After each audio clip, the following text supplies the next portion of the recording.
Yes. Hello, how are you? Tumewasili.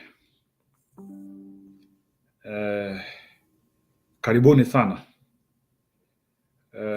Nataka kuwakaribisha katika mjadala wa leo ili tuweze kuongea.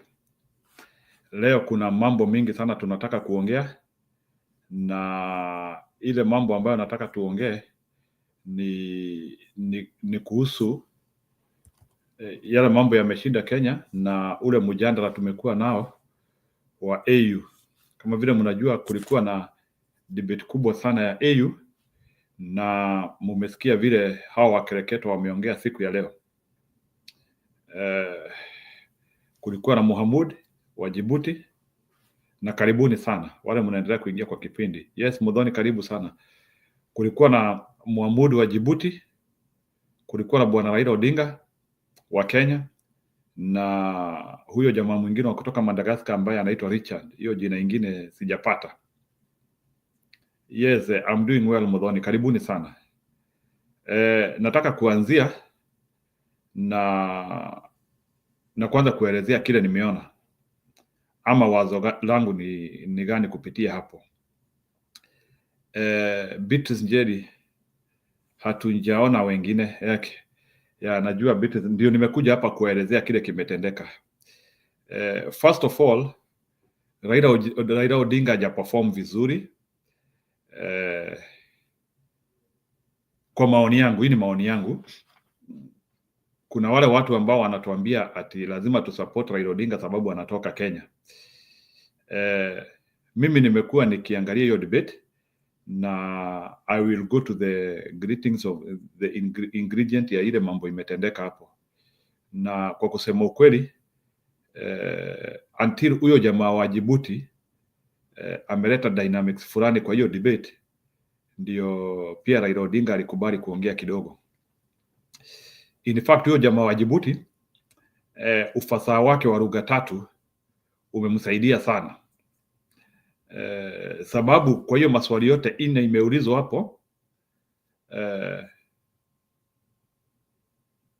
Okay. Mudhoni unasema ati that nonsense, we support Raila. Okay.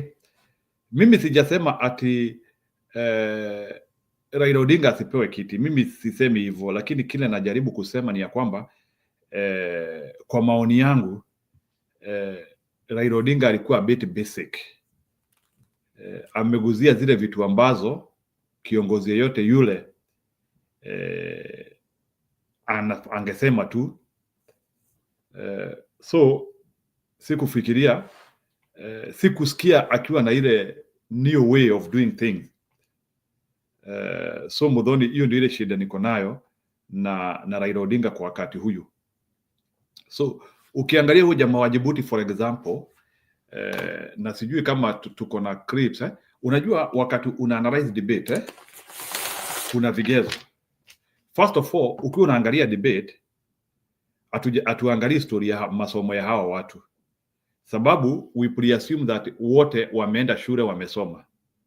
So the first mistake which Raila Odinga did, which and many people do in public speaking, is that you don't introduce your profession. Ruhusu your audience to understand your profession as you speak. As you speak watu elewa. So bwana Raila wakati anaanzia introduction yake anaanzia kusema I'm an engineer. So you are like now trying to put a scare to people. Tunataka kusikia, we want to interrogate your intelligence.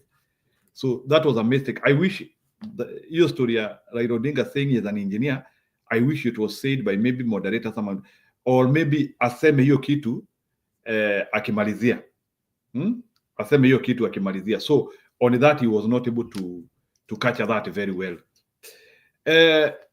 Until sasa huyu jamaa wa Djibouti alikuja akaanzia kusema wafanyikazi wa AU lazima waanzie kupewa permanent contract, na lazima nchi zingine zianzie kuwajibika kwa kulipa pesa. That is when now sasa Raila Odinga sasa alianzia kukuja, ni kama sasa hata yeye anataka ku criticize AU. So that is where the Djibouti guy was very effective, because the Djibouti guy was able actually to bring out zile vitu hazitendeki kwa AU more clear and the first one. So he was able to attack. So lakini Raila Odinga all through he was playing safe. He was playing safe. I think for Raila Odinga he was taking it as a PR mission. So nafikiria Raila Odinga hakuwa anataka kuumiza mtu yoyote. So Raila Odinga tu alikuwa anacheza tu vile ambaye anataka kila mmoja wao ama kila mtu aridhike na yeye. And I think it was not a very good strategy. Lazima uangalie kile kitu ambacho hakifanyiki katika hilo kongomano la AU na ujaribu kuelezea raia ni nini. Lakini ukienda kwa ile line ya compromise ama tu kuelezea vitu za kawaida, watu wanaweza shindwa sasa, why should we give this man the job? Another thing, huyu jamaa wa Djibouti kuna kitu amefanya. Unajua wakati debate inafanywa interpretation, kama hiyo debate ya leo venye walikuwa wanafanya interpretation, mtu anaongea na Kizungu na sasa tunaanzia kuongelea, wanaanzia kuinterpret na French ama na lugha zingine. It is usually a problem. So and that is where this Djibouti guy was also able to capitalize, because he was able to speak in 3 languages.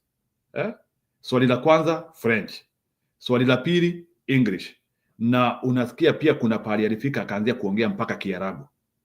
So kumaanisha kuna nchi mingi sana huyu mtu wa Djibouti ameweza kufikia using his first languages. And hiyo inaweza kuwa one of his biggest strength, the fact that ameweza kuongelesha watu tabaka mingi, na hiyo inaweza kuwa one of the reason pia watu wengine wanaweza chagua yeye, waseme huyu mtu ako na uwezo wa kuongea na lugha 3. It is a strength in itself. Huyu mtu Bwana Mahamud kutoka Djibouti ako na uwezo wa kuongea lugha 3 na ukute akichukuliwa. Na kama umeona wote ambao walikuwa wakingangania hicho kiti siku ya leo, wote wanatoka East Africa. So kumaanisha sasa hakuna upinzani kutoka pande zingine zote za Kiafrika. Hakuna upinzani kutoka North Africa na hakuna upinzani kutoka West Africa. So kwa hivyo upinzani wote uko Afrika Mashariki. So huyu jamaa wa Djibouti ameweza akuelezea too much about infrastructure na vitu zingine.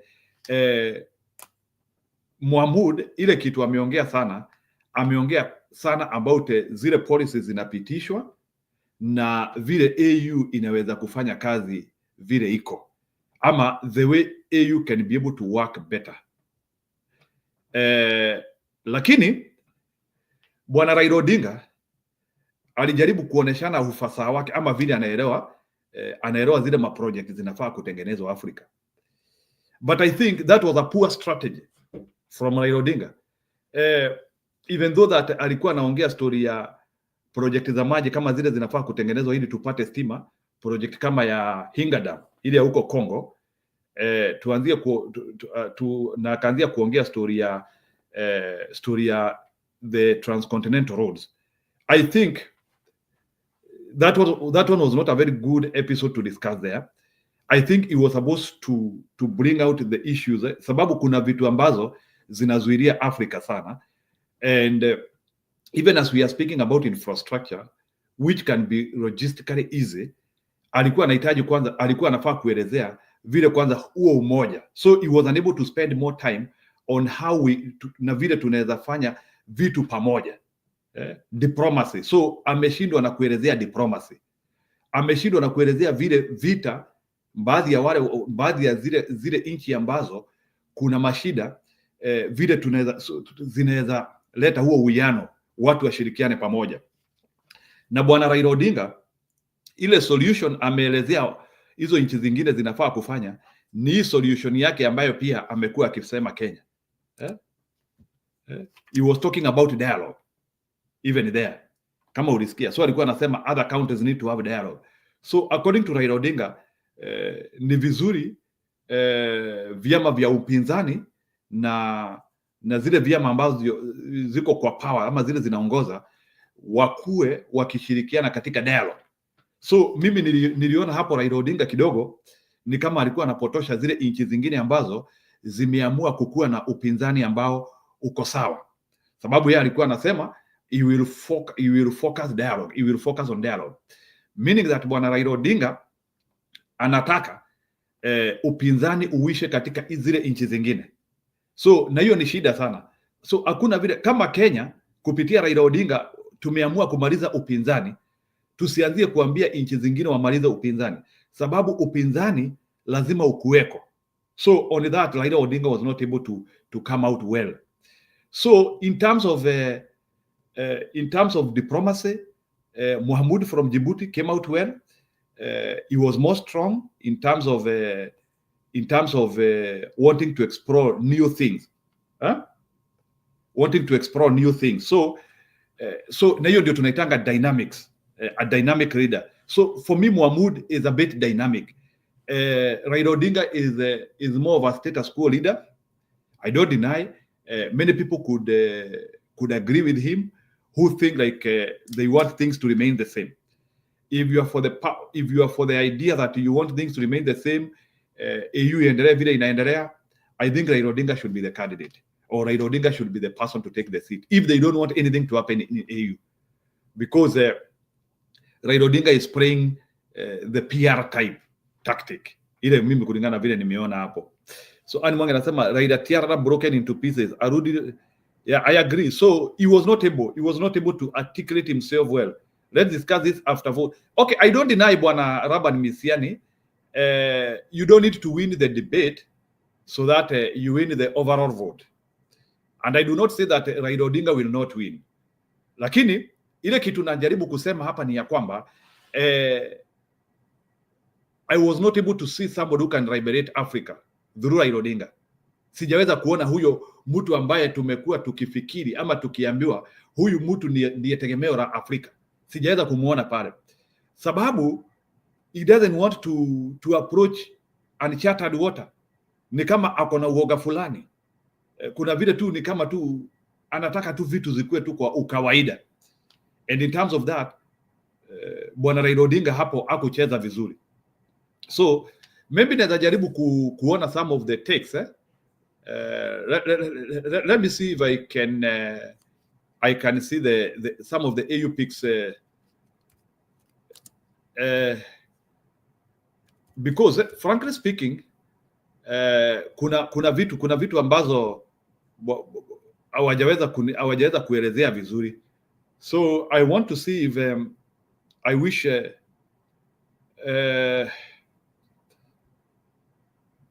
there is something which Mohamud said very well. I really liked it about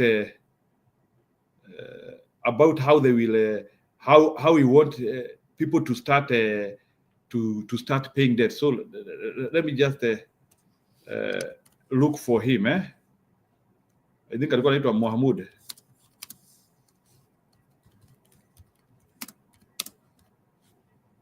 So sababu yeye ndiye alianzia kusema wa Afrika nchi za Afrika zianzie kuchangia hiyo pesa. He is the same person who he is the man who also talked about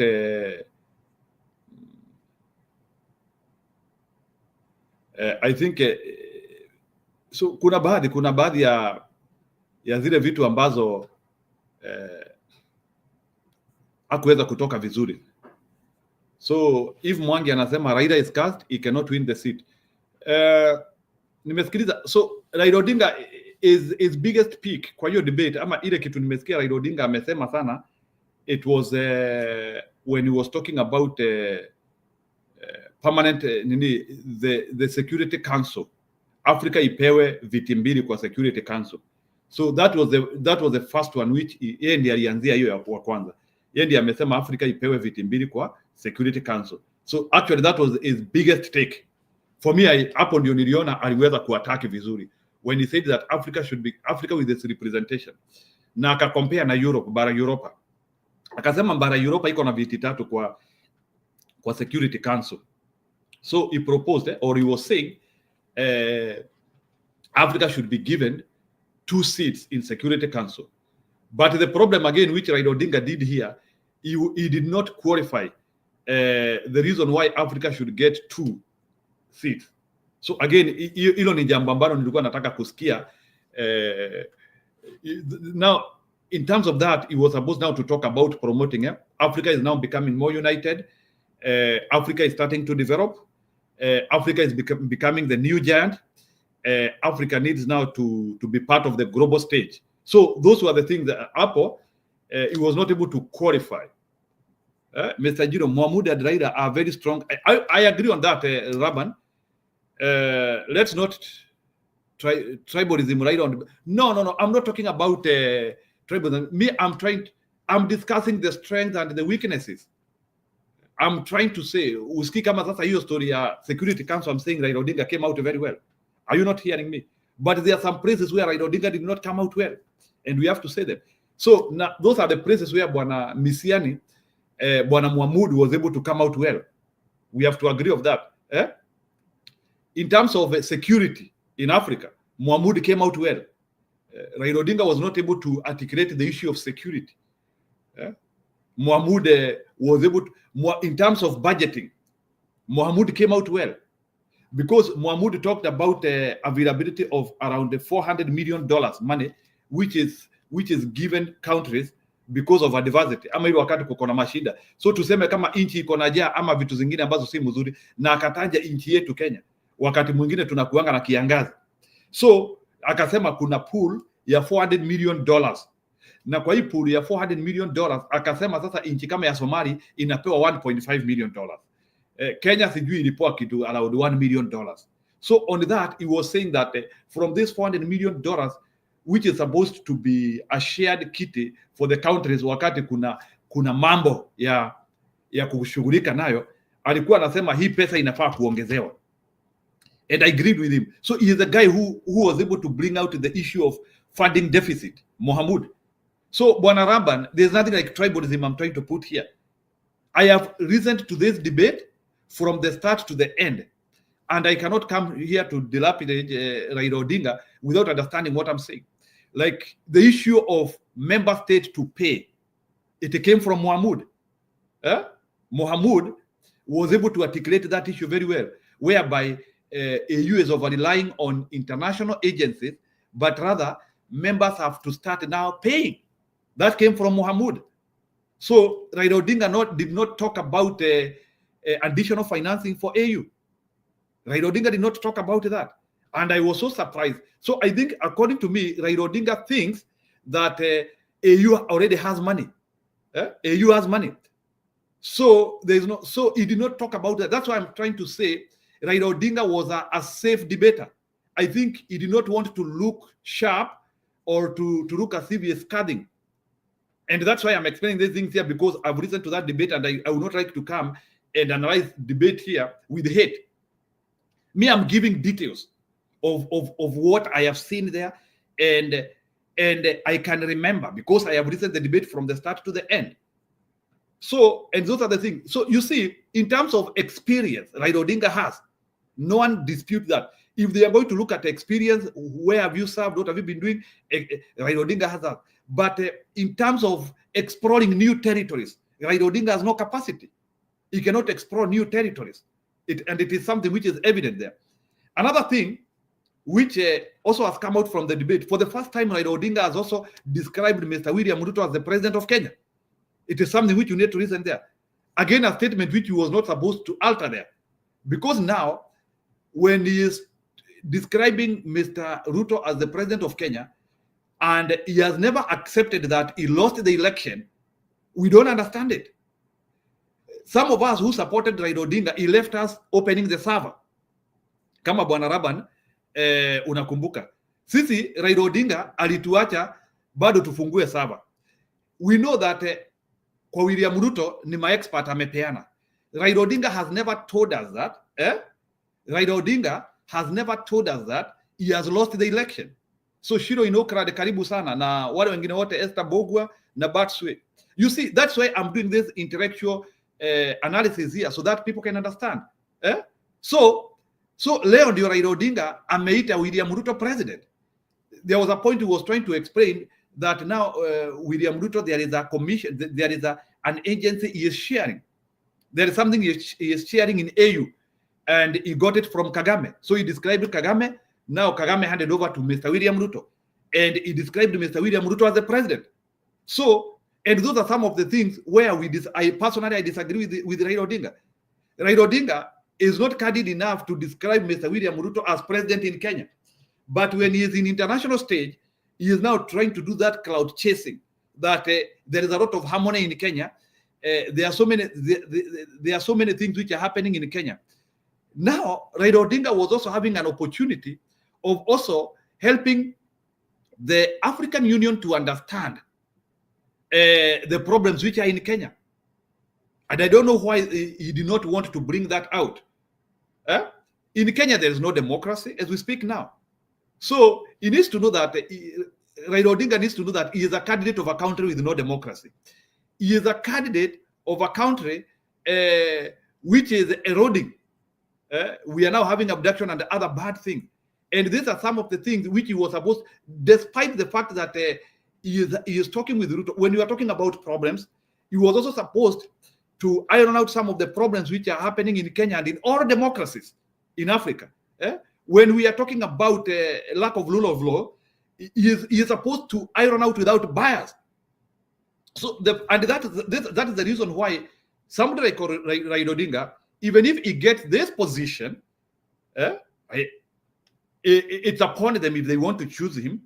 Even if Raila Odinga gets this position, what it means is that he will not be able to help Kenya because he is hiding some issues. He cannot become candid enough. He is not able to, simply because he is on another side of the plate.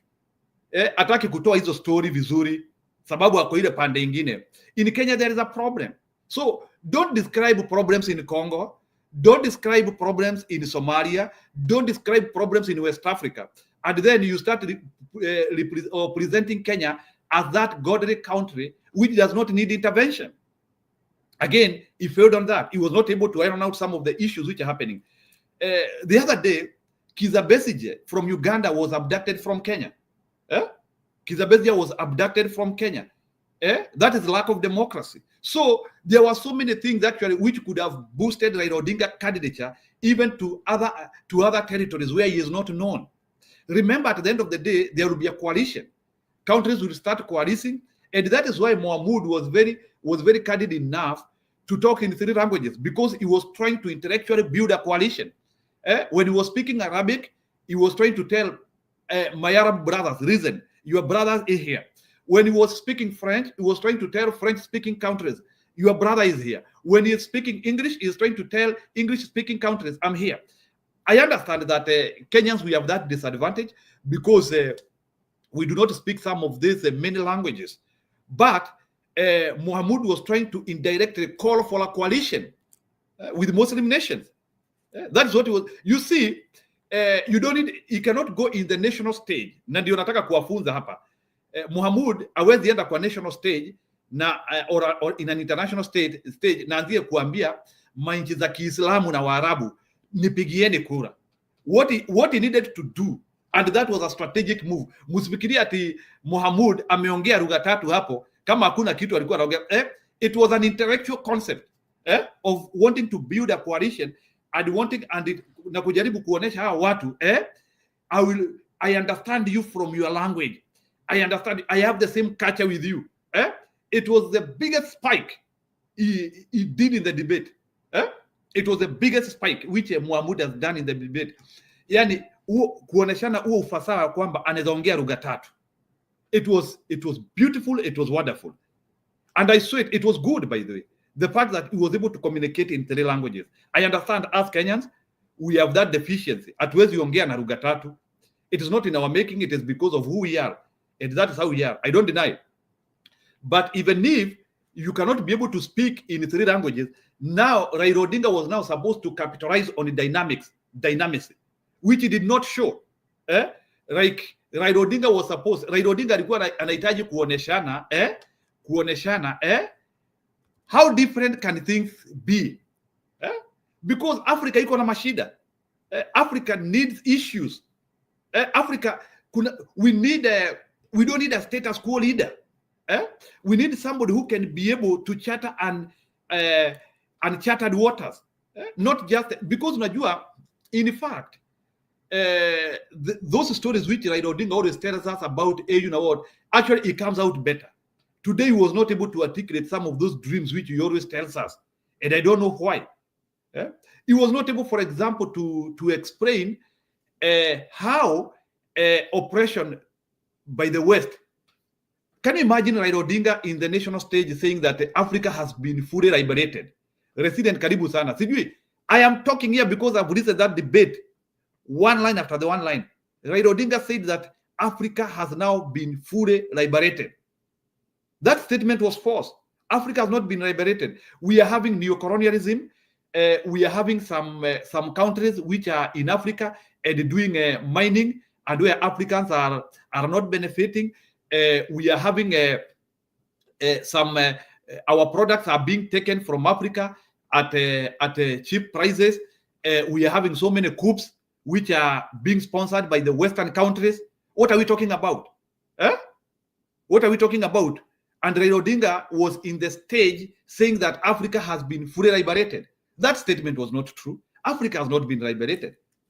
And that's why I had to correct that. So Raila Odinga was not supposed to say that. He was not supposed to talk about neo-colonialism.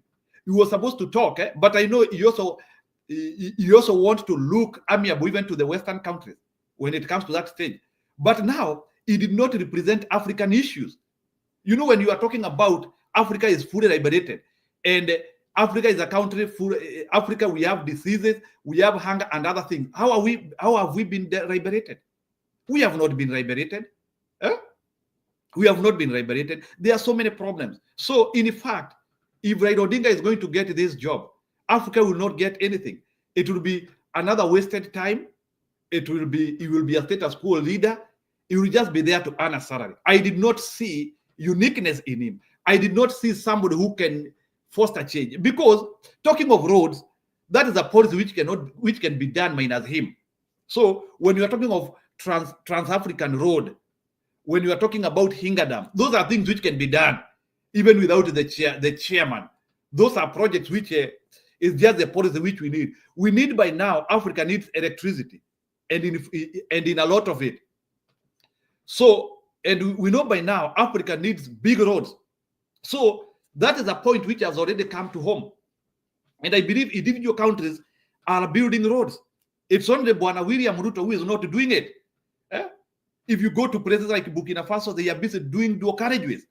So when we are talking about connectivity for Africa, those are things which can be done, and that was not a strong point in the debate, because that is work in progress. We have Thika Road, by the way. Thika Road is part of Transcontinental Highway, is international trunk road, because Thika Road inashikana na Nyeri, alafu iende ishikane na Ethiopia zikienda hivyo. So it is every country to do its corridor or its corridors. So in fact, the greatest undertaking of the reason why infrastructure is not working in Kenya and in Africa, it is because people like William Ruto have slowed development.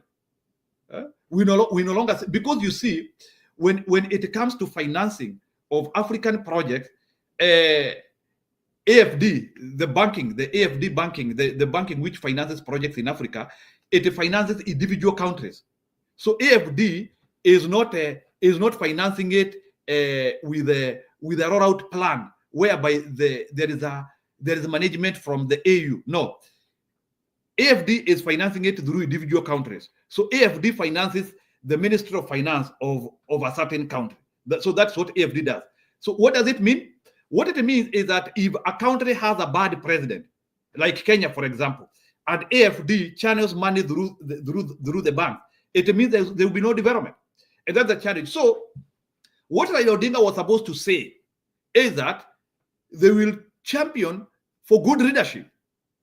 We want all countries in Africa to have leaders who are talking about issues in their country. We want leaders who are transformative. Because if he is able to channel democracy in Africa,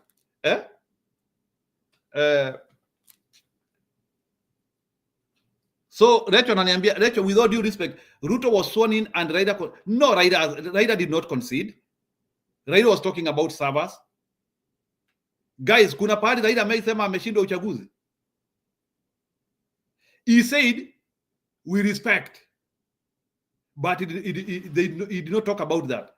So all through alikuwa anaenda maandamano akiwa amekubali. See, you all the time he was talking about that ameibiwa uchaguzi.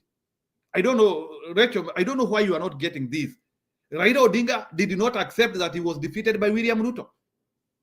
Today is the first day when I've heard Raila Odinga referring to William Ruto as a president. Today is the first time when I've heard that. Maybe if you people, you have been able to understand that, you can let me understand. So, Rachel, in terms of that, I disagree with you a little bit. I do not believe in that. So, what I mean, na karibuni sana wana munaendelea kuingia as we discuss this. So, what I'm trying to tell you here, and it is something which we have to be very serious and candid about when we are analyzing about this, is that Raila was supposed to talk more about how to democratize Africa, because part of the reasons which are, you see, you cannot talk about development and we are having countries with log leaders. We are having countries like Uganda with the perennial presidents. We are having countries like Rwanda, even if the president is being said to be doing good things, he has overstayed in power. We are having countries like Cameroon, where the president has stayed there since 1982. We are having a country like Sudan, where the president is incapacitated and he cannot get out of power. We are having, there are some countries in West Africa where we are having presidents who have stayed in power for 30 years. We are having countries even in North Africa where they have leaders who have not gotten out of power, yet they are not doing anything. They are not doing something transformative. That is what Raila Odinga was supposed to speak there. That is the real problem of Africa. The real problem of Africa is not lack of roads. We can have those roads if we have good leadership. So what, and neither candidate actually had on that. So this one is just my addition. No one talked about this perennial leaderships in Africa. It's crazy that they are not able to iron out, and that is why I'm saying majority of them, they are like puppets.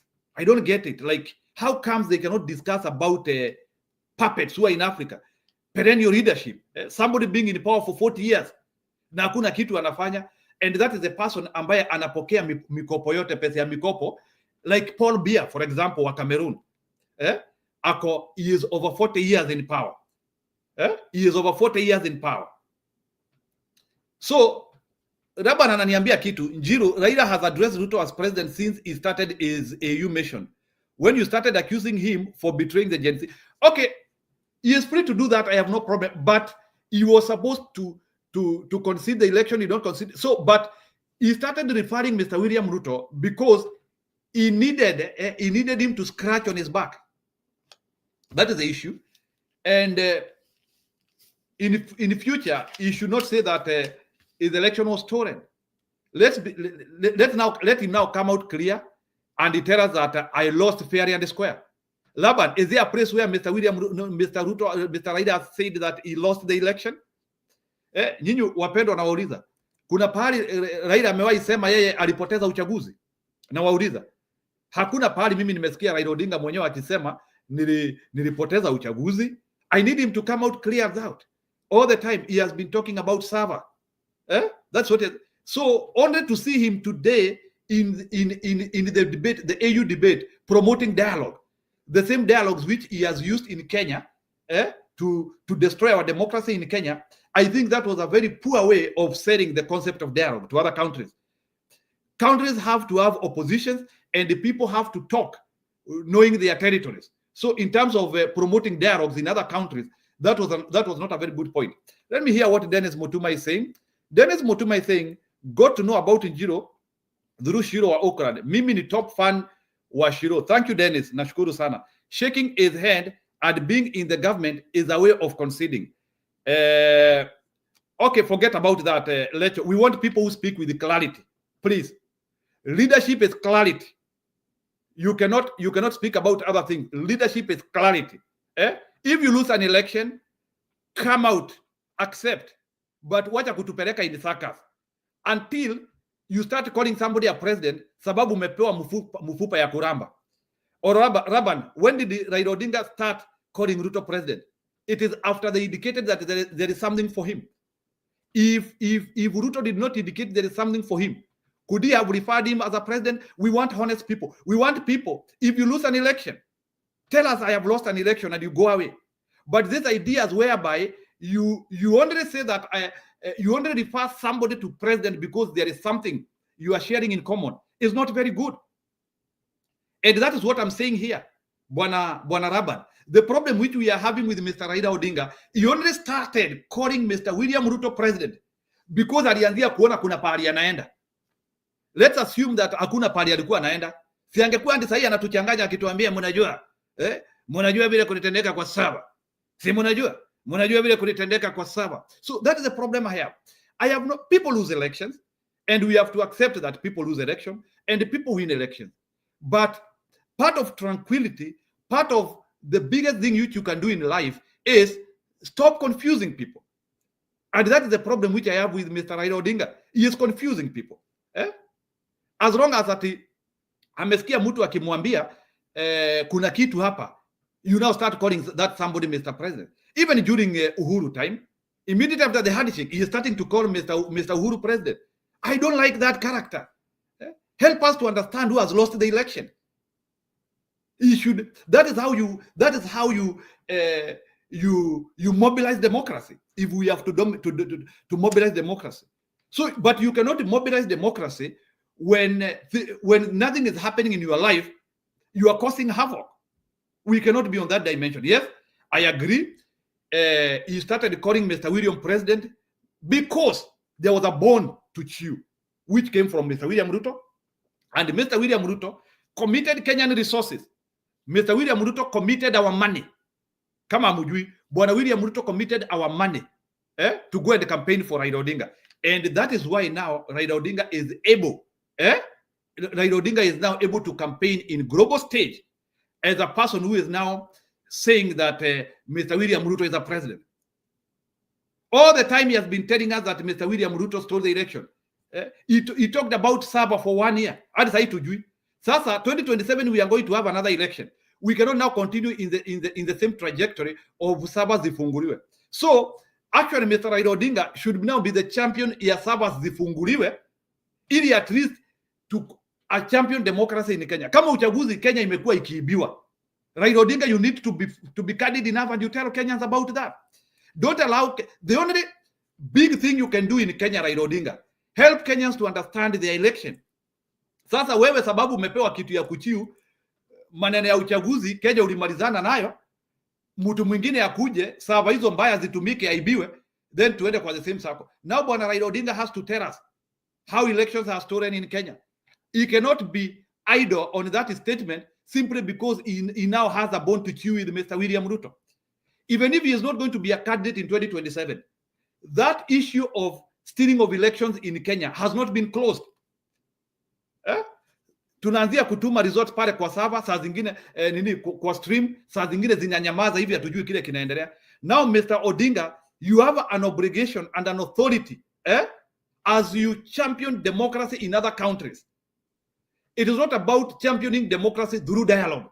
It is championing democracy through policy and issues that work and the people trusting the government. That is what you can do. Through Mr. Raila Odinga, we cannot trust the government because Raila Odinga has not come out clear. Mr. Raila Odinga has not told us if his election was stolen or not. And this is not about the bromance with William Ruto. He is free to bromance with William Ruto the way he wants. But the question of election stealing has not been settled in Kenya. And it is a question which will arise again. That is why we have 3 elections which have been determined by the Supreme Court. The reason why we have gone to the Supreme Court to determine our 3 elections, it is because our election has never been conclusive. And Mr. Raila Odinga, as a victim 3 times, that is a question he has to answer and help Kenyans to feel. Lakini sasa yeye akianzia kusema wacha hii maneno iishie hapo, wacha mtu mwingine akuje atuanzishie hapo, so that is why we will tafadhali nionyeshe picha Bwana Tinga, nionyeshe picha, jionyeshane ili nikuingize, nionyeshe picha. Okay, sawa Tinga, na kuingiza na kuingiza. So thank you Bwana Eli. That's how it is. So I was not happy of Bwana Raila Odinga not talking about democracy in Africa and how democracy has eroded. Because the truth of the matter is that democracy has eroded in Africa. There are so many problems which have resulted as a result of people not being able to democratize properly. So let me read the comments kidogo ili hata nikaribishe tinga ili nisiongee sana. Njiro, wewe ni msema kweli lakini sava hazifunguliwi hapo ngo. I agree Bwana Sami, but now Raila Odinga as a casualty. The greatest thing Raila Odinga can do for Kenya as he goes to AU is to make sure that Kenyans understand what happens in our election. That is a question. Sababu, this thing will dog us for the next 50 years. Because now we have somebody with experience about it and he has refused to help his country. You know, let me tell you, governance starts with credible election. Sababu, if we are able to, kama tunaweza malizia wizi hiyo level ya uchaguzi, hata how can we start talking about musiibe vitu vya umma na munaiba uchaguzi? How does it work? It is not possible. Those are two statements which do not add up. Na tafadhali muendelee kusubscribe wale ambao hamjasubscribe. So let's solve that equation. So that equation ya uchaguzi, it cannot be solved because Raila Odinga is in government. Hiyo nayo hapo tusidanganye. Whether Raila Odinga is working with Ruto or not, the question about election has to be solved. And that democracy, that democratization of Africa is something, because stealing of election is dogging all countries in the world, in Kenya. So Reto Ananiita, let me hear what people are saying. Njiru, stop bothering Raila. I agree he's eating, but we have to discuss about him because he has decided to become a public nuisance and we have always to be speaking about him. So we have to talk about him. He is stealing our money with Ruto. Okay, Njiru. Okay, I agree he's eating, but don't present yourself as a patriot. If you are just stealing and you have joined them to do the same thing, just tell us that I decided to join the government because I saw that it is very bad for me to stay in the cold. And no one will ask you. By the way, no one will castigate Raila Odinga for joining the government willingly.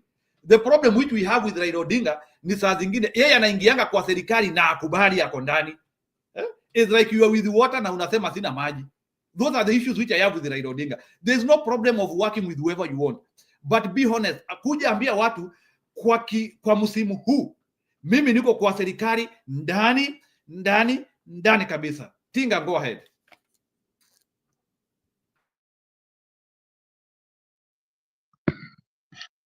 Yeah, I watched, first of all, thanks for letting me in and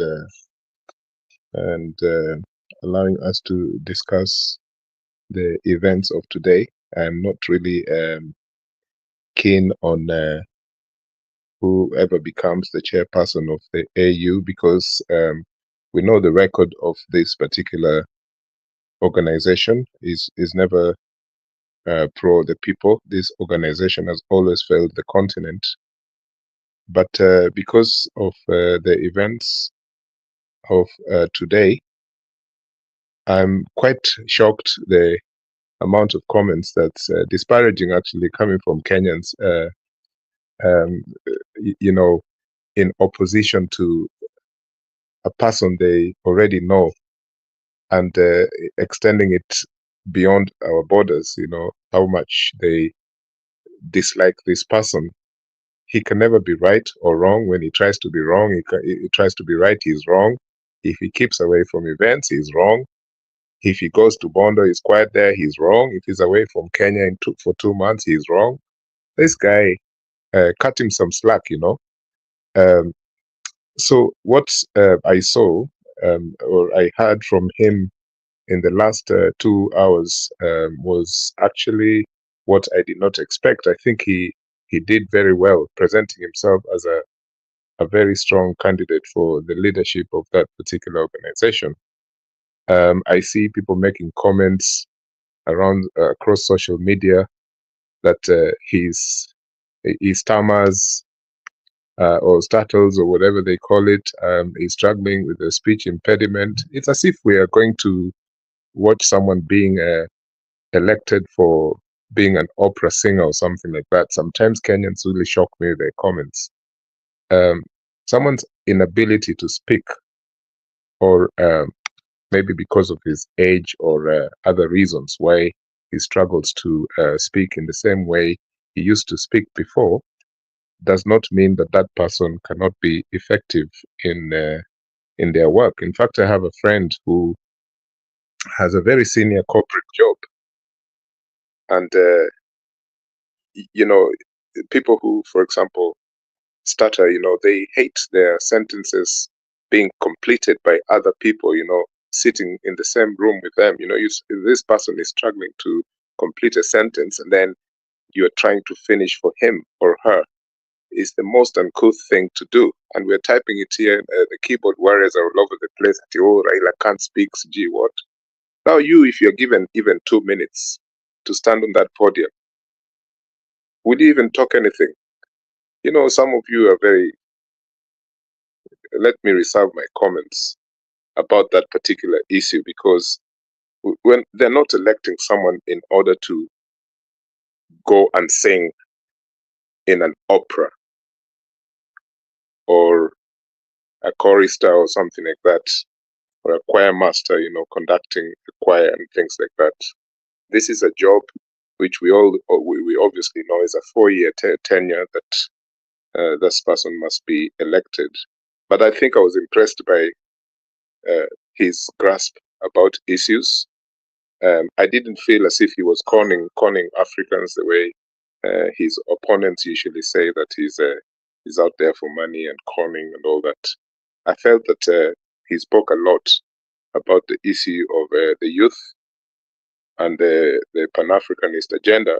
He did more than his Djibouti counterpart actually did, because the guy from Djibouti, I feel that Tinga kidogo, wacha niongelesha Emily.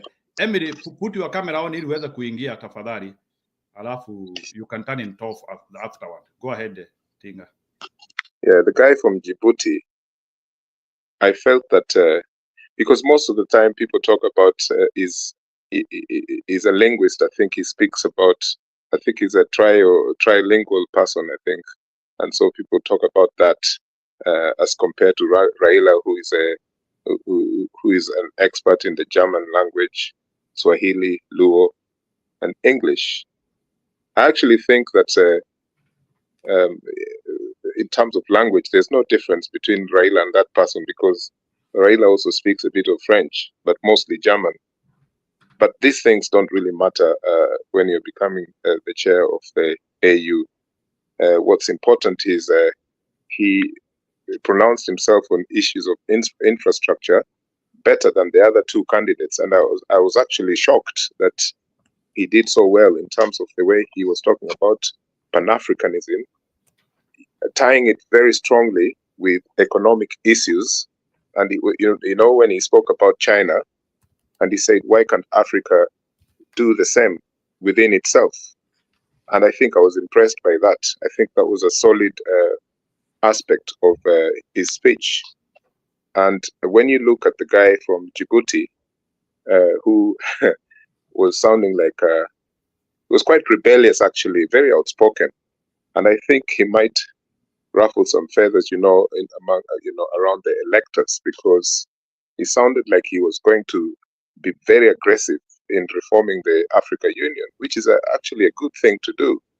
But the Africa Union is like most African organizations, is very conservative. People don't want to go from old behaviors, old habits die hard. So, and I think, don't you think that is a good attribute which every African should look for? Because Raila Odinga was a bit reserved. He didn't want to come out clear as a person who can bring reform. And that is why I have issues, because if he is just a status quo leader, why should AU trust him? I think we have over 1 million people who can be status quo people. So why not try somebody who want to chart new territories? So for me, 1 minute. For me, I think if you are not interested in chartering new territories, you don't deserve a seat in this modern society, because Any person, including you, can be a status quo candidate, because a status quo candidate is just don't do anything, just continue with what is existent. And I think AU is already existent. It is in action. They know what they are doing. Unless if you are dynamic, you are not helpful.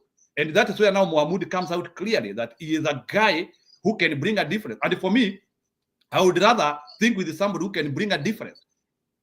Go ahead. Okay, Njiru. I respect your opinion, but I think that all the three candidates, mentioned their reform agenda, all of them, but in different ways. They all packed it in different ways. The only difference now was that the Djibouti candidate, Yusuf, was a firebrand, as opposed to people expect Raila to be a firebrand how he used to be a firebrand in his political life within Kenya. And they expect him to speak in the same fashion when he takes the podium in an international, podium. But that's not what he did. So obviously people are going to attack that. But me, I had him speaking very eloquently about his reform agenda, Mr. Odinga. And in fact, if you look at his time as the High Representative for Infrastructure, he is one of the people who fast-tracked all this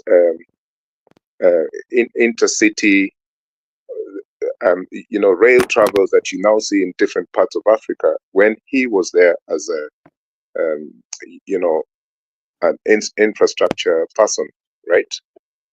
We joke about him being a fake engineer and things like that, but people never look at the amount of work he has contributed in Africa towards opening Africa.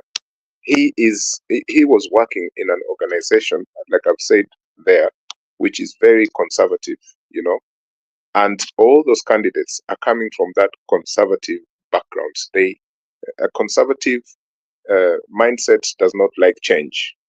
And for the Djibouti candidate to sound outspoken, and he even said it, I am not going to attack, or I'm not going to, he was trying to say he's not going to give them a hard time, the AU, but he's going to promote change. That's what he said. But all the other two candidates were saying the same thing, that they're going to promote change. You're there for 4 years. You don't really have immense power. You are a ceremonial chair of the Africa Union, okay? You don't really have much executive power in that organization. The same organization which they say, all of them promised that they want to remove foreign influence. And when they say foreign, they mean Asia and the West. How are they going to do it when, for example, China, that built that huge new AU building in Addis Ababa a few years ago and completed it, was found to have bagged that conference hall? All the rooms there were bagged by the Chinese government. And that's all out there in the media to see. And we're saying that this is the same organization that thinks that it can be a sovereign entity for Africa. It's impossible, right? Because of the problem of resources that the other countries are interested in. But one particular thing that I was really happy to hear was from the candidate of, is it Madagascar or Mauritius? The fellow who kept referring to his documents there, I think he spoke very strongly about there should be an end to Western and other military influences in Africa, where there are military bases in Africa. And he spoke very eloquently about this, because for me, this is something very, very close to my heart. I think that the moment you have foreign armies in your country, he nearly suggested that if Ibrahim Traore is doing the right thing, the way he kicked out the French, because he mentioned, look at what is happening in West Africa. So I think in international or foreign policy within the AU, I think that candidate shone better than the rest. He outshined them because of his particular perspective about that. But generally, if you asked me, and I see some comments there that are very, very lazy comments, people talking about like, oh, Raila Odinga was the MP, the worst MP for Langata, blah, blah, blah. It's just, do people research what they type? The Mzungu who used to be the MP for Langata in the 1980s, one of the Leakey brothers, he was the worst MP for that area. Mzungu led Kibera, right? But it's easy to say that Raila ndiye alikuwa MP wa hiyo Kibera, so that you say, oh, the Luos live in Kibera, and those South Sudanese, oh, they all live. Let me not go tribal, but I know when people say that, they mean the Luos. This is this easy thing that they do, But we know that Leakey, was it Philip? I think it was Philip Leakey, the guy. The other one was called Richard Leakey, the older one. But Philip Leakey was MP for Kibera for so many years during Moi's time, and MP for Langata. People never spoke about this Mzungu. The way Kibera was Kibera is just a big slum, right? So called, right? A large slum, but it's not the poorest part of Kenya. There are places in Kenya that are poorer than Kibera. So people should stop lying. And if they lie, they should come with statistics, So I think that now you find that people have gone, Goja, watu wameenda kwa ile website ya ile social media ya AU tangu asubuhi, na wametumwa huko wengi wa Kenya, sana sana from a certain area, ati oh, Raila this, Raila, they are saying these things so that those AU people can read. What a lot of bollocks, because basically what you're doing is you are coming out with comments about how much you hate this person. You go to the AU, even the AU Facebook, see the way Kenyans are ranting there, it makes no sense. So wacha nimalize bwana, so niwache nimalize. Hii kitu ya Kibera ndio sipendi, sababu watu wanasema tu vitu za ujinga. Any MP who has been in Kibera, tell me who has changed Kibera, overhauled Kibera. Who? Which one? And are you telling me that that's the poorest constituency? That's a lot of... So, it's not true. Does it mean that Kibera should remain the way it is? Should Kibera just be a worse place simply because it cannot be changed? Is that what we mean? No. Because there was this guy who died of cancer. There was this guy who died of cancer who looked as if he was in a trajectory of doing something in Kibera. You cannot end the poverty in Kibera as a person. That is a government effort, not an MP's job. I agree. Anyway, Eli, relax tu kidogo, wacha Emily ya contribute, utarudi tena sababu tuko hapa. Lakini watu wasikuje na uongo, watu wajaribu kuwa fair. Me have been fair to all the three candidates, Yeah, not all of them were perfect, But you see, Eddie, the problem is that, do you know that even attack is the freedom of speech? That is the unfortunate part. Hata ni wakati mtu anasema hatutaki huyo, it is freedom of speech. Lakini tusiweke siasa kwa roho. No. Lazima uweke kwa roho. Wale wanatuambia tusiweke siasa kwa roho, wanataka kutuibia. Mimi nawekanga siasa kwa roho. Anyway, ngojea tu kidogo hapo, relax hapo. Let's continue the debate in the same way. What I'm trying to say is that even criticism is freedom of speech. So you guys, you are free to say what you want to say.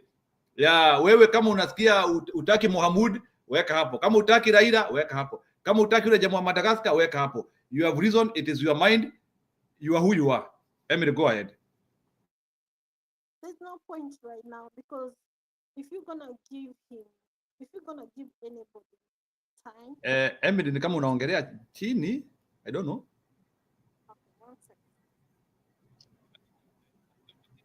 Na revolutionary ameenda, hebu rudi wewe. Unanisikia? Okay, go ahead and try to amplify your voice for people not to struggle. Go ahead.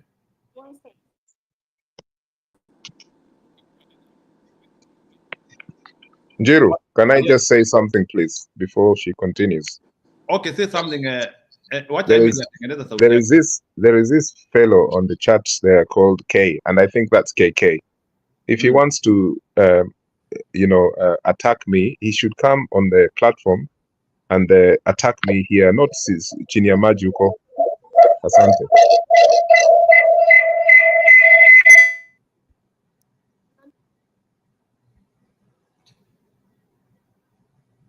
Okay, there's no problem about that.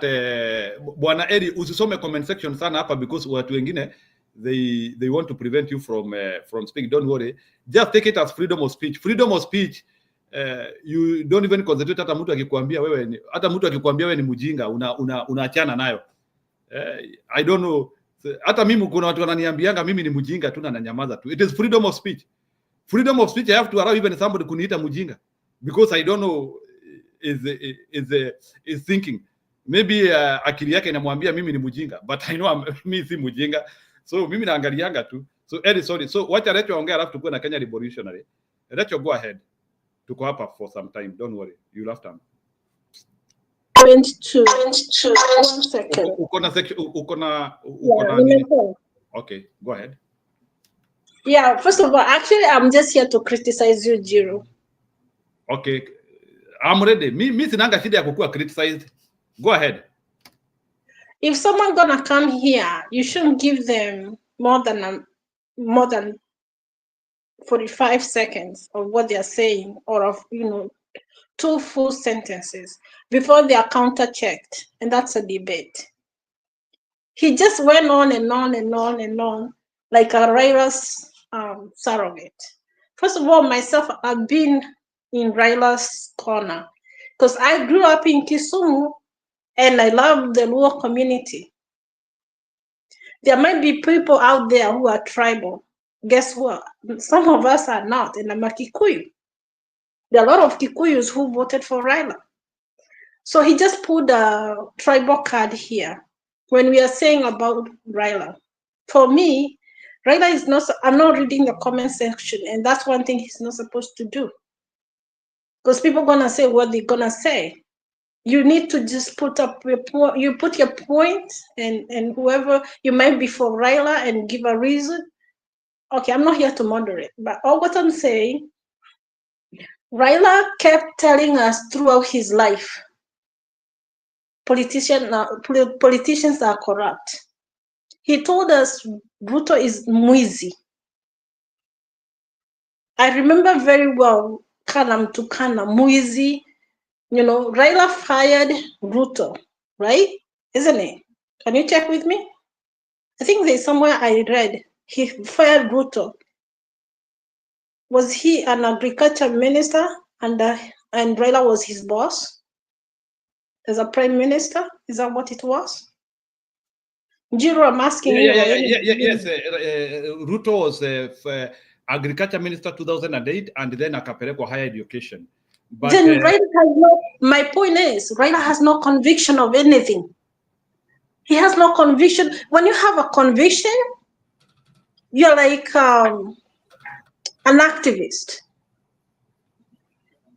The hoa, you don't go down on anything. So now Raila is in the government. We had a Dani issue. He never said a word. He actually put a signature on it.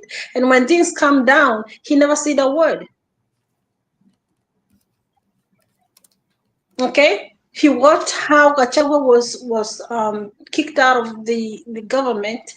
It wasn't like, okay, even if maybe he has some mistake, it wasn't to the measure of impeachment. Raila said no word. He's a politician, yes. No, in fact, Raila confirmed that Siarimwita Mushenzi sana. Raila Odinga sponsored impeachment of Gachagua. Say it as it is. He sponsored it. Okay, That's why Gachagua was impeached. the big issue. Let's go to the big issue. If he had a conviction on corruption, he would not have joined Ruto. Any politician he has ever said, it's like you're a Democrat, then you go and you are in the opposition, and then you go work in a Republican cabinet. That doesn't make sense. Like you're the major candidate. Wait a minute. No, Rachel, wait a minute. You've just slugged me off there for speaking for 4 minutes. You're on to 3 minutes now. You wanted people to speak for 45 seconds. When are you stopping? Okay. All right. I think Jiro has A, been checking a with me, pot, and a he's pot calling a agreeing. kettle black. Have you tried? Let me ask you, have you tried to counter what I'm saying? I'll be quiet. You counter with your point. And You don't that's come what attacking the people and you debate's speak for supposed. 3 minutes for someone who spoke for 4 Listen, minutes. Okay, listen. okay. No, I'm not listening. I'm the moderator. Early, 1 minute. early, stop. Kidogo. I'm speaking. Let her stop. People rant here for ages, but they don't want people to speak because... Okay, Eli, relax kidogo, mutakuja tena. Hii show haifungwi saa hii. This show Okay. will continue. He's So, what I'm saying. Lecho, Jiro, 1 minute. let me I'm speaking, I'm speaking, please, Lecho. Okay. Let's allow also the others to put a point. I'm here for a long time. So sifungi Okay, show. I understand. Jiro, it's not me who is telling them not to speak. If you come in and start speaking, I'll be You quiet. told me not to speak. You told me not to speak. That's not Okay, what I Nikawa. said. You have been That's, speaking see, for he 3 has a minutes. lot of misunderstanding. I think you have a lot of misunderstanding. Okay, Lecho nitakumute kidogo. Lecho, I've muted you. Let's have another person. Kenyan Revolutionary. Go ahead. Hey, Santeri Sana. Can you hear me, Njiru? Okay. Hey, I'm glad nowadays, after Squeezy, I think my work is done. Kenyans are coming together and they are realizing this conman is going nowhere. But anyway, let's make this start. I won't attack Raila. I'll be as fair as I can. I'm glad to see Ailey is calling himself Tinga. That shows you where he's. But nice to see him. Anyway, this is my assessment on the debate. I think if you are a Raila fan, you'd think that he did well. If you are a Raila hater, you would say he did okay. He was okay. To be honest, there's nothing really you can say that he performed exceptionally. He did what he could. Like, he went there, answered question. Most of the question, he wasn't even answering the direct question. And like I say, if you're looking at the substance of what these candidates were saying, the Djibouti guy was far way better than the other two. In fact, if you were to compare with Raila, it was like arguing with a kid. I'll give you an example. The first question, which was, they ask, how can you transform or make the resources that we have in Africa, turn it into wealth? How can you do that if you became the AUC? How can you help do that? And Raila started with the IMF loans, said, these external loans that we're having, they're not linear loans, which is a good point, but it's a generic answer. Everybody knows about that. And he went on, the second one, he said, we should have intra-African trade, which is another generic answer that the other one on his left gave the same answer. But I liked what the Djibouti candidate particularly said. He started by saying that we have to start with the people of Africa. We have to invest in them. Are they educated? That's number one. And then he went to the land. He mentioned the land. How are we taking care of the land? Are we using this land to produce it? And number three, he said, we should secure this wealth. Okay? Very, very actionable, tangible, clear, concise, precise answers. Okay? Another question too, when they were asked about Pan-Africanism, how can you promote that? I think that was the third round. And Raila went on this whole, okay, I'll make sure, because his strongest suit is about infrastructure, okay? Because he was the head of infrastructural development in Africa when Faki appointed him. He went on and mentioned about, building bridges from here to China and heaven and all that nonsense nobody cares about. But anyway, again, the Djibouti guy gave real answers by saying, hey, listen, I believe that the institutions that are under AUC are mainly the problem. That's why you see the resolutions that are being passed cannot be implemented. So what I'm trying to say is that the Djibouti candidate, he seemed to have an in and out knowledge of how AU works, and he was giving real practical answers given the fact, how the AU is structured, okay? And even the question of the silent guns or whatever the case about, war areas. Raila's answer was, we should have 2 permanent seats at the UN Security Council. Great. How will that solve the conflicts in Africa? Will that help really? Not exactly. Again, the Djibouti guy came out and said that the problem is, he gave an example of Somali. They don't have a shared, I forgot the term that he used, unity of purpose. Okay, most of these head of state, and I'm wrapping up, I'm sorry, I don't mean to be lengthy. He said that most of these head of states, they promise something and they don't do it and we don't follow up. So basically what I'm saying is this: the difference between Raila and the Djibouti candidate was night and day. The Djibouti guy was more on substance.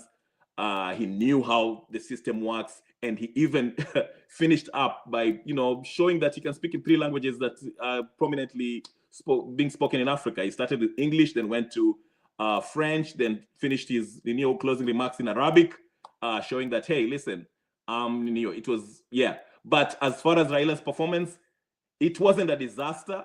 But there's nothing really there's nothing to say that you can go, oh, wow, listen, I can vote for that guy. That guy's really said something that really, stuck out. So for Eli to say that Raila, was that's his view. I respect it. I just don't see it that way. If you are to be objective, I think the Djibouti guy clearly stood out from the 3. Anyway, thank you, Jill. Yeah, thank you, Bwana Kenyan Revolutionary. I hope today you have a show. Naweza tokezea huko. Do you have? I already did my analysis on it, so maybe later, I don't know. Okay, ni sawa, but nitaka nikiangalia. Anyway, ni sawa. And anyway, thank you for your vision. I think I am in coincidence with what you are saying. I think we almost have the same point of closure when it comes to hiyo issue ya Raila Odinga. Ni sawa. So let's have K.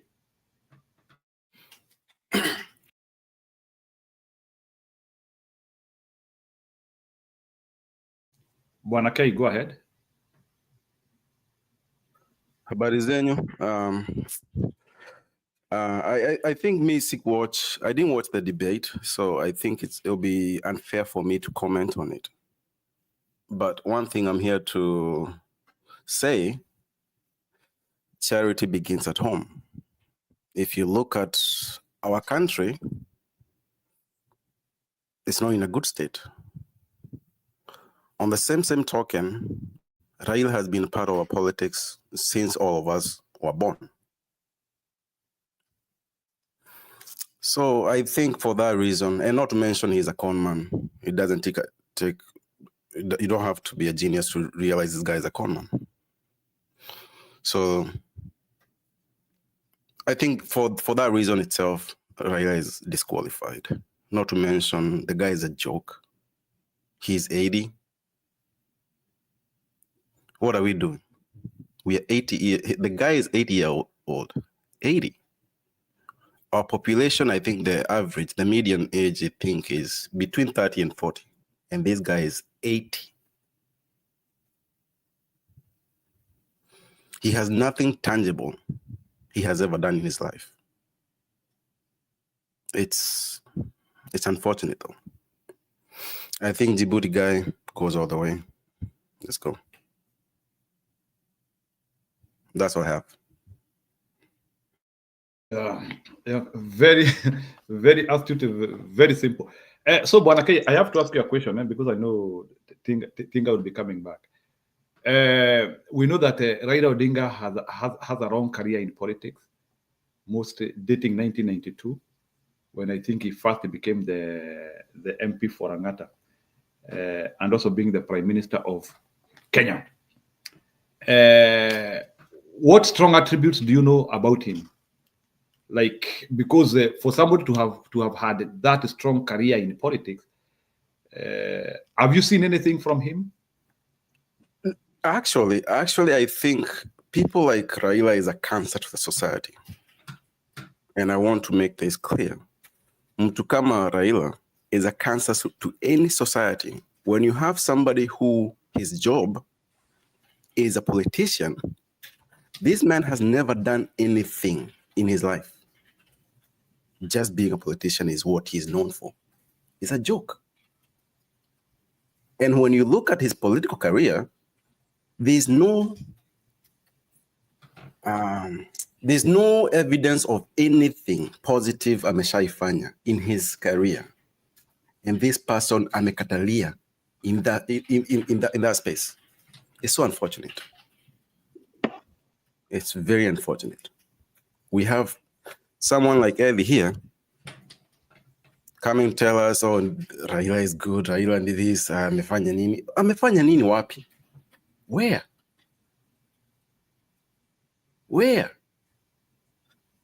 Eddie, can we be serious for once, bro? Because this is very unfortunate. You're a smart guy. You're a smart person. It's unfortunate that we have to come here and every time we engage in this kind of talks, you are here mnatetea nini Raila. Hakuna kitu mefanyia mtu, anyone apart from himself. Anyone apart from himself. Let's just be serious. Thank you.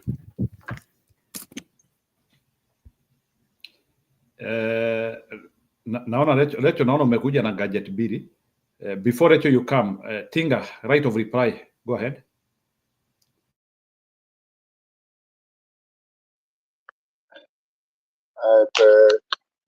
I wouldn't get personal because at the end of the day, we're talking about politicians or political leaders and the people in government trying to be the candidate of the rightful person to chair the AU. I wouldn't get personal, because there's people who have been commenting and casting aspersions there on the chat. Now they're here so polite, No. You ask me what you want to ask. No, those tantrums you are throwing against me in the chat room, why don't you explain to me what it is that you were saying here on the podium? Sema hizo vitu ulikuwa nasema. Nimesema, I meant to read them. Deal with it. Right, okay. Let me deal with it. I'll respond to you now, okay? Number one, I don't hold brief for Mr. Raila Odinga, but like I said, those three candidates in the AU debates today, I think they all fared on well. Each one of them had a specific upper hand against the other in a certain theme of discussion. For example, I think I said that the person from Madagascar, or is it Mauritius, he explained very well his principles of Pan-Africanism, which includes avoiding exploitation of any kind, including military bases being used for the purpose of exploitation. Raila did his thing with the infrastructure, and he addressed Pan-Africanism, including how he talked about the youth. And this guy that you're praising from Djibouti, you're talking about him being a multilingual person, blah, blah, blah, which to me I don't think really matters when you head the AU.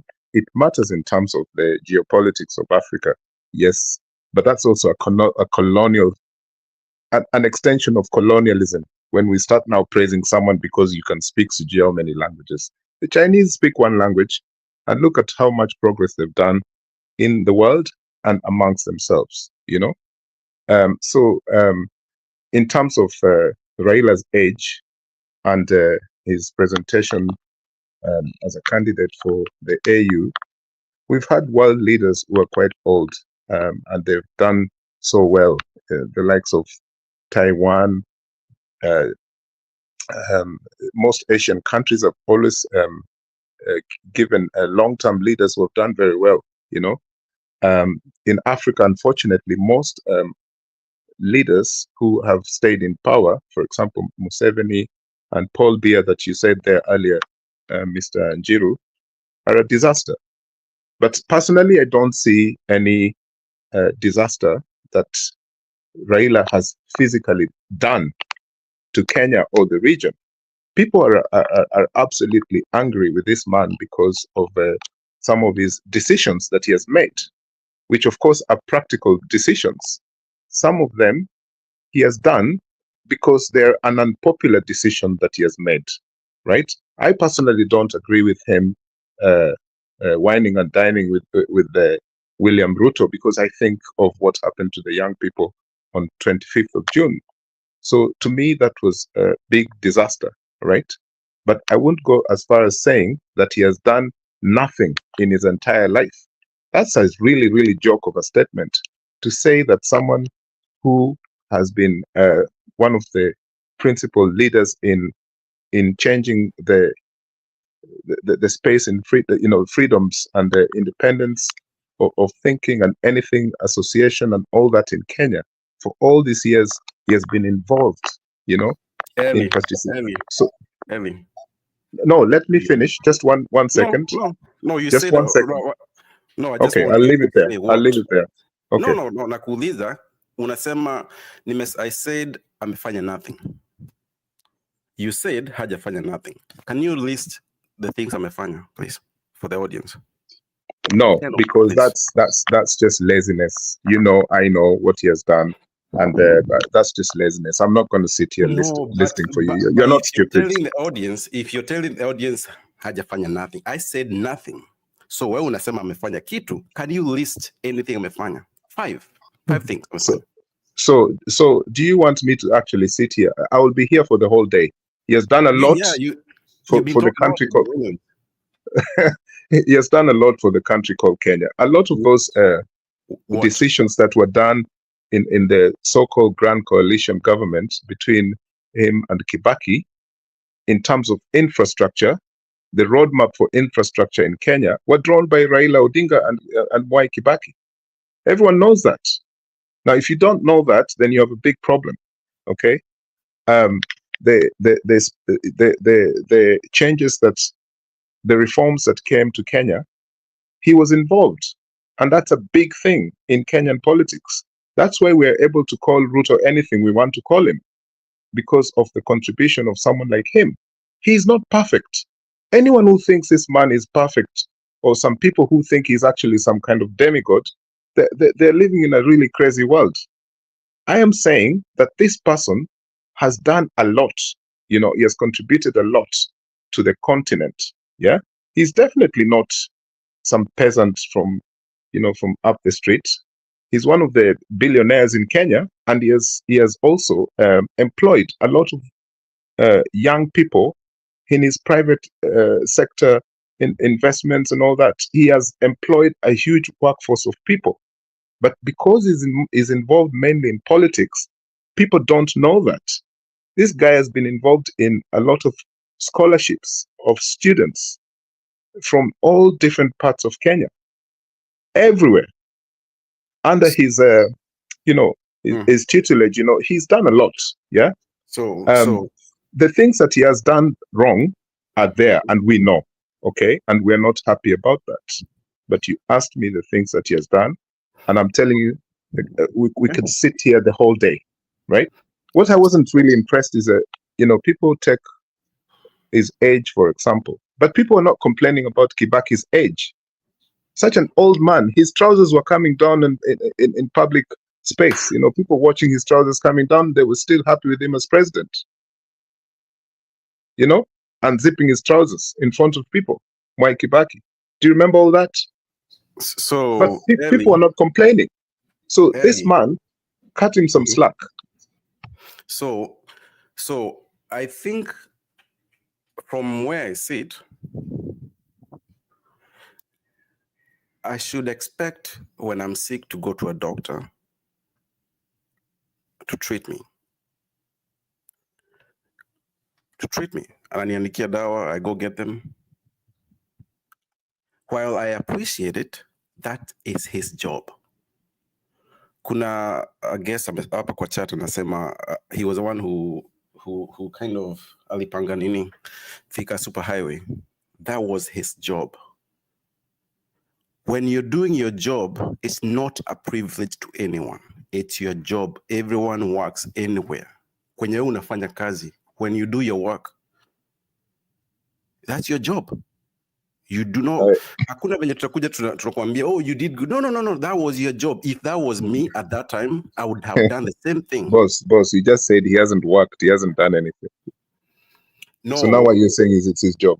I'm saying he will be a disaster for Africa. He's a CIA plant. Okay. It's a fact. Okay. Hata kama siwezi ka prove it, because some of the stuff you get, if I prove it, then I have to expose whatever I'm saying.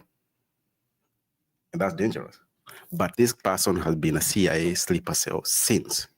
Okay. So he's a CIA sleeper cell. What about the other two candidates? Bro, I don't care about whatever happened in AU. I care about what happened in Kenya. That's all my only thing I care about right now. So you're in the wrong debate. You shouldn't be here. Because that's what we're discussing tonight. All right, you discuss that. I will discuss what I want. Bwana Eli, discussion hapa ni mingi. Maybe let me also ask something even tunasema. Sijui mulisikia pia jana ka Samuel na Morara wakiingiliana. I think I'm trying to look for that video niwaoneshe. I think Morara and ka Samuel. Where are they going? Kenya Rebel alikuwa amecheza somewhere. I think Kenya Rebel played it on his channel. Yeah, let me look for it. Yeah, let me look for it. But that's also another issue, you people, because these are some of the young people. I think we are trying to focus that they are going to become the country, to become the leaders of our country, and they are not doing well. So, but anyway, kwa historia you maybe nikijaribu kuwa connect, maybe nikuwe a middleman between you. You see what there is that the problem which we personally I have with Raila Odinga is when he needed to do a serious decision for the country, he looked the other way around. For instance, one of the greatest undoing which I know about Raila Odinga was agreeing to go with the table with Mr. William Ruto at the wake of Gen Z. That was a very, very bad decision. Because, and he did not look for a formula of how these Gen Zs who are demonstrating how they could be incorporated. In fact, he saw it, and maybe Eddie, you'll have to help me understand this. Why did Odinga decide to cash the Gen Z tribulation in Kenya? Because without Gen Z tribulation, Raila Odinga couldn't have been able to cast the channel which he cast with William Ruto, which is here now. So why did he decide to betray? Why couldn't he join Gen Z? So I'm asking a question. There were two ways. There was Ruto and Gen Z. Why did Raila Odinga decide to join Gen Z? Kwa nini angesema naungana na Gen Z? But come on. But do you remember the revolutionaries told him to keep off? They told him to keep off. They told him to keep off, but that doesn't mean that he couldn't support that side. Nziro, usisahau, okay. This is the same person alituambia the Adani deal was good. Unakumbuka? Alituambia Adani deal was good. He said that. I agree. And the only problem here done is that they have come to be exposed. But the question which I'm asking myself is, why did Raila Odinga refuse to support Gen Z and decided to go on the other side, on opposite of Gen Z? I think it's because he's like the rest of them, even all those three candidates of the AU, an old-fashioned conservative leader. The status quo is usually what they want to keep going. And the status quo is not necessarily William Ruto, or I think the status quo is a bigger picture within the Kenyan statecraft. I'm sorry to overload it that way, but that's the fact. They want to maintain the status quo. What I know from what KK is saying, and I agree with him there, is that even though people say these things in a kind of they drop it here and there, that someone is in the CIA sleeper cell and all this. What I know is that Mr. Odinga agrees a lot with some of the Western principles, okay? Western ideological principles, okay? But then the people who support him believe that it's actually the West that has always effected his downfall during elections because of their economic and powerful political interest. For example, let me give you an example. And this is to answer, my brother here about what is it that Mr. Odinga has done. When he said, him and Martha Karua, that single mothers and young people out of work, there'll be a social security safety net, which of course it was small money, 6,000 shillings per month. He said that as Prime Minister, he saw many loopholes that were being used by cartels to steal huge amounts of money. And this money is there. He said it during the campaign period. The West didn't like this. And in fact, that's how the West got rid of Muammar Gaddafi, because of his principles of equality and there should not be extreme poverty where people don't even have water. So when Raila Odinga started talking about this thing about 6,000 shillings, the West and their charity industry, hawakufurahi, is a fact, okay? But in our media, these conversations don't take place because our media wants us to just look at who came with what helicopters, Mercedes Gapis, bodyguards, all those kind of pictorial, analysis. What I'm saying is this: when you asked me that what has Raila Odinga done to Kenya or elsewhere, I would have imagined that if him and Martha Karua, for example, took the reins of power, one of those things that they promised to change the social life of people, especially those who are struggling to get back to work or to get a job, to provide them with some sense of income when they're not at work, was going to be one of the most revolutionary things in Kenya, because they were going to have to look for that money somewhere. So that's the point. What I tried to make there to you. I could have said so many other things which he has been involved in, but for now, I think, and this thing about Kibera, it's really annoying. When Kenyans go to the African Union social media and bombard it with Ati, Kibera is the poorest place and Raila was the MP there. That is so stupid. Is it true though? I'm just curious. How can Kibera be synonymous to Raila? How? Is he the only person who was the leader? Who was a leader there for long? Oh, so you're saying who was the leader with capital T, rather than who are the leaders? For example, the only najaribu kusema, for example, if you work somewhere, for example, let's look at Kibera itself, right? You would think somebody would have done something about that place. And if I was the MP for that place for a long time, and I remember there's a time MPs used to have a lot of power.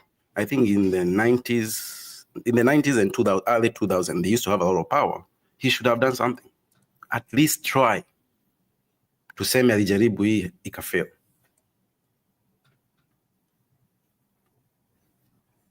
MPs go to parliament on issues of checks and balances. They tell of government, they make law and things like that. Essentially, it's government that should renew places, regenerate places, develop places, which is what we've been missing in the longest time since 1963. An MP will not change Kibera.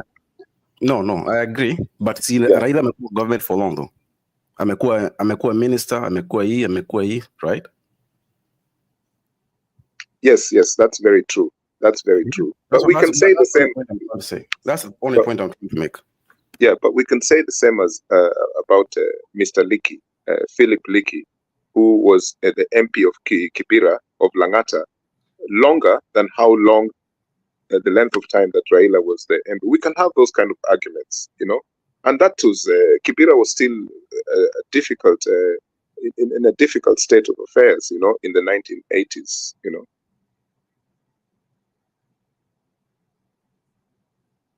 Okay, I think Jiro, Bundi anataka nini kuongea?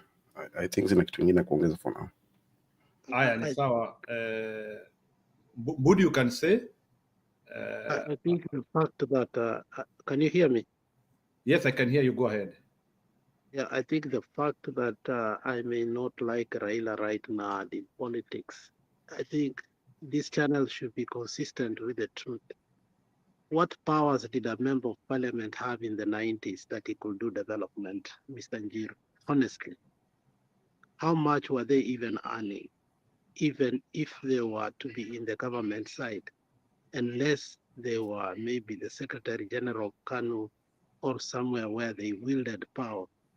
What development could a member of parliament, however, even if it's 100 years, you were to be in Kibera, what development could you bring in Kibera? I think we should be very honest when it comes to members of parliament. The reason why Mwai Kibaki, let me finish. The reason why Mwai Kibaki had to bring CDF is because of such kind of impunity that he foresaw when he was the Minister for Finance, and he realized for development to go everywhere in the country before devolution, we had to codify our constituencies, because at that particular time, the district development committees, which were actually headed by the PCs, were the mouthpiece of the State House. We saw how divisions and districts were created as a divide and rule, to a point that constituencies were considered as nothing. Moi used the powerful provincial administration to usurp the powers of the members of parliament. So for us to come here to ask which member of parliament did development during Moi's days, which, tell me even one, however good he was. Let us start asking members of parliament when they were given CDF. I think that should be the quality of discussion. But before the CDF, and even if it's that, we still need to bring this narrative that members of parliament, their work throughout the world is legislation. And that is why even our courts came to hold the CDF, because we have people like Sudis, we have people like last week you saw them, or 2 weeks ago, who have never spoken parliament. They don't know what legislation is. They don't know how parliament works. And their work is to just yap out here and confuse that we can bring development outside parliament, and parliamentarians do not need to legislate. I think that's a dangerous ground you're touching. What did Raila do as a member of parliament? He fought. He fought so hard. For what? For the constitution, which was the gateway to where we are today. For that, I give him a thumbs up. But to start saying it did not bring development in Kibera, I don't think that is something that we should even discuss. Okay. Thank you, Bwana Alex, because of that.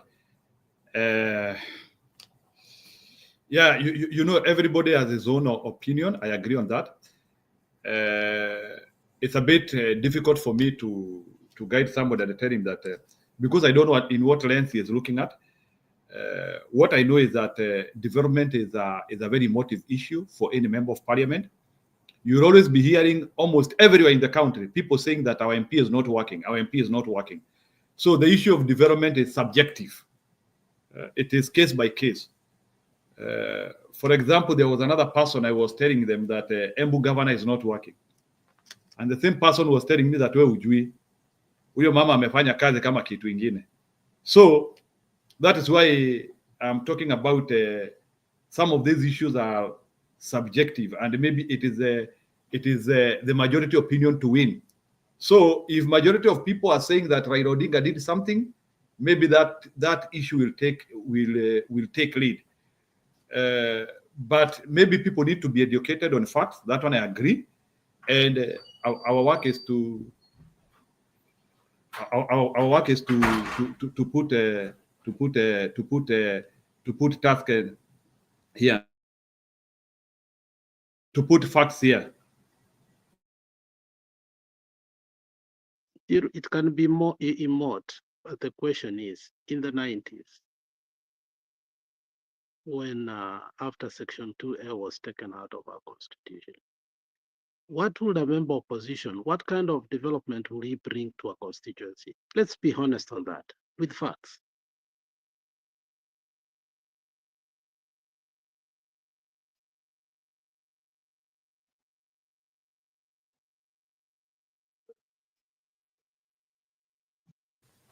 Yeah, Alex, I hear on that point.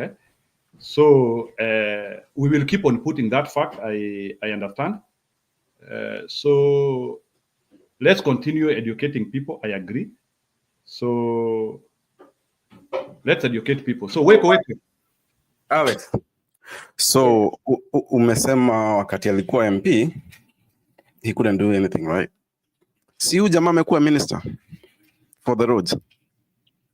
Okay, So, why don't you give me time pass? Is supposed to work for Langata.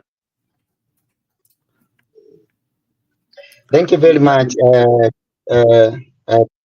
Asante sana Bwana Jiro kwa kunipatia hii nafasi niweze kuchangia, na kuna jambo ambalo ningetaka kujua ama kusema, sababu we are not here to comment emotionally, lakini kuna kitu ambacho ningetaka kujua.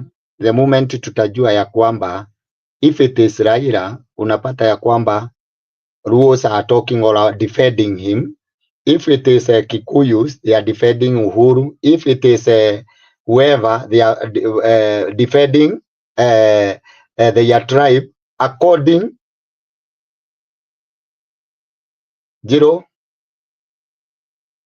Yes, I can hear. Go ahead. Okay. Hicho wakati tutajua hivyo, tutakuja kujua ya kwamba nchi yetu ni gani, na hii kitu ni kitu ambayo haijatutoka kwa fikira zetu, na tulikuwa tumetolewa na hawa watu ambao wanaitwa Gen Z. As you can see, many of the meeting that these people are going, unapata ya kwamba young generation hawataki kusikia, because these people are not tribal. They need these people to work. Kama my brother hapa ameongea kuhusu na tuseme ya kwamba kila mtu ako na history yake kulingana na kazi yenye amekuwa akifanya. If we talk all about Raila, you know all about Raila wakati alikuwa MP wa uko Kibera. Until now, kuna pesa zenye ziliambiwa walikuwa amepatiwa ili waweze kufanya kazi. He has his own history, hata kama amefanyia watu amemeleta mabadiliko ya vyama nyingi, mambo ya katiba and whatever. Kuna historia yenye ako nayo ambayo inaweza semekana alifanya hili na lile, sababu ukisikiza watu wa Kibera ama watu wakiongea kuhusu Kibera. Unaweko kidogo Yes. Alex, nimekutumia comment hebu ona kama utanijibu kidogo please. Okay, weko, go ahead. Okay. Ndio nilikuwa ninasema ya kwamba the moment tutajua ya kwamba we are not all about we are not there to talk about sijui Uhuru, sijui Raila, sijui Ruto, sijui nani, to focus on mambo yenye watafanyia wa Kenya, to focus on kazi yenye wanafanyia. For example, right now they are talking all about tribalism. Wanasema sijui tushikane tufanye, na ukikuja huku chini sisi wenyewe hata hatujui nini hizi mambo ya makabila wanaongea ni ya nini. Hapana, hatujui, we don't know. Kwa hivyo hawa watu ndio wanatufanya tuweze kuingia katika mtaro ambao sisi wenyewe hatuwezi jitoa. So what we are supposed to do ni tujue ya kwamba kile wanafanya hicho ndicho tunafaa kusoma nacho. What are we supposed to do? Tuache kusema nani alifanya hivi, huyu alifanya hivi, huyu yule alifanya hivyo. Let us work tuangalie ile kazi hawa watu wanafanya, na ninakwambia ukikataliwa umekataliwa, ukipendwa umependwa. That is it. That is my comment. Na ninakuanga also na account inaitwa Weko FM TV, iko huko YouTube, tunakuja kila siku. Enda pale usubscribe, like our video, and God bless you. Thanks a lot. Tuandikie link your channel so our audience can go and watch your show. The next person, okay, please. Kuna mtu hajasema kitu, please go ahead. Sijui nani mwenye ako katikati, lower bottom, the middle.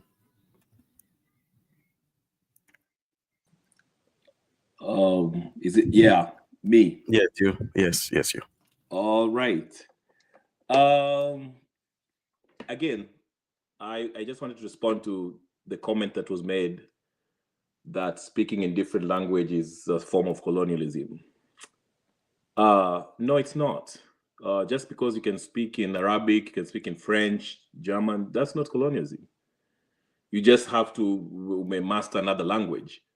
You're not colonized. You can speak fluently.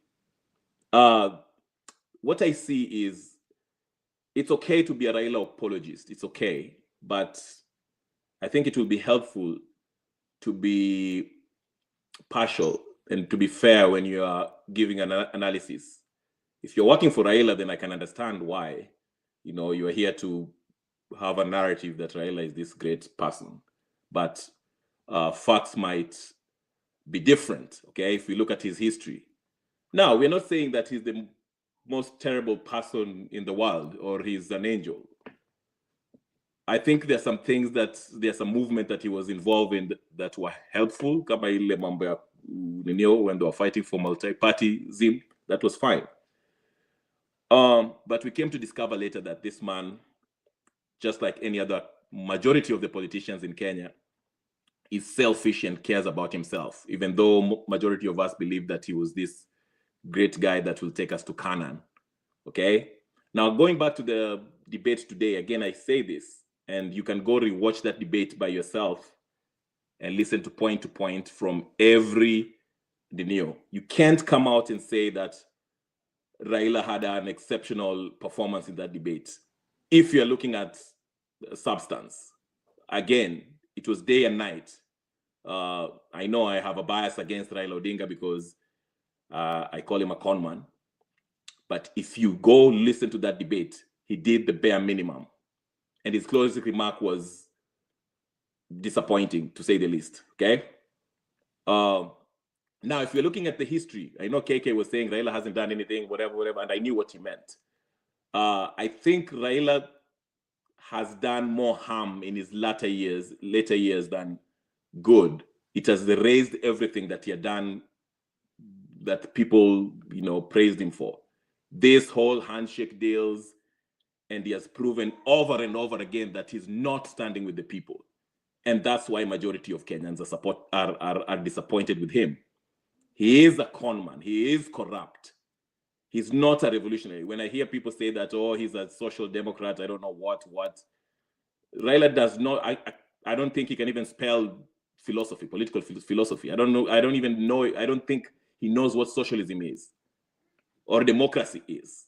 This man is a class 6 dropout. And if you have his engineering degree, I'm willing to sending you $2,000 right now on your Cash App. If you can produce it right now, that's a challenge to anyone. He's a class 6 dropout. He never finished primary school. He cannot produce his degree, engineering degree, when he went to East Germany. He's a charlatan. I've said it here. But we praise him because he is part of the great guys that came from 1992, Wakina Matiba. He came from that cloth. So we still hail him as, the last of the dying breed.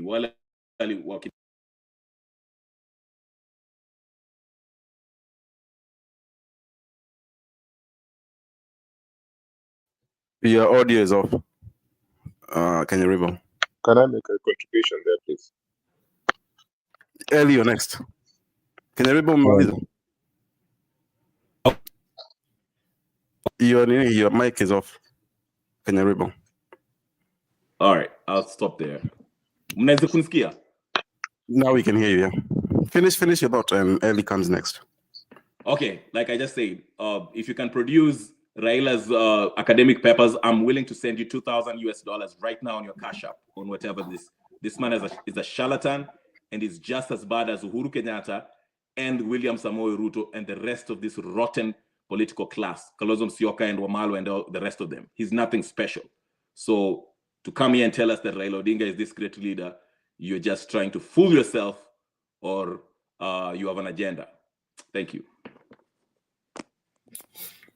Before Ellie comes in, I think I want to Onyango and on the comment section, Onyango and Oino, nobody here hates Raila. We do not like the state of our country. If you look at the common thing, most of us growing up is the same people we see every day. The same people tulizaliwa wakiwa Kalonzo, Raila. And the state of our economy right now, the country, it's even worse than it was in 10 years ago. We can all see this. And the common thing is the same people. I think we have to change. Kila mtu, we change how we vote. We vote for quality leaders. If the next time we have a chance to vote, because I don't even believe in voting, because this guy by now. KK, let me correct you.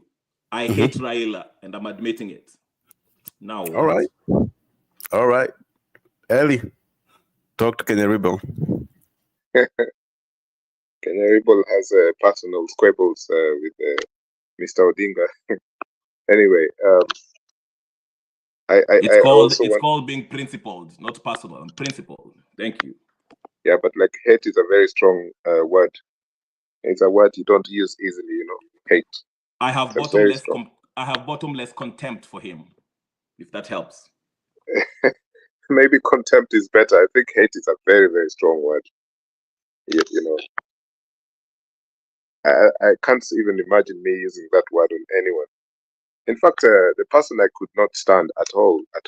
I detested this person in the longest wave of Kenyan history.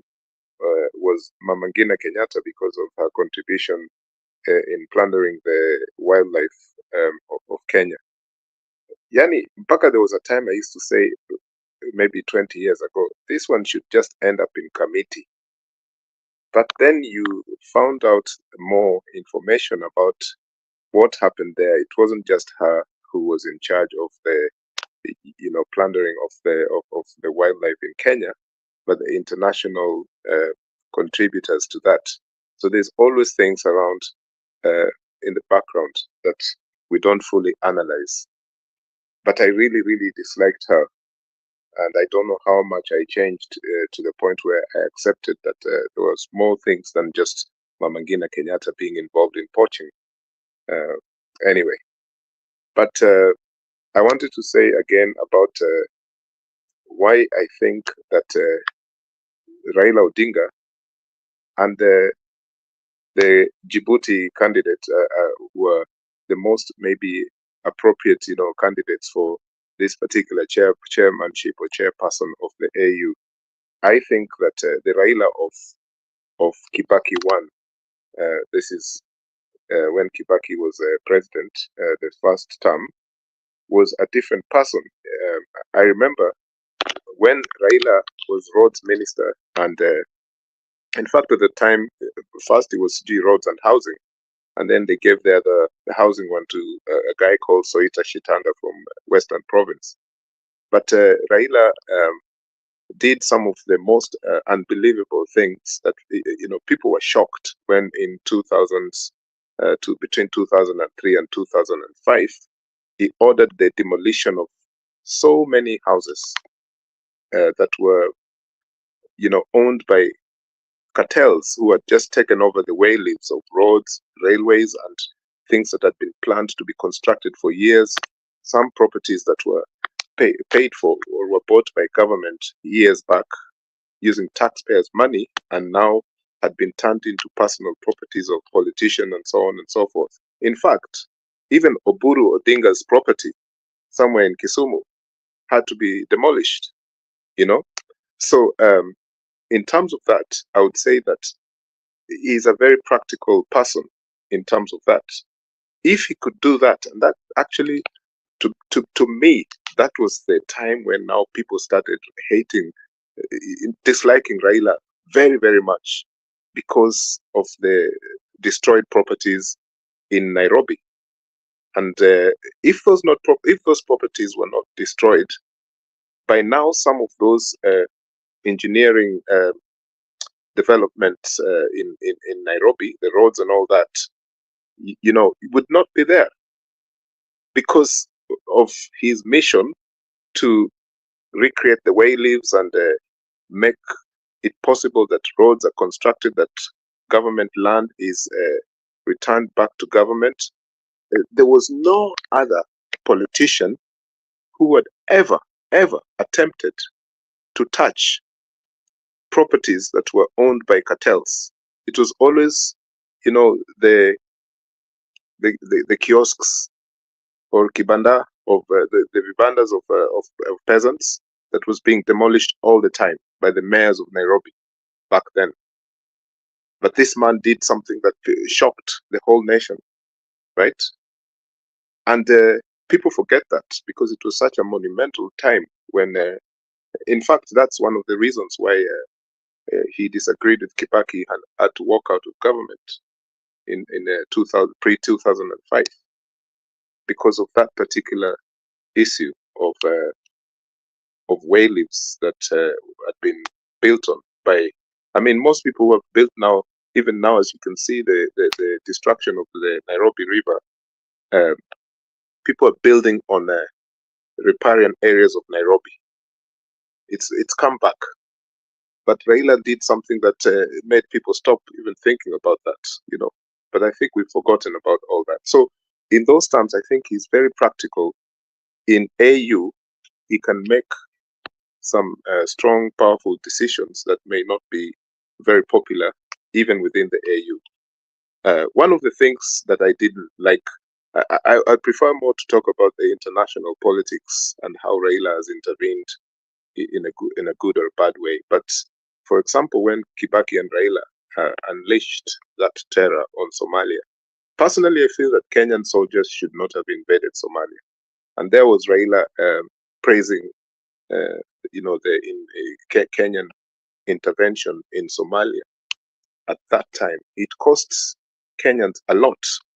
There's 300 or nearly 300 soldiers who still have not been accounted for. We know that so many Kenyans died in that Elade attack, and it's a classified document that we shouldn't know about. You know why? I don't know, and that's one of the things that I disapproved of Raila and Kibaki, the so-called invasion of Kismayo and all that in Somalia, and that kind of thing might be the downfall of his candidacy at the AU because the Arabic-speaking countries or the Muslim countries would have retraced this history and how he acted in the past in terms of Somali, for example. But no, I don't want to talk too much because I was told that we have 3 minutes. I think it's Bundi next. Bundi? I'm the next person. I'm Kenya River. Next, please.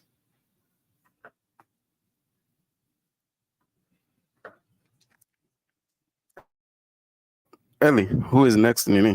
Nani yako hapa? Because I can only see Anna Jean. Ni Kenya River. Go next.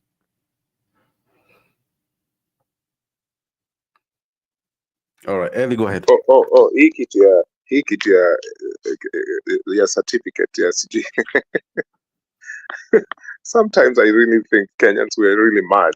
You know, on the one hand, we want to be populist. We don't want elitism, which basically means we don't have to be led by elitist people who have gone to some posh school, some posh university, blah, blah, blah. And then we actually want those kind of people again. I don't get it. There are many countries around the world which are not led by a university professor, an engineering graduate, or anything like that. And those countries are running perfectly well. Now, Raila is this thing that we hear constantly about his certificate, and the university that he went to, they provided it. It's in public, whatever. Yeah. You can go and check it out. It's out there. Do you have it? That No, do you have it? university. Let me finish. That university, they were put under pressure by Kenyans and some political people in Kenya, and they came out with it. They said, this guy, actually, he was a graduate here. We don't have a problem with that. I mean, we live in a digital age. If you want these things, you can get them. You know. So that's fair. I don't know why someone so eloquent and smart like Kenya Rebel can come here and tell us that Raila finished school in standard 6. I mean, my mother, I think she went up to Form 1 or Form 2, I don't know. But she's a very smart woman. She makes dresses, you know, she has done that for the most time of her life. She anatengeneza suti, nguo za watu. She's a very intelligent woman. That's all she has known. Why do we think that a leader must have some kind of a degree? So, you know, even hiyo kitu huwa inanisumbua kichwa sana. Sijui inatoka wapi. Ellie, you have to understand, some of us, whatever, unajua, the worst mistake that most Kenyans we do is worshipping anyone.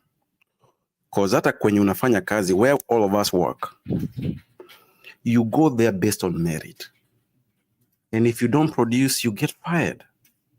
We need to do the same thing in our institutions. If you're not performing, get out. Let somebody else who can perform. I think I'll let Kip. It's your turn. Karibu. Yes, Njeru, sorry, Bana. We were supposed to analyze the idiot's speech that day. I was called into a meeting, so I'm sorry about that. Yes, AUC, African Union Chair Commission, is, I don't know who this is. I'll explain to you something. The AUC job is useless. It's an academic role. When I say it's an academic role, I mean you go sit in office and write reports and go discuss it with the world leaders. But none of those things are ever going to be enforced compared to what you have in the EU. In the EU, you've got a parliament, you've got rules and regulations towards trading amongst European nations, also the European bloc with other nations. We don't have any of those in Europe. An economic bloc does not create rules that are enforced to the citizens of, when I say things like healthcare, migration, there is immigration treaties, but we talk about immigrations are down towards the member states. Now, the AUC job, all you are is a glorified ambassador, nothing more, nothing else. So there's nothing he'll ever going to enforce in the African Union that is visible. So he cannot go, like for example, let's look at the legislation of Kenya. They can decide that we're going to collect taxes. They can decide, they can make laws that are going to be enforceable around Kenya. They can make decisions on how we trade. So the AUC job, again, it's an academic role, plus it's also a glorified ambassador. So he can go and do whatever he wants to go do there. No African knows who the AEC chairman is. No, if you ask Tanzanians about AUC at the moment, they don't know. When Sudan was doing the AUC for themselves, We Kenyans did not even know that role existed. We didn't know it existed. So it's absolute garbage. Again, now this is just for big people around Africa to make themselves look nice, happy. It's like a Grammy Awards, because who are you debating and who are you? We are not going to make a decision as the public. Now, usisahau ametumia 10 billion Kenya shillings. 10 billion Kenya shillings of our people. And I do not know who allowed that to happen, but that's crazy. 10 billion of our money. We're not paying doctors, we're not paying teachers, we are paying 10 billion for somebody to campaign. How was that money allocated? Through a parliamentary bill, or how was it? Kwani pesa Kenya inaallocatiwa kienyeji aje? So the treasury of Kenya is Ruto's personal bank, because you've seen him doing this for the last 2 years. Kulikuwa kutenga, sasa ni kusema. I have allocated 500 million to the Grammy Awards. I have allocated 100 million to femicide. I have located this, blah, blah, blah, to that. And I never hear those being debated in parliament. So, same way, he just went to treasury guy, removed this money, and it was done. That is it. That's how Ruto operates. Ni mfuko yake, ni account yake, personal treasury. So, yeah. Our money was spent on a very useless thing. It's never going to benefit Kenya, and it will never benefit Africa. So, like, it's a very, very, very useless. Let me ask, Kenya has invested 10 billion on Raila Odinga. So, what is the returns for Kenyans for that investment? 10 billion. Zero. Pride of one man and his. It's not even pride. It's not even pride. It's wasting our money. Wasting our money. KK, I'm checking. Amina, Kenyan government spent in 2017-18 something like it says here half a billion shillings in 2017 lobbying for Amina's campaign. I am checking the one for Raila and I'll get back to you. Hiyo ya 10 billion, hey, hapo umejaribu. No, it's kujaribu, it's the truth.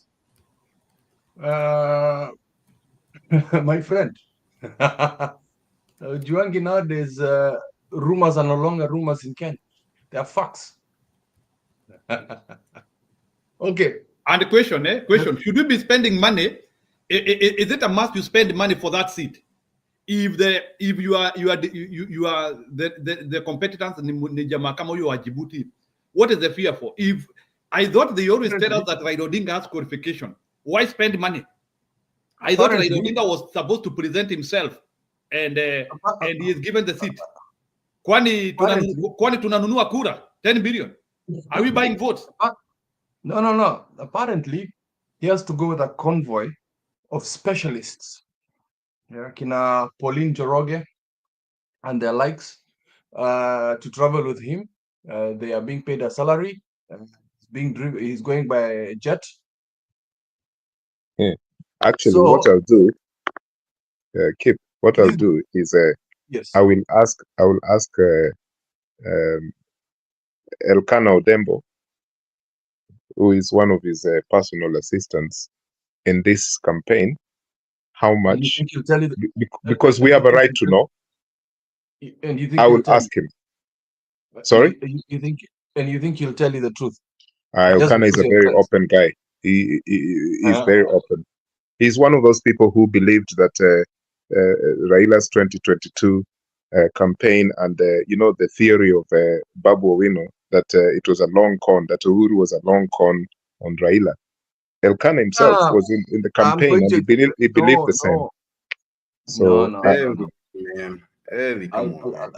unajua, when you are talking, Eli, 1 minute. Eli, 1 minute. I want to pump some sense here. Should we be spending money for that post? No. Should we be spending money? No, not even 500,000 shillings. Yeah, that's why I'm asking. Yeah. Then because Because number one, why are we this extravagant? yeah, because number one, Raila is a billionaire. He's a billionaire. He's not some, politician, on a bicycle. He's a billionaire. So I believe that the government should not have spent 1 shilling. But I would like to know if it was 10 billion. And I think it's a right for Kenyans to know.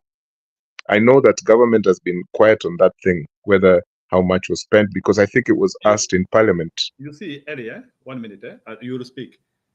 You need to know that Mr. Ruto, who is approving money, he had to massage Bwana Raila Odinga. That's something which we have to, Raila Odinga couldn't have just suddenly decided to drop everything which was happening in Kenya and start pointing to AU if he was going to use his wheels.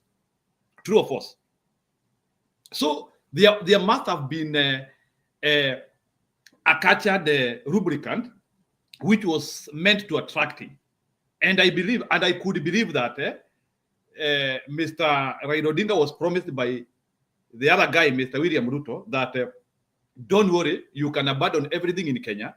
We will create a kite for you from back doors, because come on, 10 billion on the back doors. We will create a kite for you, and you will have a laborious life as you go to seek for this seat. And if it will come to be known that Mr. Raila Odinga has used 10 billion to win this seat, he doesn't deserve anything in this world. Go ahead, Eli. Okay, I got part of a newspaper cutting from the Daily Nation of March 25th, 2024, and the headline is "Inside State's Big Plan for Raila Odinga's Bid for AU Chairmanship." And in that article, they say in 2017, Kenya spent 437.7 million, which is nearly 500 million, in its failed bid to capture the position for Amina Mohammed. And it goes on to say data that had been submitted to Parliament showed that, so these things are submitted to Parliament, okay, showed that 437.7 blah, blah, blah, blah was spent in the campaigns, exceeding the set confidential expenditure by 52 million.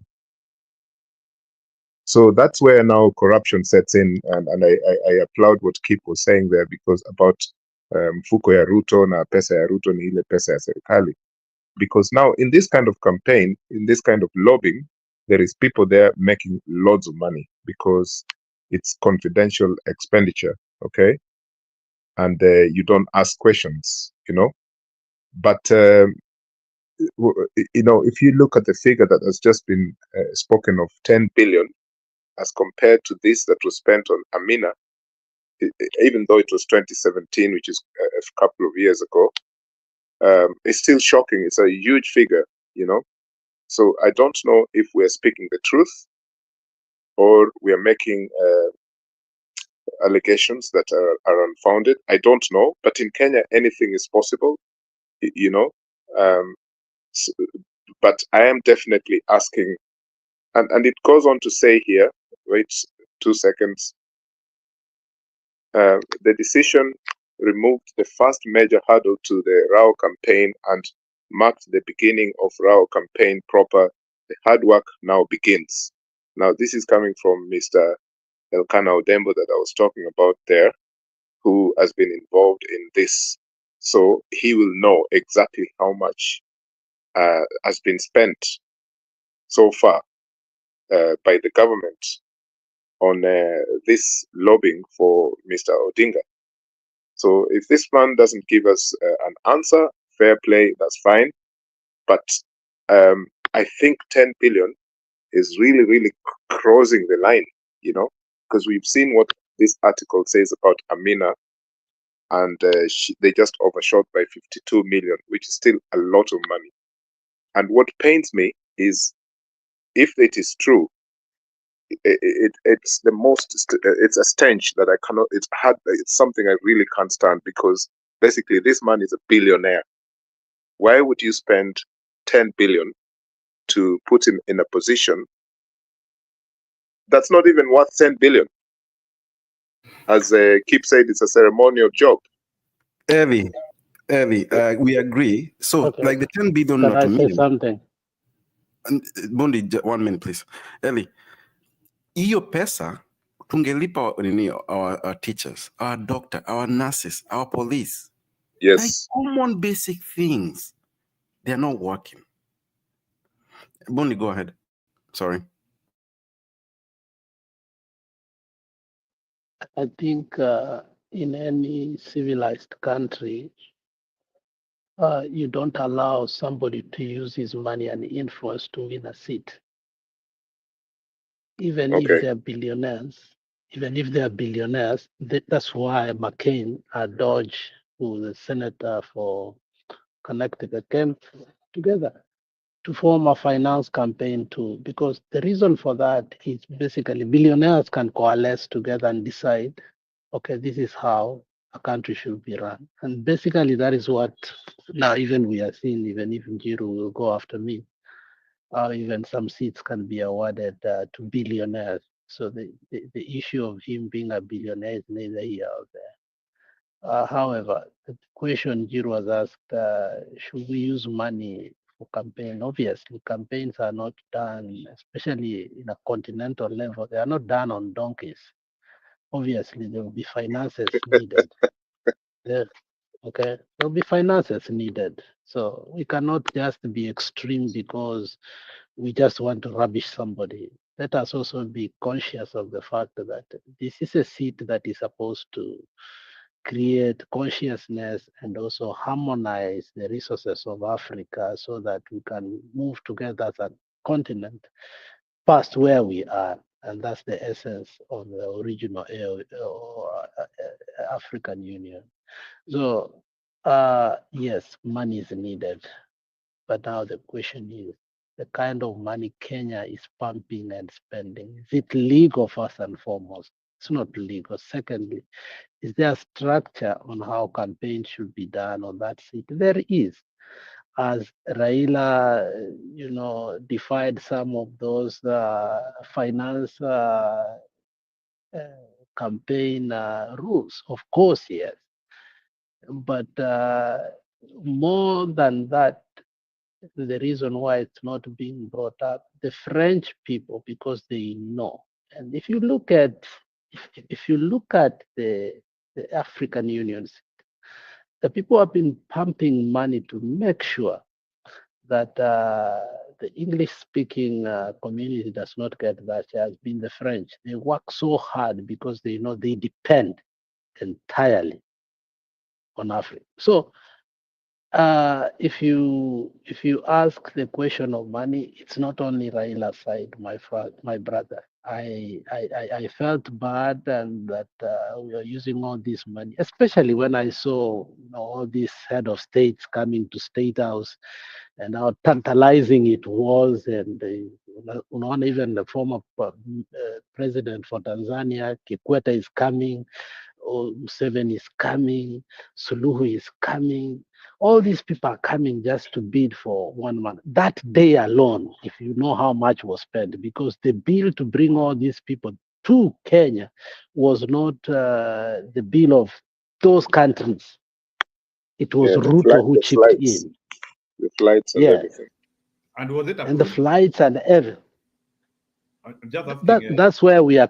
That's why I'm coming. That if overall we cannot quantify, even if we were to call Elkanah to know how much money has been used, because some of it, the way it's being used, I mean, if we start going back, it will be more than that. But I think 10 billion is an exaggeration. Okay, 10 billion are an exaggeration, but it has doubled what Amina used. That is a fact. Okay, if you saw Amina going throughout Africa, it's different the way Raila has been going out. And if you really want to know that, the way Pauline Joroga is quiet, because she's in all these trips, I don't know what he was promised. You can understand at what level the bankrolling is on. So it is okay to use money, but how it's being used is wrong. But on the other side too, the way the French is pouring money to make sure, because it's losing Mali, it's losing Burkina Faso, it's losing all its military bases. And now, Djibouti is the only country in Africa or in the world that has the French base, I think it's the Japanese base, the Russian base, American base. It has almost all the bases of the countries in the Even world. For some Chinese, reason, I don't know it has why. even Chinese Even base. Chinese, Yes. even Chinese base. So you can understand how much money also this man is getting, my friend. Djibouti is not bigger than Kisumu, my friend. So, And it has but American for a base there. candidate, to emerge from Djibouti and all of a sudden to be a threat to Kenya, you can almost tell that also there is money being poured there. Sorry. I think, yeah, go ahead. So are you justifying using our money when our teachers have not been paid, doctors are not being paid? People I'm are not dying saying of that. hunger. I So have not even said that. Actually, I've even given the figures. If you look at the comment section, I wrote before Nani said, Amina used 435 million. And I'm also here to say that it will be difficult to quantify how much money Raila has used. I've even criticized the coming of what? All those presidents who came. I'm on the record criticizing the launching of AUC, Raila, the way it was launched, because it was way overboard. Okay, way overboard. The amount of money was used. I am not doing what you have said. What I'm saying is this, that we are doing it, they are doing it, and that is why this seat does not make sense to me. Yeah, I think Alex is being pragmatic. Is actually saying this is what happens in diplomacy, official diplomacy, and this is how they're behaving. He's just being pragmatic. I don't think he believes that this is what should happen.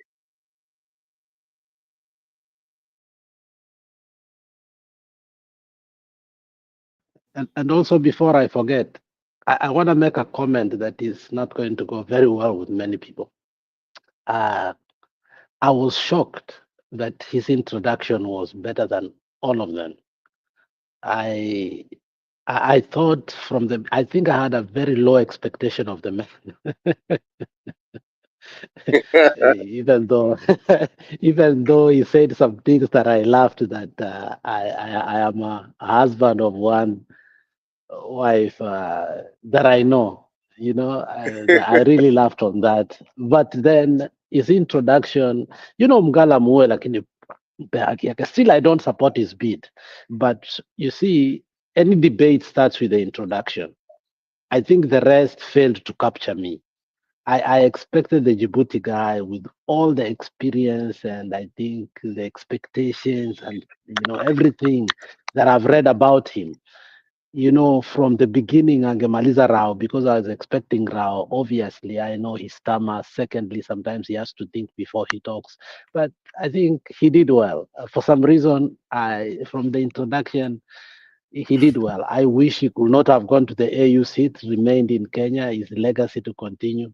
But the rest of the things, I was walking on eggshells every time he was talking. But the introduction, I give him an A+. I don't know. From my view, naona this is exactly what's wrong with our society, our politics. Just listening to the man, you're saying that the Djibouti guy you're saying hakuwa na good point, right? We need to... I said, I did not say he did not have. Please, I don't know if you are listening to me or you are listening to yourself. No, I was bro. very candid and very cogent that, no, let me say what I said for the benefit of you. I said, Raila surprised me in his introduction. What does that mean? I did not expect that. Exactly what Or I is that said. I already explained it. If you were here. The point najaribu kusema, we need, we are conditioned to follow politicians instead of characters. For example, the Djibouti guy. I don't follow him. I don't follow Raila. All right. My bad. I've never followed him. After the Narco report, I've never. I've been kicked in many, many platforms because of the guy. All I'm saying is simple. I wanted this debate like no one, I wanted Raila to be defeated hands down so that we can have a way out in our country, because this was the last nail that I needed for the whatever now, the three brothers. But he surprised me. And I'm thinking, how can he be stopped now? I'm being honest. Now, how do we stop him?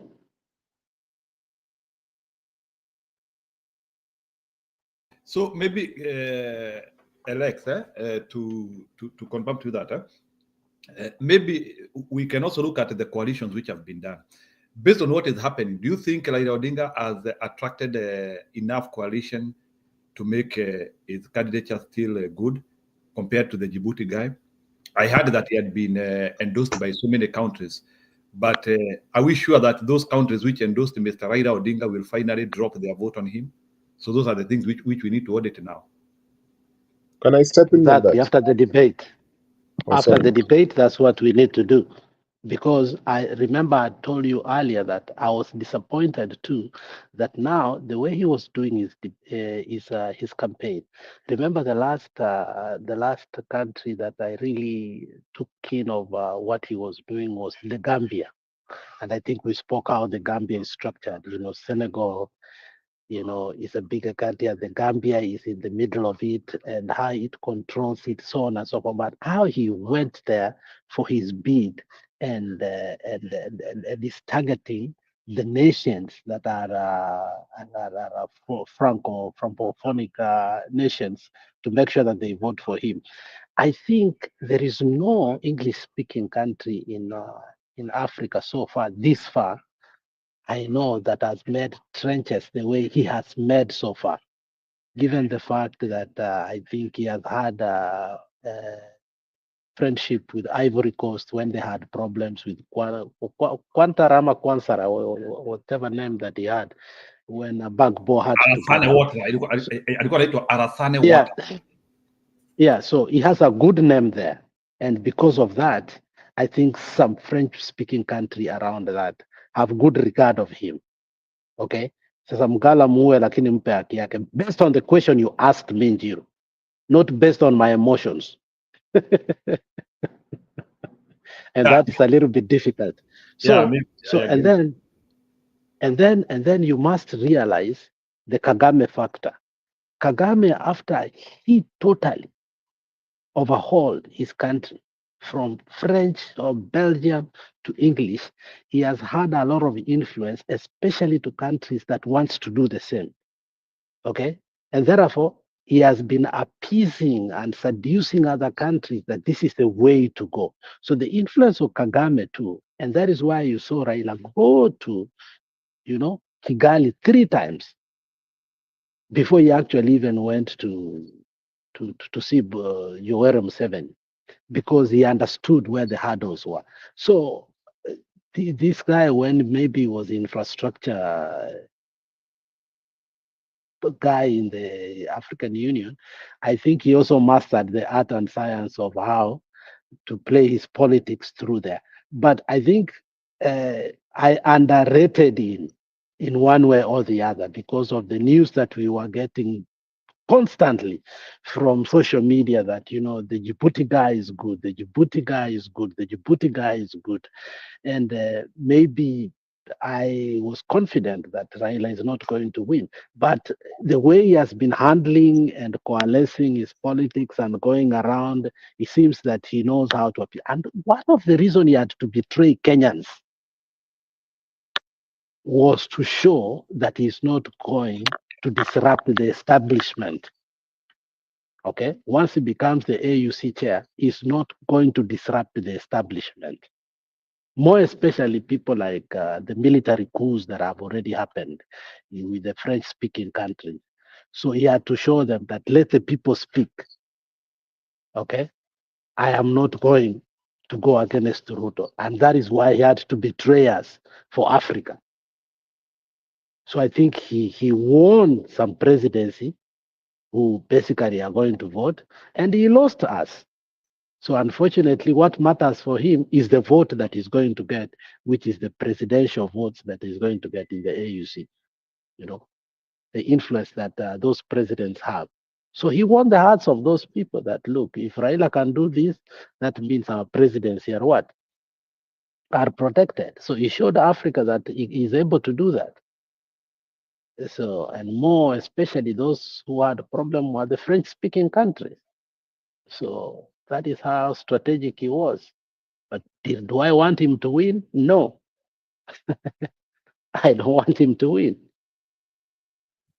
I wanted to explain something.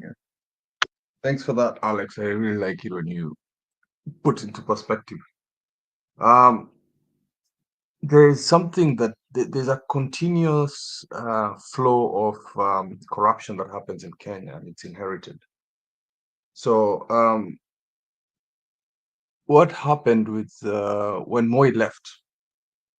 Moi left. We did the Eurobond, and yeah, big deal. Then SGR, and every time you see that, there's always a snippet of bureaucrats, people who know how to measure the books in two ways. Balance mara mbili. So you balance what you think the public needs to see, and then una balance towards actually keeping the economy just above, floating above. So SGR, Raila alikuwa involved in that. That's what he wanted to do. And the digital brothers came and took over. But at least there was a blueprint during Kibaki's time, because it came through that. Then there's also bureaucrats that came through Kibaki. So that was the wise thing that Uhuru did, who would then come and help him balance the books as Kibaki had done. When we came to the handshake of Raila and Uhuru, the same thing happened, and this is now with the Adani, the trifecta of the Adani deal, which was healthcare, airports, and energy, right? So that was something that Raila was coming to implement. So he had already talked to his handshake brother, Uhuru. But the problem was there was a bit of bitterness with Ruto. Ruto knows these things, it's not like alikuwa amefichwa hizi vitu. He knew they were there. And with the bitterness with the two of them, he decided to kick out all these guys who've been inherited since Kibaki's time to kind of, balance the books. So this guy, Ruto, then hired people who are incompetent, absolutely. You've seen the list of CSS, you've seen the people he's been putting in power, are absolutely greedy, and they take everything.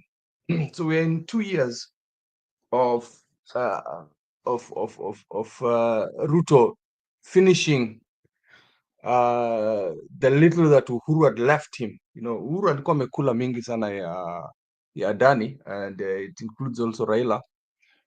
So he's just out of spite, akakula yote hata kubakisha kidogo ya kusaidia wananchi. So that is the trend that has been happening. Now, if you look at, other than what Alex is saying, where the betrayal to the people about, he's coming to say Adani deal is good. This man is a snake. So he would, if it was before, he would deny he had ever had presence. He could even say negative things about it. But in this case, there were two purposes of doing that: continue eating together, and also the AUC job. Again, pride. So it's not that these things have not been happening. It's just that the man we have right now is not an administrator. He does not know how to make decisions that would at least keep the people alive. You could see Moi tried as much as possible, even when the economy was bad, to try and he's the one that actually, if you guys do not know, we're not ugali eaters. Hiyo kitu tulifundishwa na Moi. We have our own staple foods, but Moi made it a fact that unga ndio tunakula sisi wote kama Kenya, and he made it our staple. So those are the kind of decisions people need to be, the people of leadership need to make, not to keep their people hungry. But Ruto does not understand and does not see these things. So now my theory is he needs the help, Uhuru and Raila, to get. Now he's already got an expert to come and help him balance the book, like in Ambadi, but it's still that 2 years in the red. I don't think they'll. I'm not saying they're not being corrupt by the guys. These guys are very corrupt. I'm just saying that it's like stage 5 cancer. That's what Kenya is in, because the amount of looting that has gone through with the Murkomen and them lot, we're in stage 5 cancer. So he needs them for that, to kind of rescue him from the hole that he's put himself through, the spite he had for the two of them. And then secondly is to share blame. They want to share blame. ODM is to blame. You can see we've been shouting ODM is to blame. Soon you'll hear Jubilee is to blame. And then the watermelon guy, the night runner himself, I think he's trying to get a deal in the background. From my deduction. I mean, he goes to State House at midnight and at odd hours, and he's been doing this for years. Kalonzo is but he. What I generally see with him, he has got bad timings. He's got very bad timings. But just look at the behavior of the Wiper MPs and the Wiper leaders. These guys already knew UD a long time ago, and they're in partnerships with them. They're just waiting for the optimum time to do that. So the reason why you see the three of them, it has become so dire that they need to rescue this fool. Otherwise, if a good leader does indeed come in, Raila is in trouble, Uhuru is in trouble, Ruto is in trouble, because we need our money back as Kenyans. We need that money back. See it in mchezo at due forgiveness? No. They stole money from us, and we generally want it back. I don't see any other way. And if indeed we ever get a good leader, I would want to petition for death penalty when it comes to corruption. Anybody who's found with death penalty with corruption should be killed. South Korea does it, China does it, Singapore. I mean, there are these countries. We don't do it in Europe, but these countries do it. It's very rare to see somebody corrupt in these countries, because that's your life you're messing with. Keep. Now unajua, the West is the one has been pushing most of the world not to do the death penalty, because they know once they compromise people, watakuwa hapo for long. And I agree with you. We should do that death penalty for corruption. Corruption causes death ya watu. If you steal from a hospital, kuna mtu atakufa hapo. If you steal from schools, kuna mtoto hatasoma hapo. Yeah, they're committing suicide with our people. Corruption should be a death penalty, no questions. Straightforward. Thank you. Sorry to interrupt you. Jiru, can I come in, please? Okay, you can come in. I think you wanted to say something, Andrea. Yes, I wanted to make a contribution on Djibouti, because my conspiracy theory, it's only an opinion, but it's also a conspiracy theory about what may happen eventually in February when they decide who is the next chairperson of the AU. I don't know if they do it by consensus vote or a majority, 2/3, whichever way they do it.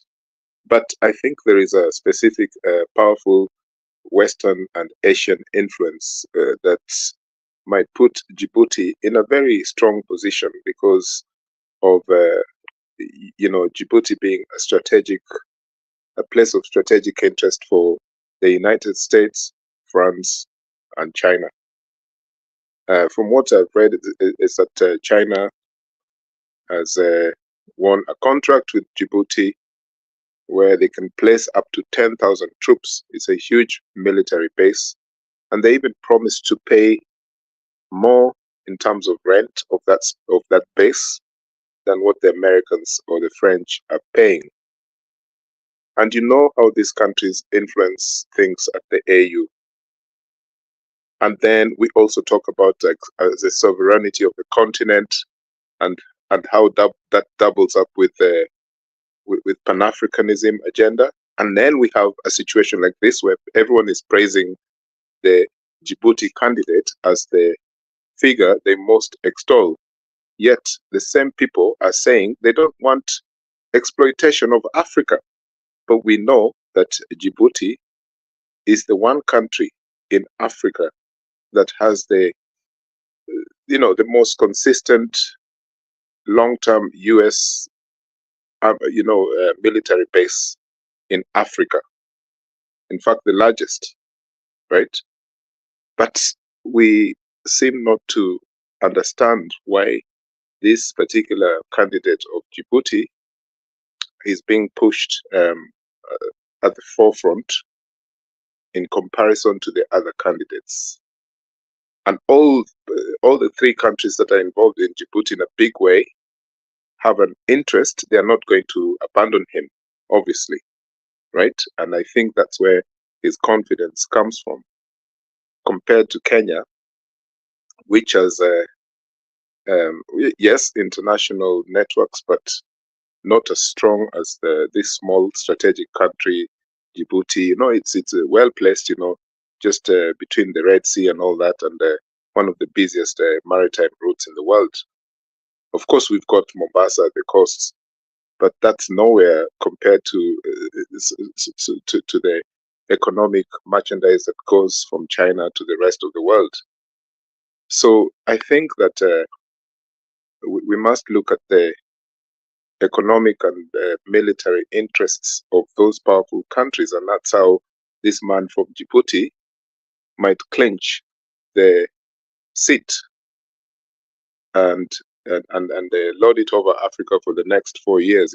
It's easy actually to say that it's a ceremonial post, but in the background, there's a lot of heavy lifting, which must involve a person who when they say jump, how high do I jump for these powerful countries? And that's why I think Djibouti might have that advantage over Mr. Odinga or the other candidate. To me, that's, I think, the biggest. It's not even about like so-called francophone countries versus the rest. But then that might also be the advantage of Raila Odinga, because those other countries who are against that overt exploitation, where Djibouti has been seen to be establishing forces from other countries, and in Kenya, I think we only have the large, British base in Nanyuki or near Nanyuki. There is not a huge American interest in Kenyan, military space. But if you compare to Djibouti, then Raila Odinga, in those terms of international politics, has an advantage, because the other leaders can say in February, well, we don't want a person who is promoting exploitation through the exploitation of their country openly like that. Bwana Eri, If you remember, nataka kucheza video alafu mudiscuss kidogo. Let me just play this video. no. No. Let me say something, because what he said, the video might take us away from his point. Please, if you saw how the American counteracted it, and many people did not see it, it's almost impossible for a lame duck president in the US to go for a trip outside the country, more especially Africa. When elections have ended and you are on the lame duck session, there are more important things to do. For instance, what Biden did was to start in anyhowly appointing those judges, so on and so forth. But within that, he found time to go to Angola. Now, now you have reminded me another thing that puts Raila in an advantage. The Lobito corridor. Is it called the Lobito corridor? Which Raila used to emphasize when he was saying the connectivity of Africa. One of the railways that Raila really wanted to be built on the first level was the one that's coming from Angola. But now it did not go to Lusaka. It went directly to the copper mines, which, if you remember, when Edgar Lungu was the president of Zambia, had refused to pay the Chinese the money that they had borrowed, and the Chinese took over the copper mines. For what? For Zambia. When HH came, he gave it, he did everything in his capacity, paid off the Chinese their money, and brought back the collapsed copper mines back to the Zambian people. But now the US are building a corridor that is very funny. From Angola, which is the southwest, okay, all the way to almost the eastern, northeastern of Zambia, then through the jungle, all the way to where all the minerals, for what? For the cell phones, and the most important minerals that today China is fighting with. When you had Trump is going to put the tariffs, there's 3 minerals that the Chinese people said they are not going to export to the US. Therefore, Apple may fall, and some basic military, according to how people are trying to, to respond about the tariffs versus, I don't know, Jiro, you saw that. But the US also has retreated. It might be the US is also on the campaign trail of Raila Amolo Odinga to support that railway, because in that railway, they have said the largest hydroelectric power that Raila used to talk more about when he was the infrastructure AU person. It looks that the Americans are ready to build it or to bankroll it. So, yes, Alex, the only challenge I obviously, have, Alex, maybe as you speak, yeah. Does America have experience of doing a development project in Africa? Can they manage that project, or they are going Yes. to go to other? Kuna project wamejenga? Zero. Yes. Zero and Alex. In other countries, I think, yeah. Alex, point Yeah. is good. But I think I want to add other things on top of your point. The reason why Biden alikuwa Angola, kuna rail ilijengwa in Angola ina connect all the way near Congo. So ilijengwa na Chinese. That's the one I just told. That's the one I was talking. Yes. The Lobito. It's called Lobito Corridor. Yes. If you watch there's a PBS interview. One of the Biden people, alikuwa na explain how that is important. Okay, you can read the chat. 1 minute. You can read the chat and respond here. Go ahead. Okay. So that's why uliona Biden hapo alikuwa hapo to make sure, cause Chinese walijenga hiyo nini railway, so it controls the whole, whatever happens in that part. So he was trying to make way na president wa huko, so they start hauling things from Congo And don't forget, they're committing genocide in Congo. Sijui kama mmeona, more than Thank 100 you for people saying that. wameuliwa. Yes, yes. Wameuliwa, butt naked, all of them. Killed, shot in a trunk. Anyway, hii dunia ni mbaya. Go ahead, Bungi Paul, to interrupt you. And that is why, if you ask yourself, the first executive order of William Samoei Ruto, after giving the judges the money he gave them in the inauguration, the next day was for our soldiers to go to Congo without what? The parliamentary approval. Who was for that? So at the center of the AUC seat is the fight for minerals. And if we have to historicize the issue of minerals and Africa, Kenya Thank has you. been Thank you. at the hell of impunity. When Kenya does not have Tanzanites, but all the Tanzanites of Tanzania somehow end up coming to Kenya. Kenya does not have a lot of gold more than Uganda, than Congo. But when you hear the princesses and the rich people of the Arab countries are buying gold, you can hear one name always come up. A person who they trust, that if he says, that's why the clip last time we had about Wetangula that was going to be cooked, and Wetangula had to solicit the voice of one man. And you heard in that clip, why don't you tell Raila? The story of that minerals, if we really want to go back, is what brought Raila to Kano, if you don't know. In 1997, before Bendera NDP went down, anybody who remember that? Because it was a total shock to us, some of us who really subscribed to I the know what you're going religious to say. tenet. Minister for Energy. Yeah. Before that, no, before the Minister for Energy, there is something people did not know. The man who came to talk to Raila was Bwana Dawa. Bwana Dawa was very close, Makto, to Moi. Actor. And that man had only one position in Kenya. He was the chair of this company that was London. in charge, Londro East Africa.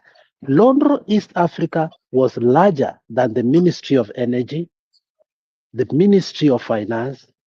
It was only equal to the presidency, the chair of Londro East Africa.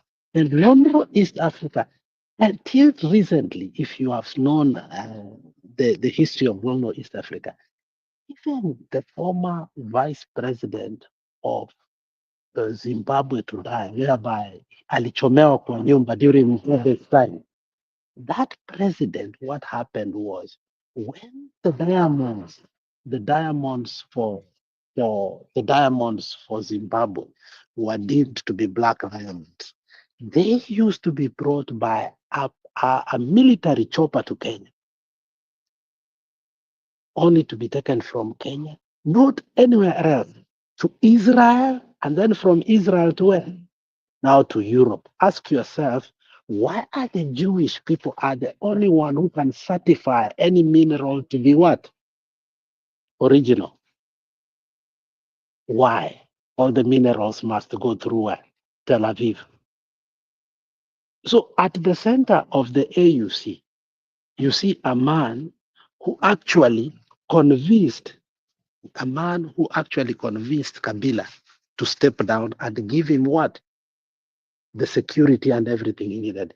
Do you know that Kabila had to become a senator from a president to a senator? Those were negotiated by Raila. How powerful was it? At the helm of it was the minerals.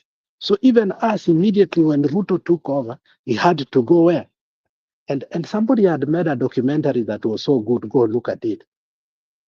The reason why Mugabe had to support Kabila and bring soldiers there. Was it Kabila or the Mobutu Sese Seko? It was Mobutu Sese Seko. It was of the minerals. The reason why Yoweri Museveni has become so wealthy is because of the minerals. Yet every president has his minds in Congo at large. The reason why you hear the M what? The Rwanda people who are in, they are called M something. They are so powerful. Yet Rwanda is like Kisumu. Rwanda is not even like Nyanza, say but it is so M23 powerful. Yeah, M23. ile ya nani Because they ya own Kagame. mines. Yeah, they own big time mines. So at the center of all this, so when you see that railway, it was facilitate the Chinese people who had really done well in terms of stealing without us knowing, because they know how to pacify us. The problem is that the Americans steal openly, and they don't pacify us the way the Chinese pacify us with some of mega projects ambayo tunasahau kidogo. But I think there will be a fight. But Raila has been a dealer when it comes to gold, when it comes to oil, and that's why his wealth is not based on farm like Gatundu farm, Opoda farm. What is Opoda farm to Raila? That's nothing. Okay. When it comes to apartment, that guy does not even, you can't even hear where he has apartments. If it's land, the only land that tunaongeaga is molasses. Is that a land that you can say that Raila can be fighting for? No. But when it comes to minerals, real minerals, negotiating with the queens and kings and emperors and other, when Raila goes to Israel, he's being given a state welcome. You've seen it over time without even an official. His role as a person with the minerals is more preeminent than any position he can ever have. He literally put this man who is Felix who? The president of Congo. He literally put that man to be the president of Congo, like it or not. So you cannot you cannot minimize the influence of this guy in Africa, but in our country he has messed up. I think in Africa he will mess up too. You know.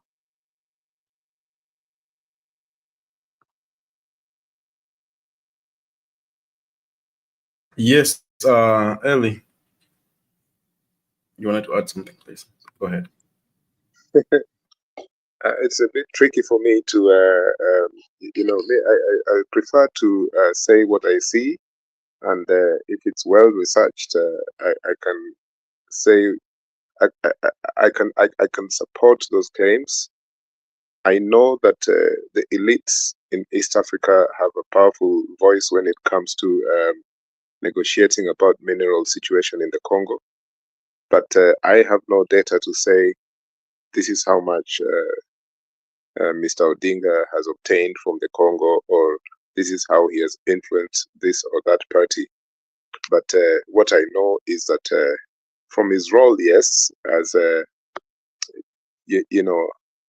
as an international figure for high representative of the AU and things like that, or as prime minister in Kenya, his influence has shaped some of those things that are happening in the region.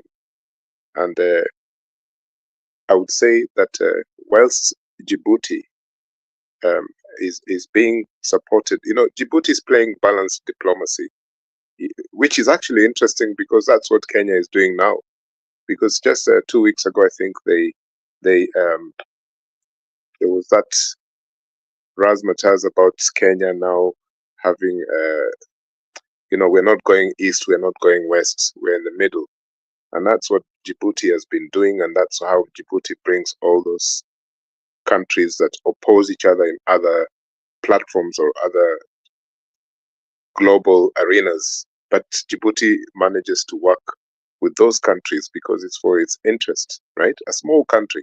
But then Kenya is saying that they're also playing a balanced game. I think Uhuru Kenyatta used to say the same thing. And in fact, Moi was the only obvious ideologically West leader that Kenya had ever had.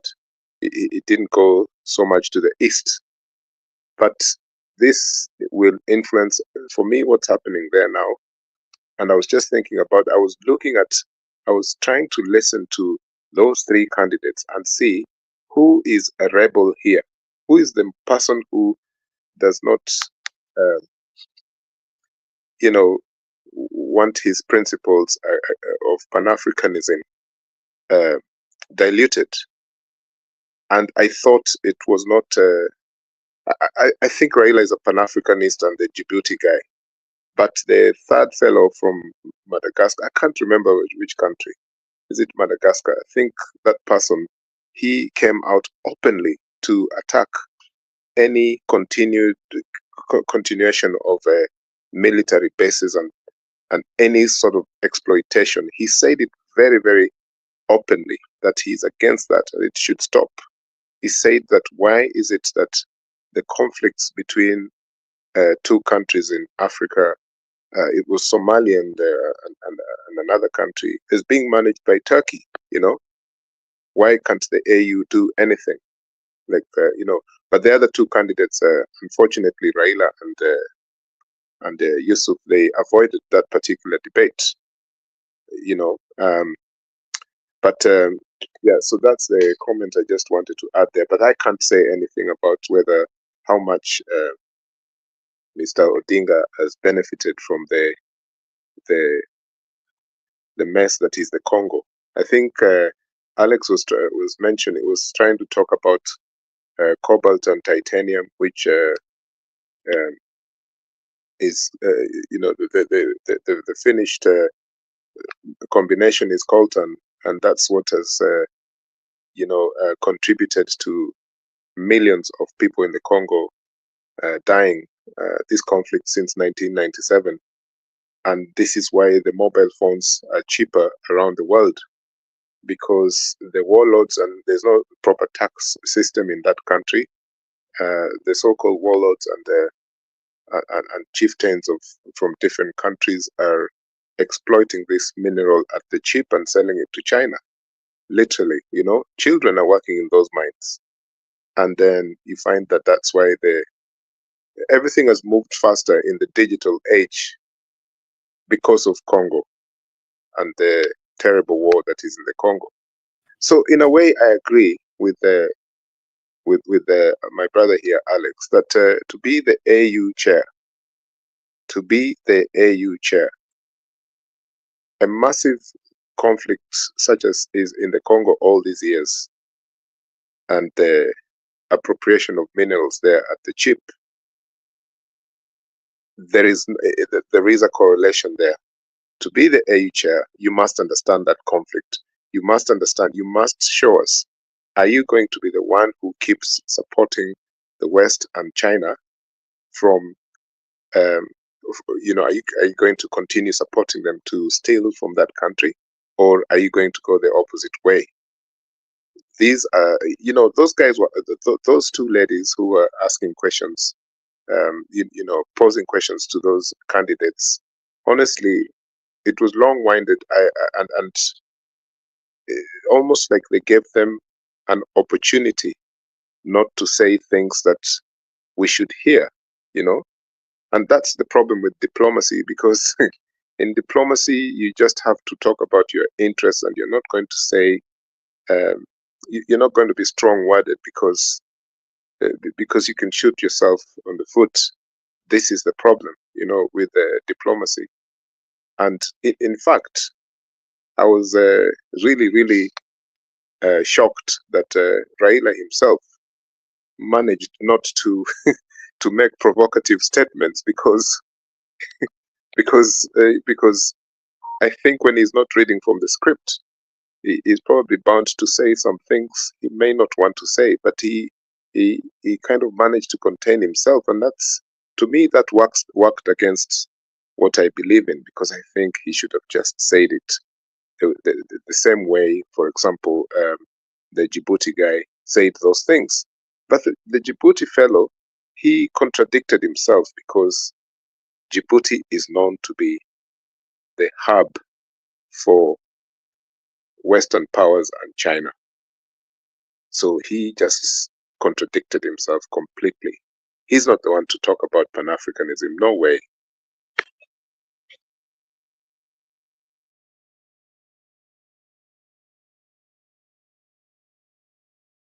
Bundi, you have a point to add? or anyone else? I think I feel like it's like we are also in a debate of AUC, and my friend is walking on eggshells.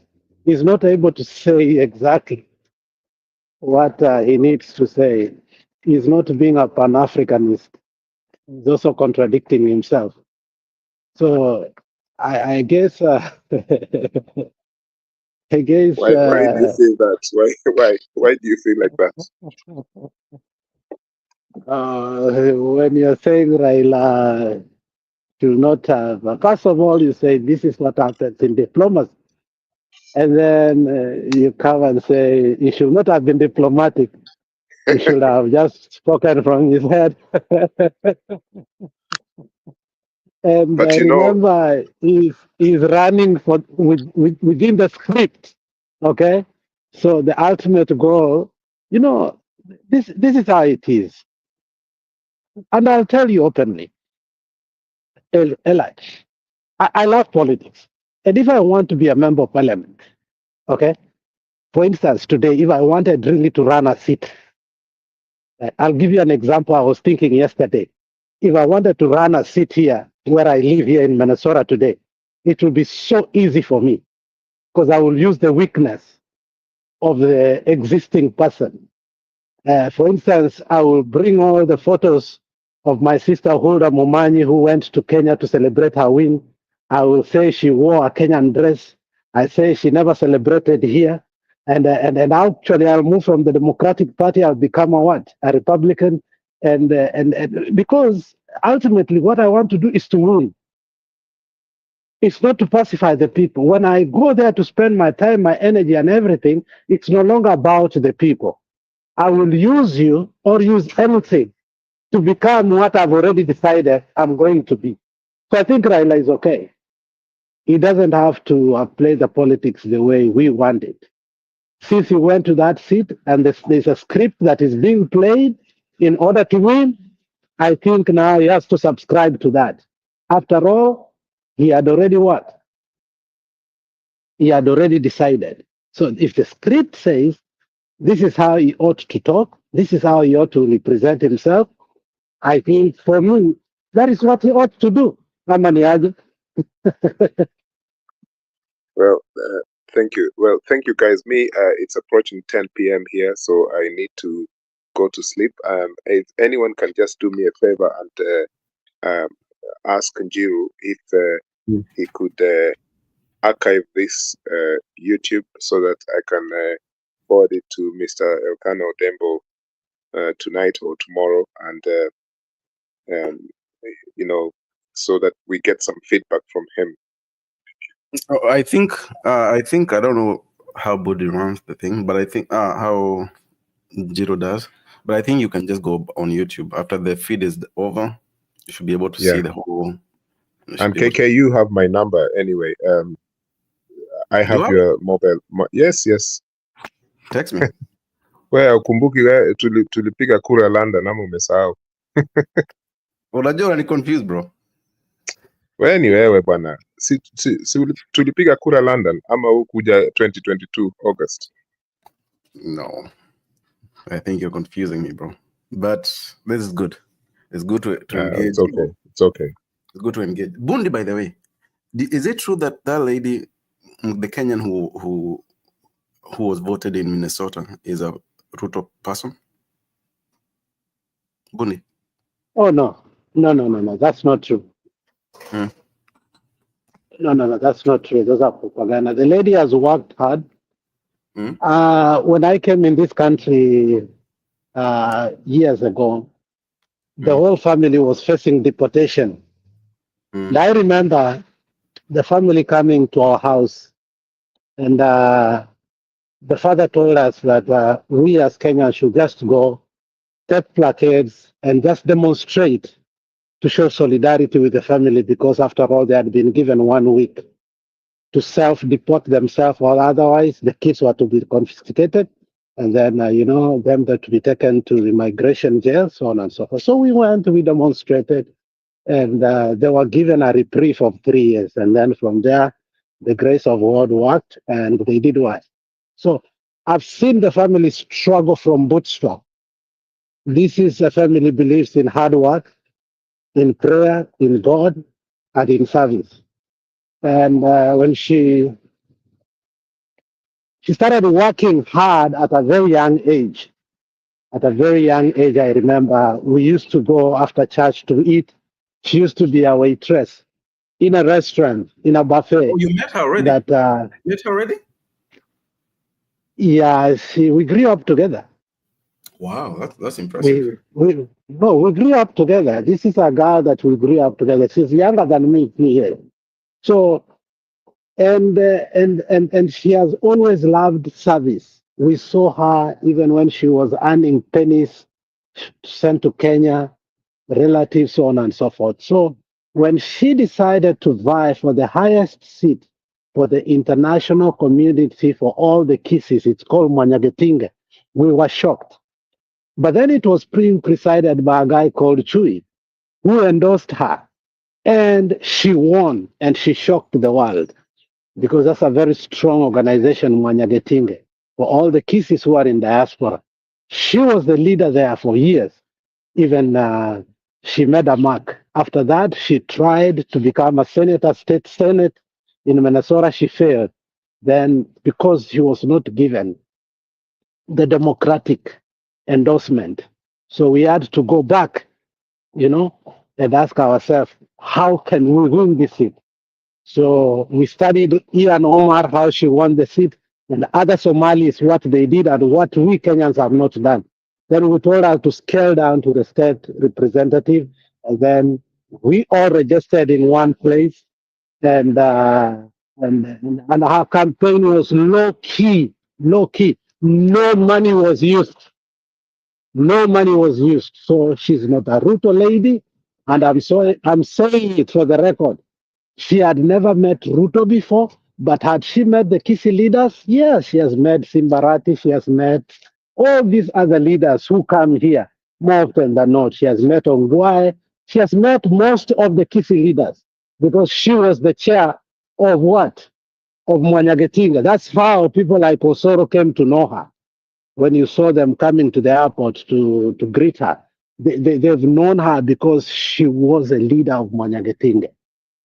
So she's never known Ruto. That's the first time she knew. Can you say she knows Kalonzo? Yes. The last time she was in Kenya, about 5 years ago, she met Kalonzo and they had a talk with Kalonzo. But with Ruto, no, they've never. This was the first time they met actually at the. That was a strategic mistake.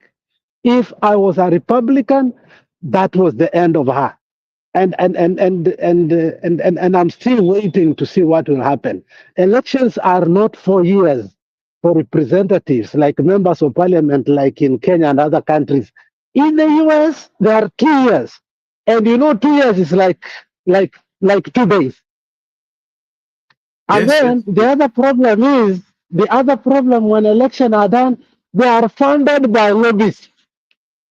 They are funded by lobbyists, by companies, by people with special interests, not by people. We cannot, even if we wanted, however rich we are not able to buy advertisements in TV, major networks. We are not able to. And that's how their campaigns work. They've structured the campaigns so that the people of the media have influence, the rich people have influence, so on and so forth. So we are still a small community, an emerging community. What we needed to do was to be nurtured within the system so that we can have a stake within the Democratic Party in Minnesota, which is called DFL. But I think those are strategic mistakes that Ian Omar never did. You never saw even Obama being excited that he's a Kenyan. You never saw Ian Omar say she was in a refugee camp in Kenya. Okay, her loyalty was full to the people and the Republic of America. But for her to do that, I think her opponent is watching clearly, and I think she's going to have a hard time in the next 2 years. I didn't wish her, but I think she just brought it to her. Election in 2 years, and remember, Minnesota is having neck to neck. In fact, it is our deputy governor who is going to do the tie now. Why? Because it is split. the Democrats and Republicans. In fact, J.D. Vance killed the most popular governor in America. Our governor before election was very popular.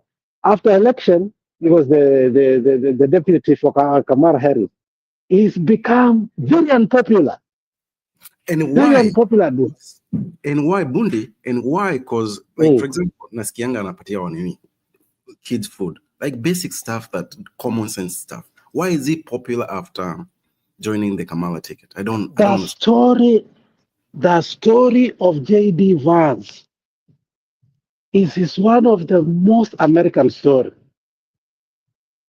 A story from a man from down to top.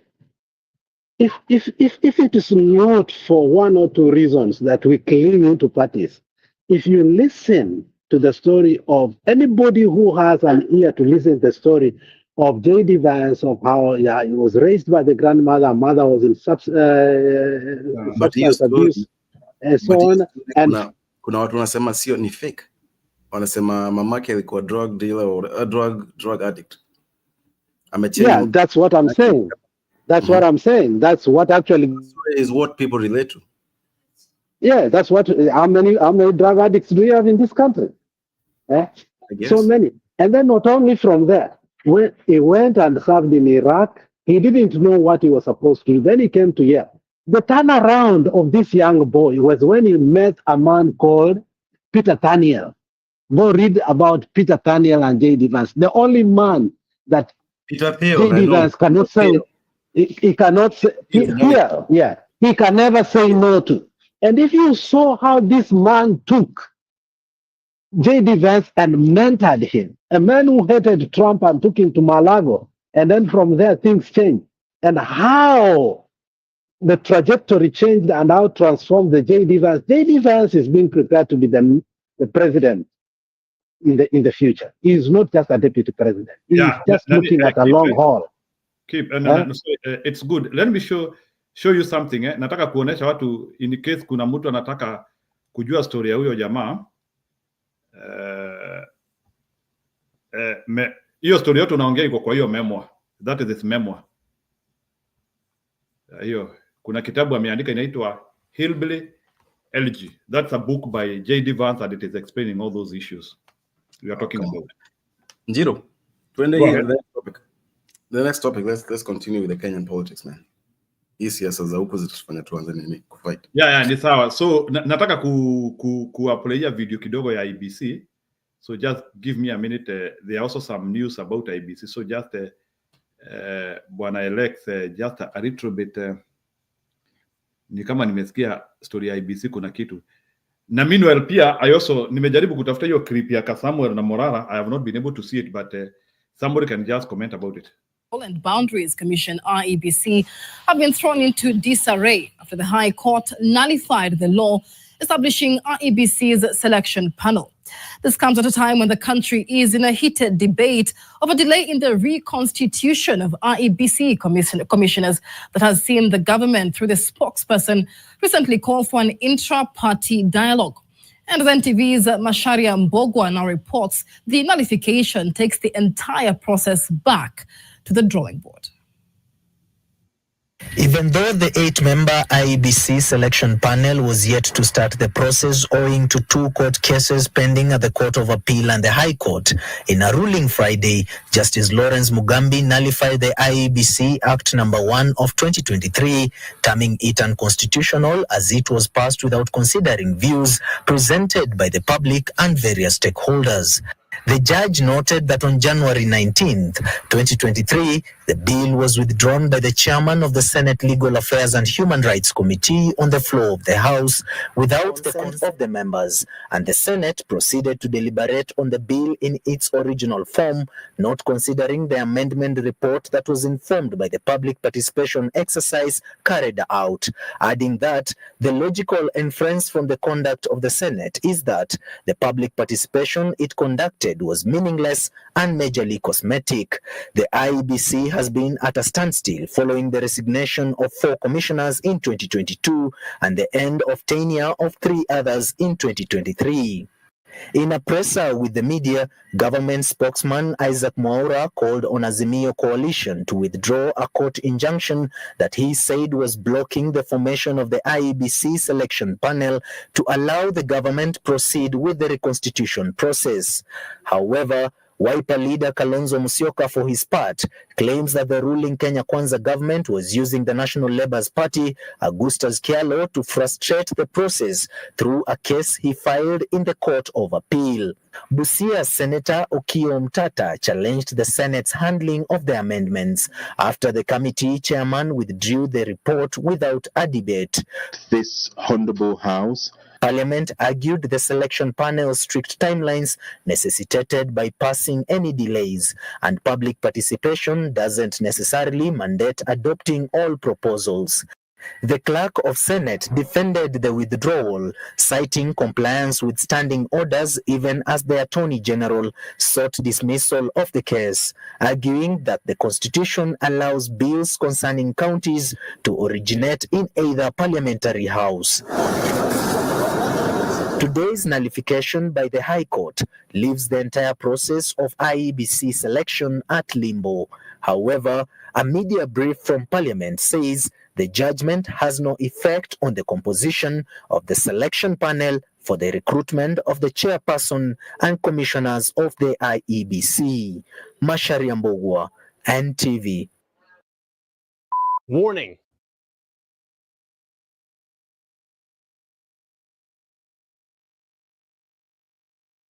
So mambo ndio hiyo. So you people, you can pick up from there.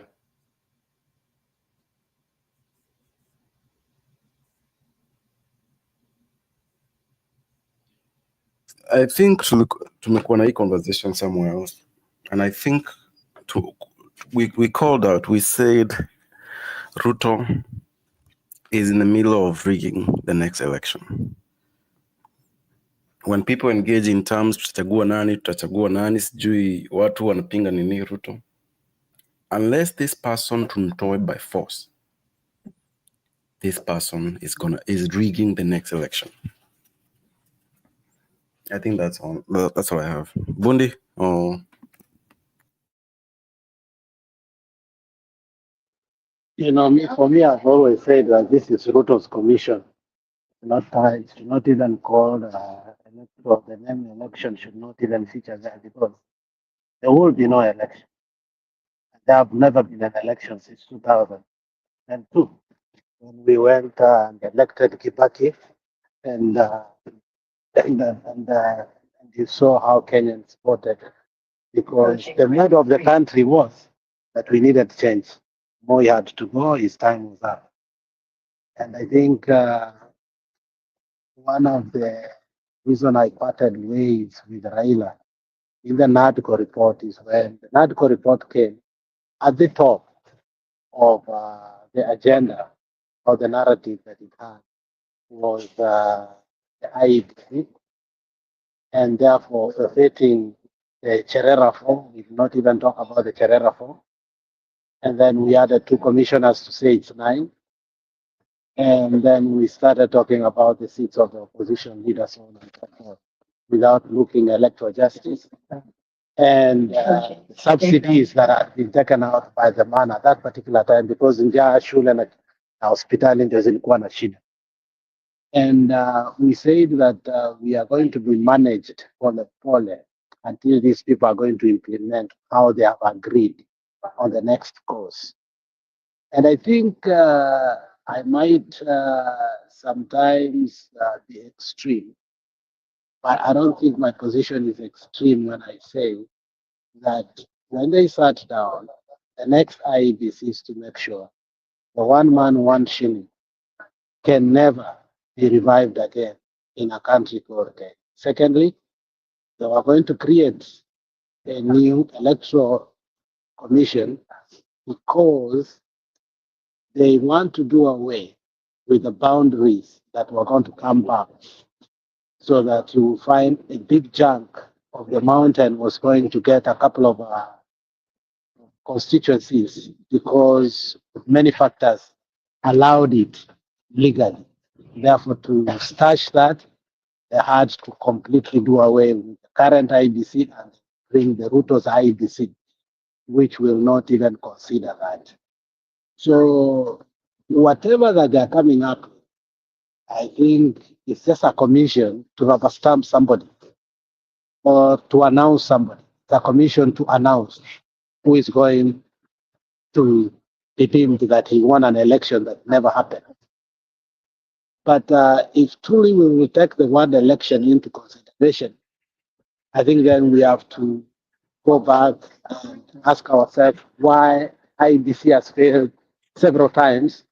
And then we can take the book of Isaac as an exhibit of how he himself, he has said that job is tough and what happens behind. Bundi, Okay. Bundi, Pole. I have to step out. Njiro, check your private DM, please. I have to step out, Pole. Okay, ni sawa, haina shida. Bwana K, that's good. I'm here. So, Bundi, go ahead with the presentation. Yes? No, I was finishing. This word election. There's no election commission that is being sought here. Okay. I think the deal was done. That's why Raila preempted us long time ago that Ruto and Underwood. And the way he's acting, obviously, he knows there will be no election. Because if you really do not care, you get people who are members of parliament and they become your cabinet, and then now people are operating without having their members of parliament, some constituencies. Does this man really care? He doesn't. So it's happening, those are sideshows to keep us thinking something is happening and to waste our time.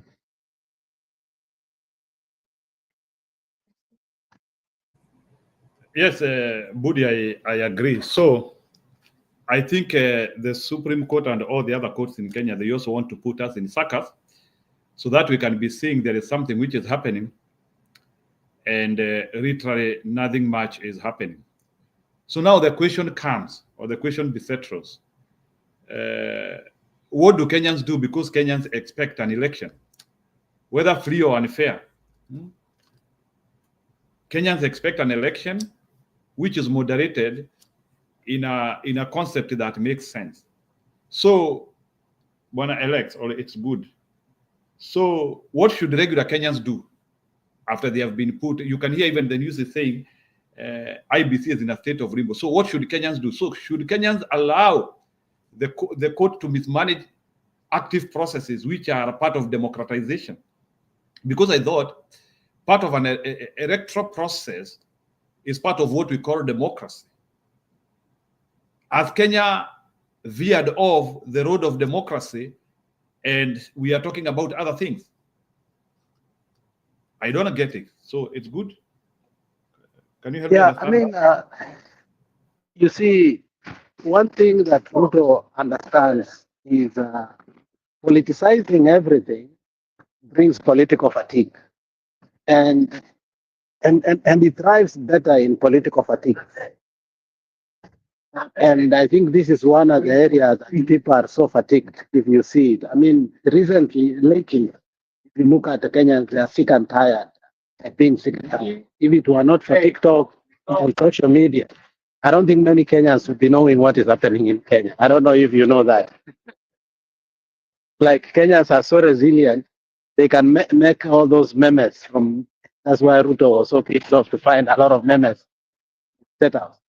So why it not for that, people making comedy out of problems they go through? Yeah, personally, I'm so politically fatigued.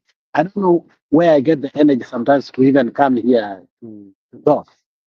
Now you can imagine Kenyans, real Kenyans, paying school fees, going to work, having to buy data in order to read maybe ABCD. It's not important, and that is how Ruto is going to finish us. Is he going to succeed? I think he has already succeeded. He has bought everything and anything that can be bought. What we thought does not have a price has already a price. Someone like Kalonzo I don't think people should put their faith in this guy. I don't even think people should even start talking about it. I think even Morara is better than him because he goes at least everywhere, even though the mainstream media will not show, at least Tunamunanga in some of his endeavors. But apart from hotel to hotel, where does Kalonzo go? Where does he talk? Who does he talk to? Who's he fighting?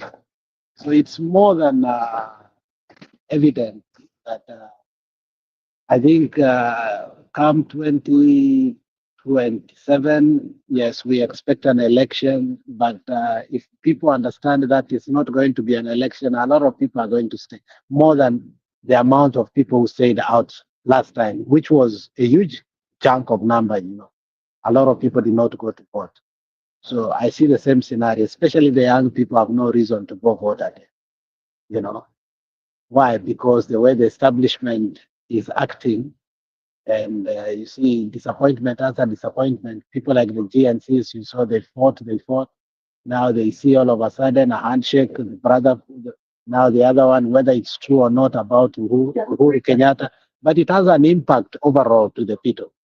By Uhuru just accepting to be visited by Ruto to his home.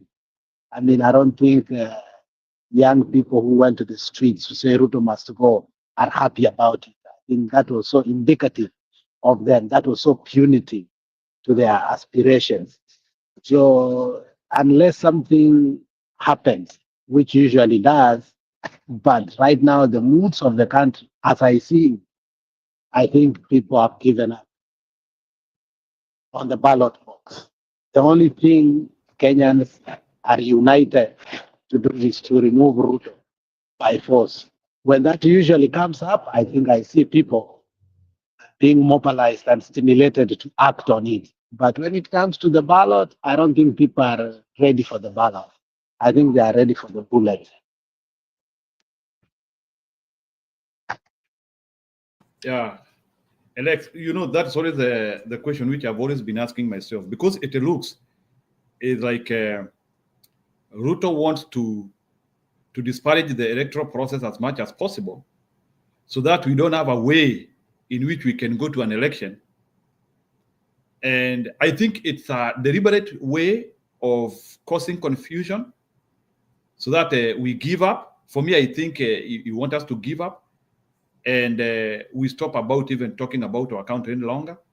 Because I don't think under Mr. Ruto presidency, you are guaranteed for any election, not even about free and fair. I don't think, based on what is happening and the circles which are being seen, I don't think I can see any election in the foreseeable future. So to me, I think all these things are the greetings or the methods to just frustrate Kenyans. But I don't know Mr. Ruto is testing the Kenyan patience up to what level.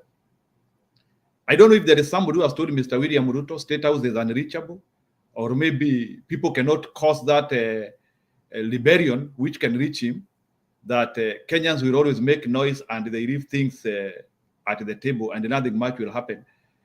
I don't know why why Mr. William Ruto is trying to test the patience of Kenyans, where he thinks that Kenyans will still hold him at the rules which he wanted to press to us.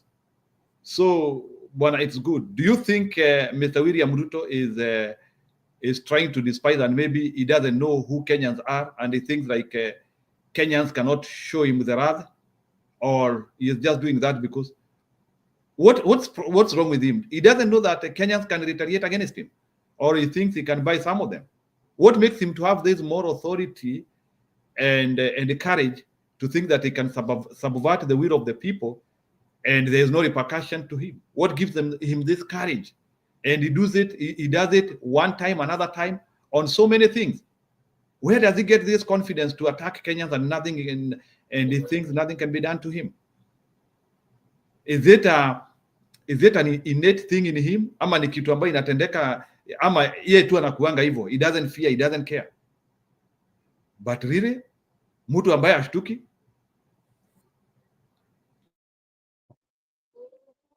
Zero, they say a wounded lion is more dangerous.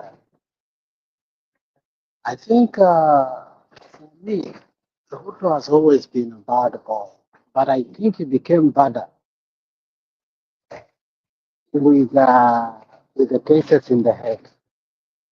I think that was one of the most frustrating moments of this guy, and I think he fought tooth and nail, and he saw his death coming, or rather, himself being jailed for years, and he learned to fight.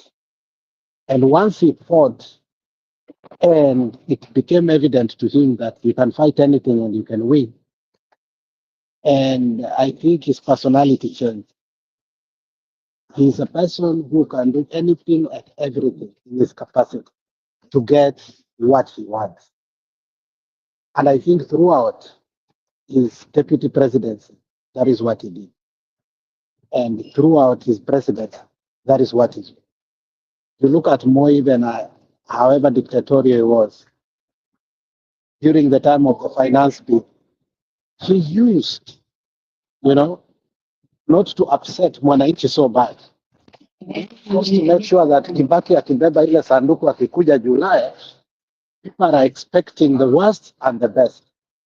But I think Ruto does not care anything about anybody.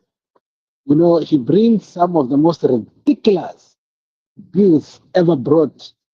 If you could see how some of his bills, finance bills, the last two times are being described by the Western media, you can even laugh. And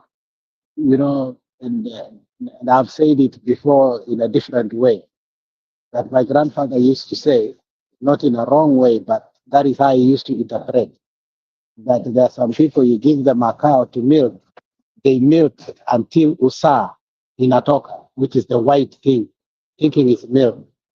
But akasema, so far, the Kikuyus, the way they milk, wanaachianga hata ng'ombe kidogo, ndama. They will milk, but they will leave for the cow to drink, the cows to drink. And therefore, the cow will still be healthy because, all things are, all needs are met. So, Ruto changed.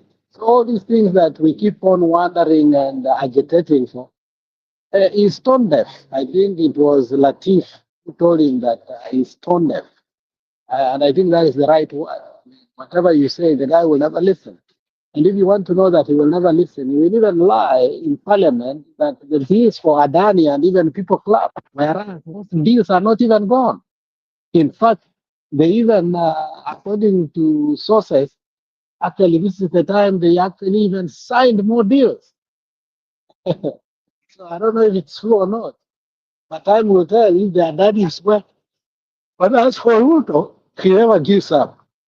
He's so selfish to the core that whatever he has wanted, he has always gotten it. Unfortunately, through the people we even never talk, people like Raila. Ndio, nimefika gym hata pia mimi, I don't know, I have to leave you. Okay, it's our, there's no problem, Bwana Alex. In the next 3 minutes, I will be closing. So do you want to give your closing remark, or you that is it? Bwana Alex, that's okay. We can close. Tunaweza funga. No, me, I can say that, the ground, if you look at the ground has not changed. The ground still is agitating for change. Everybody, I think, including recently, you saw Murkomen go to his hometown thinking that he's going to get a standing ovation. And you saw what happened. And you saw in Jamhuri Day, various stadiums, anybody who was standing up to read a speech that is deemed to be from must go. You saw what was happening. The ground is very clear. I think they've made their mind. What we are having a problem, and we have always had a problem, and I think we are being cautious this time, is, do you have a man of the moment? Okay. Look at what happened in Syria. Syria would have fallen. Assad regime would have fallen about 4 or 5 years ago, but the situational ethics at that particular time could not allow it. But the rebels did not stop. They kept fighting, slow but steady. You know, they were resilient. They did not, setbacks were never setbacks to them. They kept on learning new ways of removing Assad from the regime. And Assad just went out of the country because he couldn't fight anymore. He fought until he was too wounded and he had no energy. All the energies had been depleted. There was nothing to summon again to fight, and there was nothing to fight for anymore. Okay? And I think that's the situation of Ruto in the next few months to come. You know, he seems to be quoting ODM, doing all these things. But even after doing all those things, the guy has never been comfortable because he's ametoa rigiji, but bado, you know, he's very insecure. So when you see a man who is so insecure like that, it tells you that, you know, he knows at heart. You know, even intuitions are telling him that, you know what, the seat you are sitting on, the people you think you are ruling, you are not their leader. So you better pack up and go. And I think Kenya should not give up because the case scenario of Syria is a good reminder that, you know, if you keep up the fight, finally, it will happen. Thank you. Okay, sawa Alex, you can participate in your gym work. Naona Kip amerudi tena. So Kip, sijui kama umekuja tuendelee ama umekuja kupeana mawazo yako ya mwisho. I can be here. I can wait for you to... Umekuwa streamer, hata wewe si YouTuber, you're a streamer. Why do you say that? Unataka kuwa Kai Sinat wa Kenya. I want to be what? Kai Sinat for Kenya. Yeah, anything which can help us finish this war is welcome. So for now, yeah. Wacha to accelerate, maybe unajua Mungu akikupea nafasi ya kufanya kitu, do it with all your heart. I'm just doing it with all my heart. Sababu kuna wakati unajua pia Biblia inasema there is a time for everything, eh? Maybe kuna wakati nafasi kama hii hatutapata. So this time when we have an opportunity to do these things, yeah, we better do them. And I actually appreciate the audiences which we have here and the courage which people are having here. Because we are here because we want our country to change. We want good for our country. Kuna mtu ameuliza wale ambao mnataka Ruto atoke. Have you identified a leader? I want to confirm to Mr. Francis, Kenya has 55 million people. We cannot miss a good person who can guide us. So we started with the leaderless revolution, which was deflated by the cabal of people who eat on one side. But the truth of the matter is that Bwana Francis, Ruto is not the best of the 55 million. And these agitations which we are doing here, they are meant to bring the best. And the best is yet to come. I say like... Na msiogope ati sijui the excuse used to be, oh, Ruto akitoka Gachagua ataingia, ama Ruto akitoka Kindiki ataingia, Kindiki akitolewa Mudavadi. No, we'll remove them. It's plain and simple. Don't fear. It's not we don't care. The main thing is must go. That's it. Must go. Hii kitu ya kusema ati who's going, that's Raila's message. Hiyo ni story ya Raila. Raila has always been saying that. Oh, sijui it's not time, sijui nini. There was a time I was with Lex. We used to say that we baba kaa we kando, tunakutengenezea, kumbe hakutaka hii kitu. So for all who think we've been operating without a leader for 60 years, 63 years, when our colonial masters left. Jomo is not a leader. Moi is not a leader. Hata mwenye mnapenda Kibaki is not a leader. Uhuru is not a leader, and definitely Ruto ain't a leader either. We've never had, you know, the old constitution. Wacha yenye iliharibiwa na Jomo. We had a prime minister. But because of greed and imperialism, they changed the constitution. And similar to how our initial Bomas constitution was just destroyed before it got to Bomas. So don't be afraid. I keep giving an example of where I am right now in the UK. Tumekuwa na prime minister kama kuchange Serwali. And that's how till we get the right one, we'll keep changing it. Hata this savior complex of Kenyans should come out of your head. Toa hiyo kwa akili yako, hiyo savior complex, someone who will come and fix everything at once. It's not going to happen. We just have a tyrant that we need to get rid of immediately. Plain and simple. Msiogope, msiogope, msiogope, msiogope. We'll remove all of them, governors. But Njeru, I have a question. Now that we see interference with the IBC, and we are seeing that it's actually the MPs who are blocking it other than Ruto, don't you think that elections theft will be everywhere, including MCAs? Wataiba kura ndio wakae.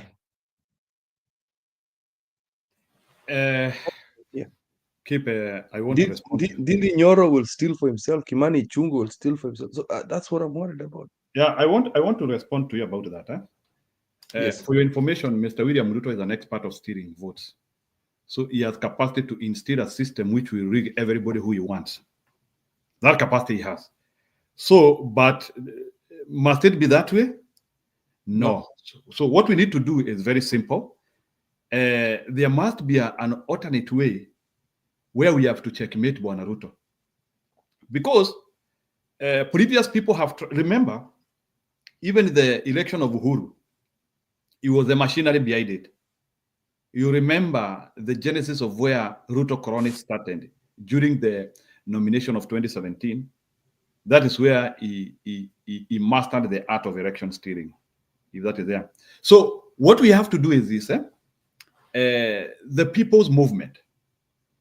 The only way in which you can beat such a system, because remember that there will also be, let's say we have an election today, hypothetically, they will employ people who will come and frustrate us and look for methods either which will make us not be able to vote with our enthusiasm. So they try to fight the enthusiasm. Because Mr. William Ruto knows if there is an election today, people will be going to vote against him. So what do? So the first effort you do is you prevent those people from going to ballot.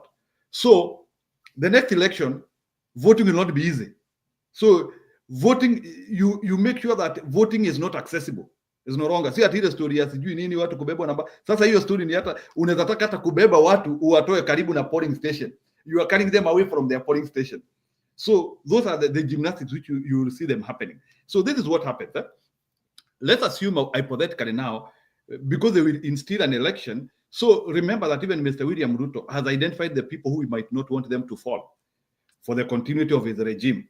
So if he instills a system which will rig the election, be assured that there will be a number of people who will also be rigged together with him. Just like the famous Vifaranga computer. You remember the famous Vifaranga computer? When you could see the amount of votes the president is getting, they are also the amount of votes the governor is getting, because the algorithm is the same. Wrong. You got it wrong. The presidential results were more popular than the candidate. So, like, for example, Ruto was getting more votes than the MCA in the ward. Ruto was getting more votes than the MP in the constituency. Ruto was getting more votes than the senator and the governor in the constituency. It's not possible, especially if he's not from that area. How can Ruto be more popular than a person from Central? Unakuja unaniambia Ruto is more popular than the MP from Central. Hiyo iwezekani? I understand. So I want to respond to Francis. Francis, no one is looking for anarchy here. But what we are saying is that out of the 55 million people, we have a better person than Ruto. That is common sense. The country has been running without. He's not getting it. We don't have a leader in Kenya. What are you talking about, Francis? So out of the 55 million people, we have the best. And that's why now we are putting that platform open. Hatutaki sasa hii system ambayo ni bepari mmoja ama is one of the cronies anakujaga kutuambia nataka kukua rais. For the first time, we want to open that bracket. Let regular Kenyans be part of the system now. Let's allow regular Kenyans now. That's what we want. So this idea of that this guy has amassed a lot of wealth, he can become a president. We are getting away from that. We want now regular Kenyans to also come as governors. Maybe they understand us better. They know what poverty is. Away from that. Hussein anasema kitu. Election starts and I don't know what ends in the polling station.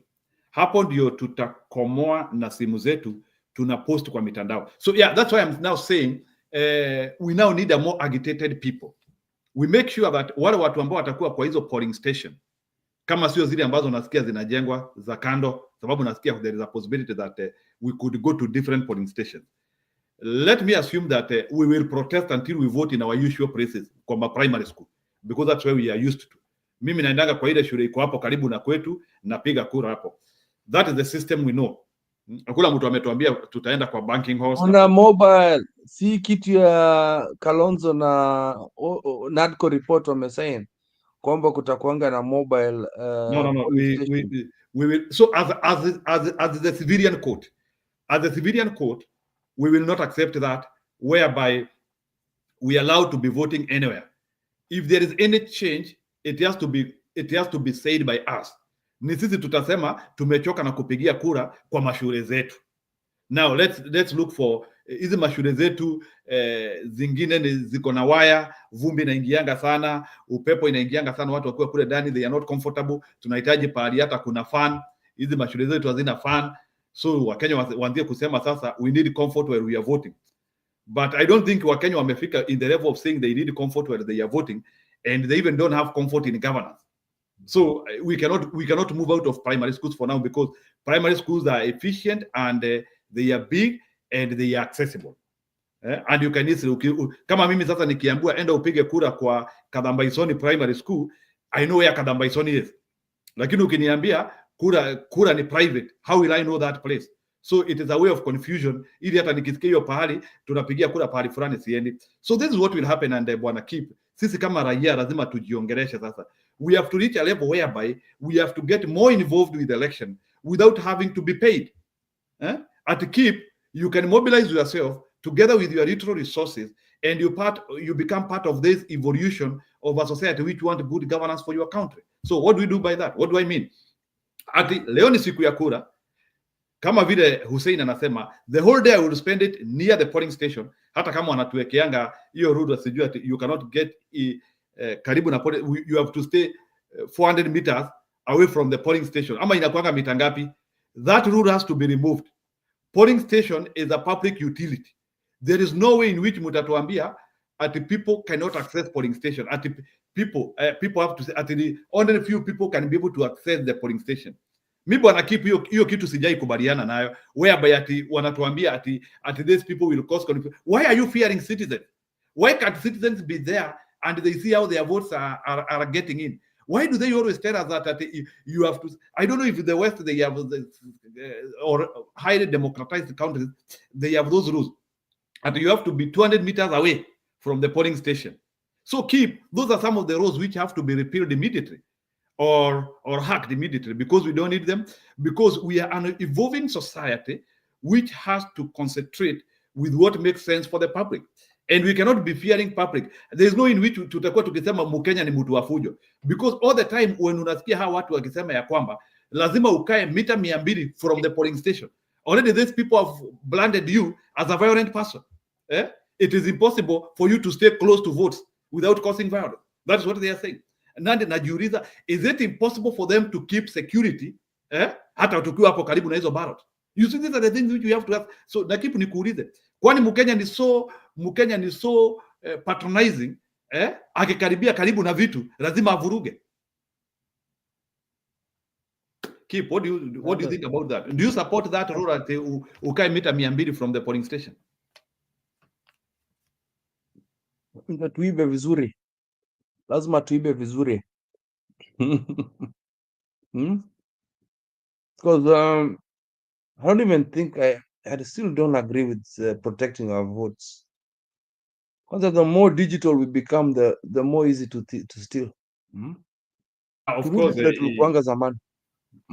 so we must have a way of collecting those votes.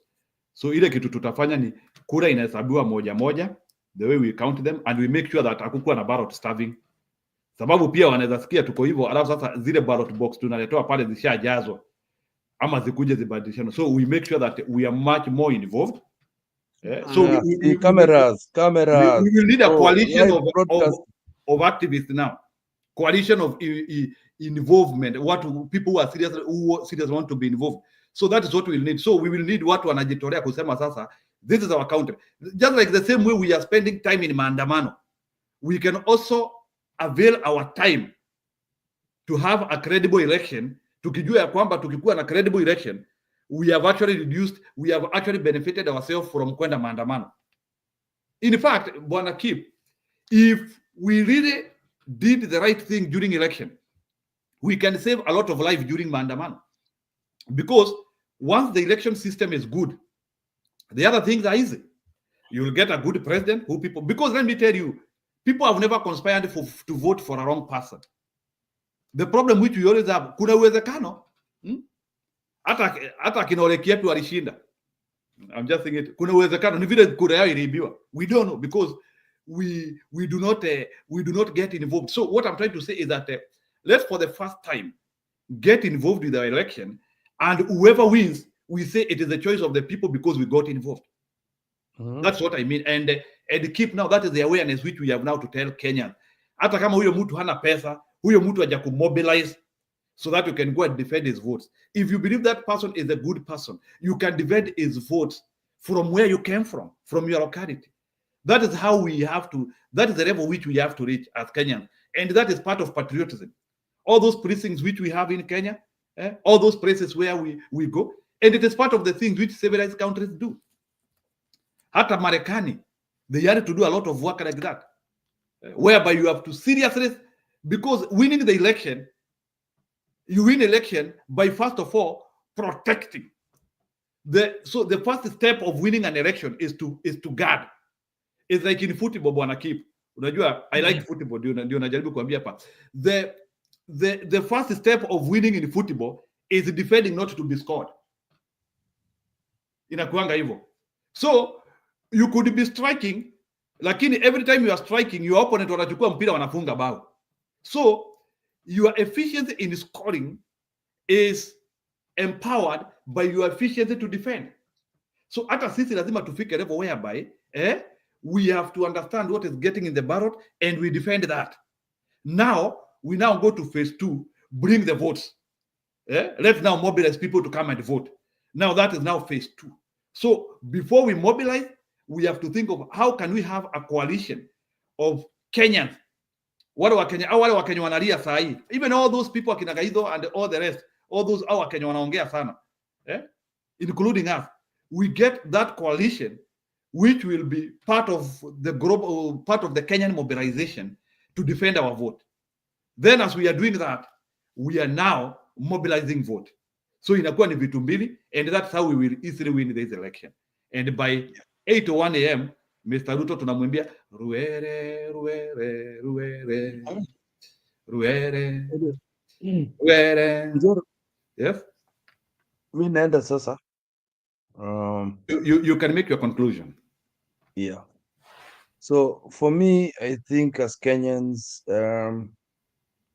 and as Francis is, nafikiri Francis ni mtu wa Raila.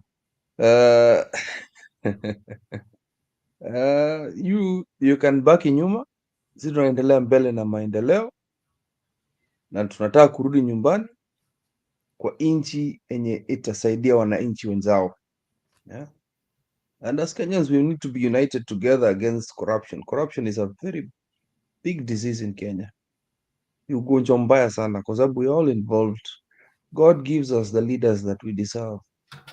So until we as Kenyans change and get, I do corruption myself.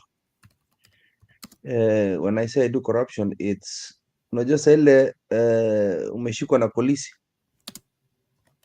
hiyo hongo unampatia ndio akuachilie, that is corruption. Because I was stopped from entering, I dropped something in the airport, and just to nini kuachiliwa haraka haraka, nilipatia polisi pesa, and that is bad. You see, it's hapa nikiwa hapa Europe siwezi patia polisi pesa, but somehow it's normal for me to do that in Kenya. So until we as Kenyans get that mentality off our heads collectively, this will continue, and we may never see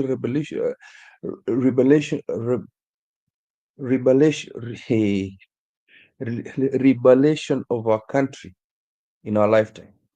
So it has to come from our hearts. Sisi wote, I'm ashamed of ever doing that, and I think kutoka leo sitafanya kitu kama hiyo.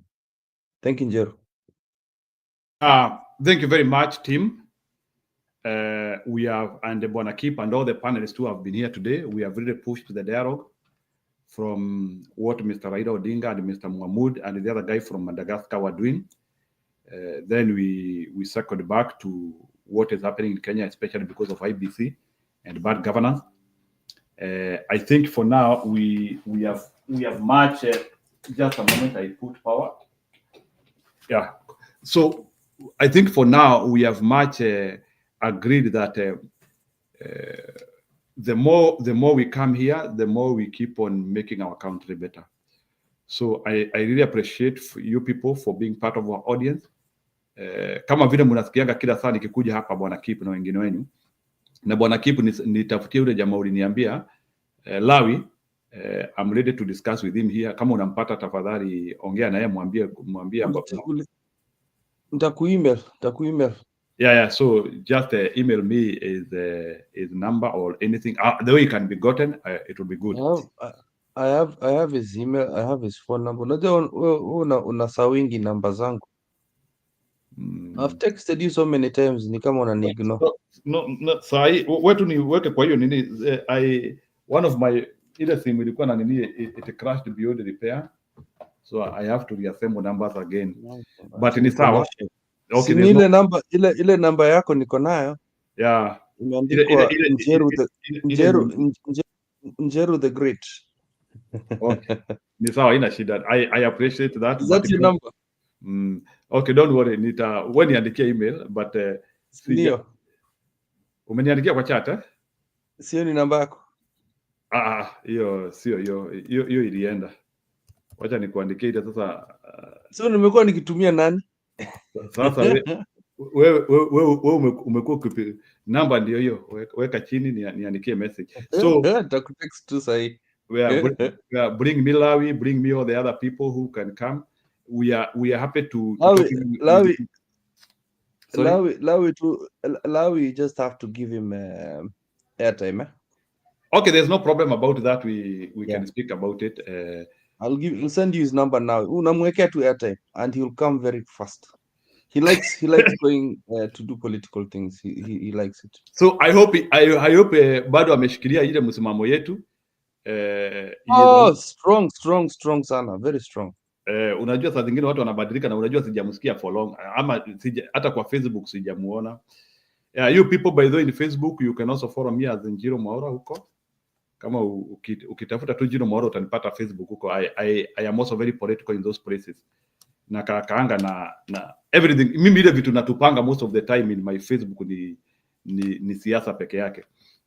I might have not have gotten a political seat, but I'm an enthusiast of politics, and I'm an enthusiast of good governance in our country and beyond.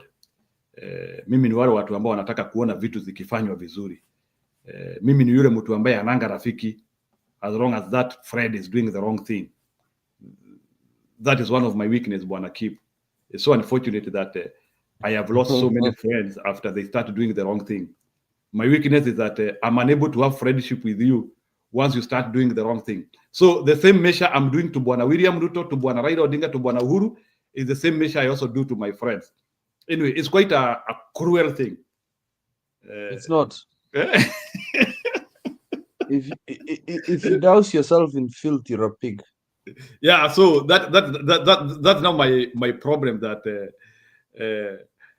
I can drop friendship because you have started now pointing to And what is wrong with that? direction.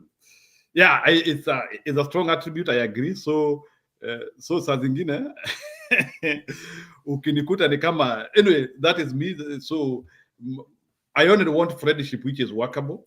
Is unfortunate. I want friendship which is taking us to a direction, but sio ile uongozi ya in my language tunasemanga tulihamwe, alafu sasa tunasema tulihamwe alafu inaisha mwaka.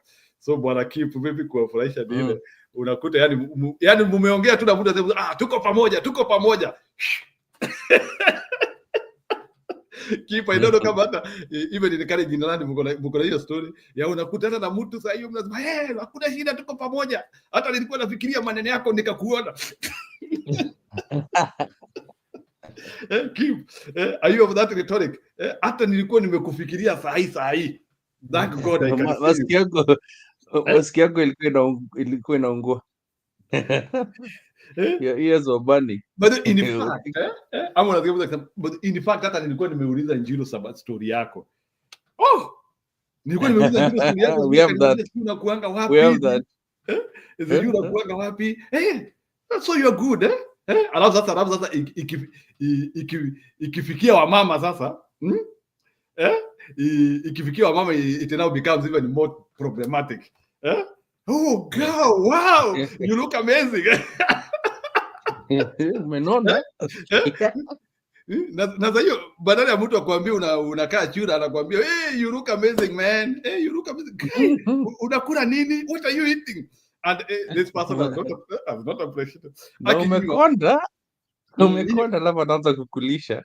Ninyi wa mama muache hiyo maneno. Muache hiyo maneno ya kumassage issues, muache hiyo maneno ya massaging issues. Oh guy, wow, are you the one guy? Wow, aki uko poa guy, ni wewe. Keep you know those things, you know those things. But anyway, guys, Shiko nasema nini kwenda huko? Yeah. Anyway, but our channel is very much more strong as usual. I encourage you people to continue subscribing us. We will never frustrate you. You will never walk alone.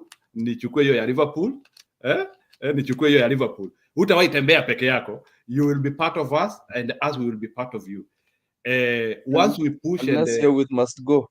Unless you're with must go. Once we have dealt, once we have dealt with Zakayo, things are going to be good. We are going to have a nice country. We are going to have things which are making sense. We are going to do great things for our society. Na tutaenda kukua na nchi ambayo our forefathers, or we will be able to give. I don't want to say about our forefathers, but I would say that we can choose a better life for our children than the life which our forefathers left for us. And that is what has brought us here, Bwana Kip. We have come here because we can see a good future for our country. But for us to see that good future, kuna watu lazima watuondoke. So we need that tranquility and that clarity of mind. Sio kukuja hapa tunaanzia kumassage issues.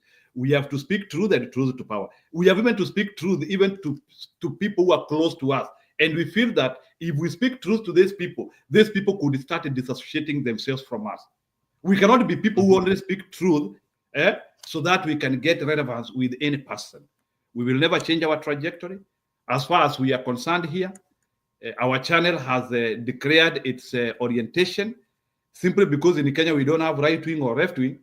The only way in Kenya we can do for now is play personality politics. Our personality is clear. We are anti-Ruto. And our channel remains so. We have not identified a way in which Ruto can change.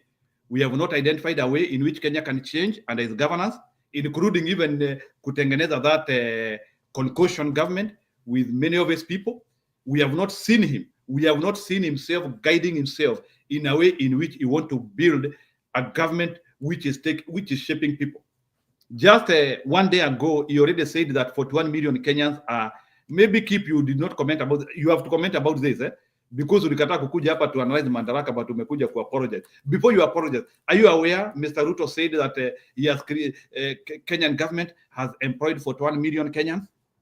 Are you aware of that? Can you comment about that before you go? Am I included in that number? I don't know, I'm but that was jobless. his number. 41 million Kenyans are working. Okay. 41 million from what number? From where? From we do, when you do progress report, and Asema, last year I had one wife. This year I fortunate to have 3. So you see, I can tell you that I've gained 2. So for your 41 million, from what million? From, because the last time I checked, only 10% of Kenyans work.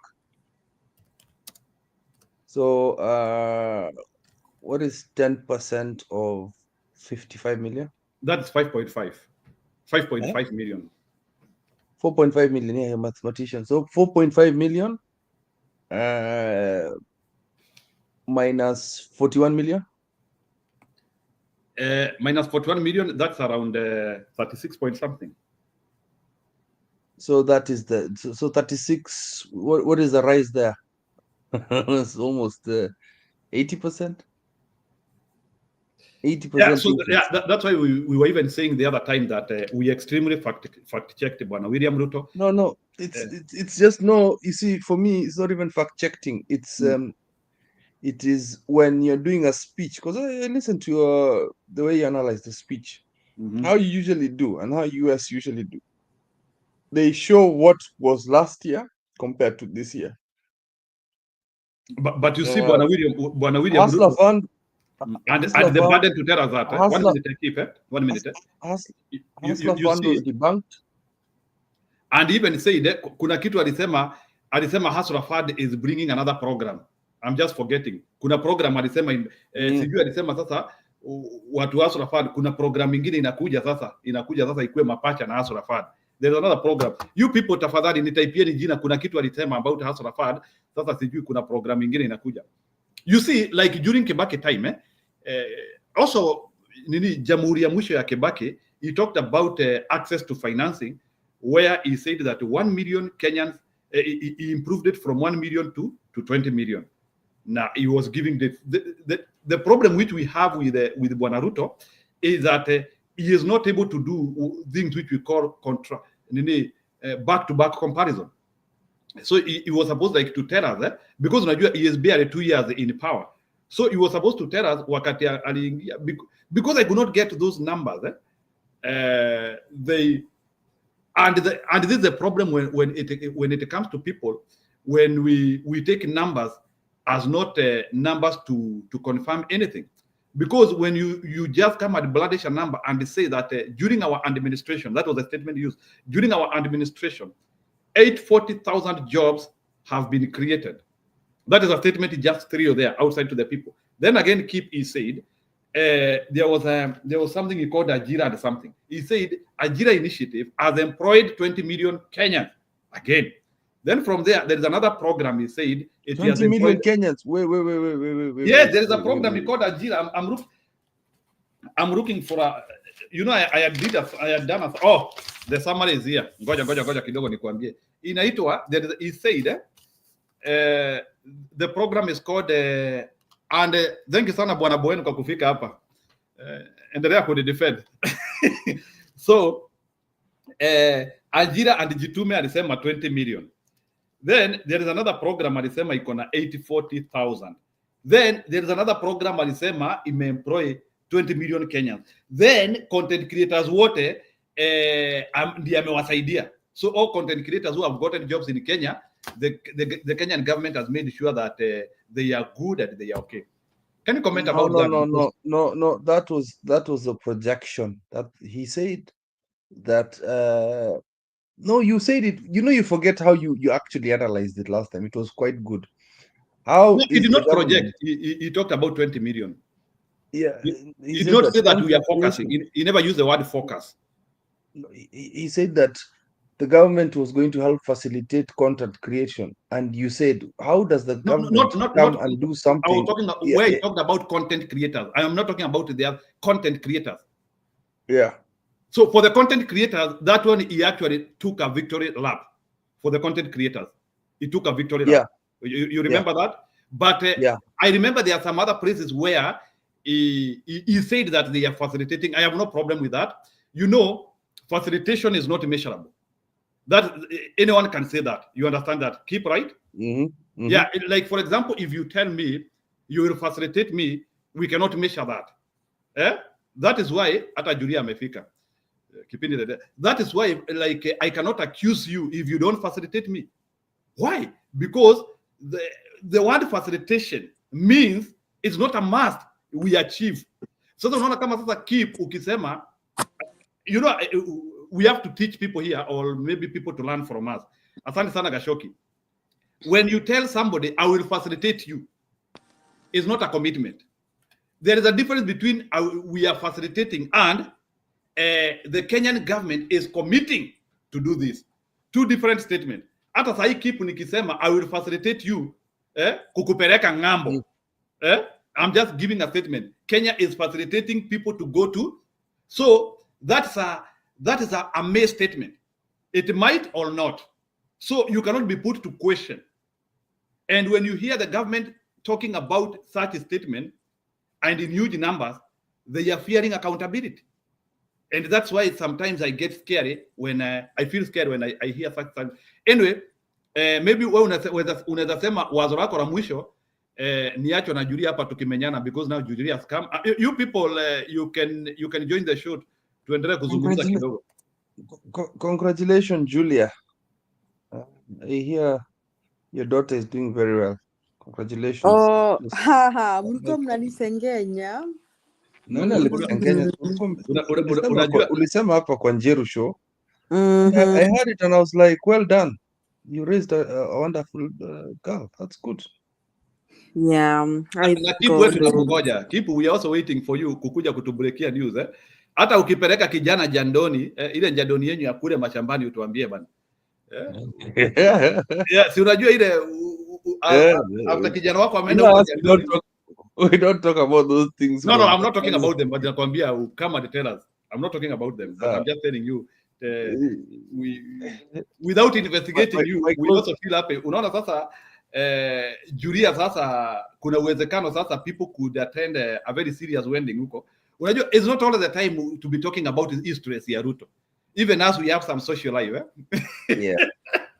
So it is Ruto must go as we do other things. Yeah. Nikubeba yote kama migondi sasa. Okay.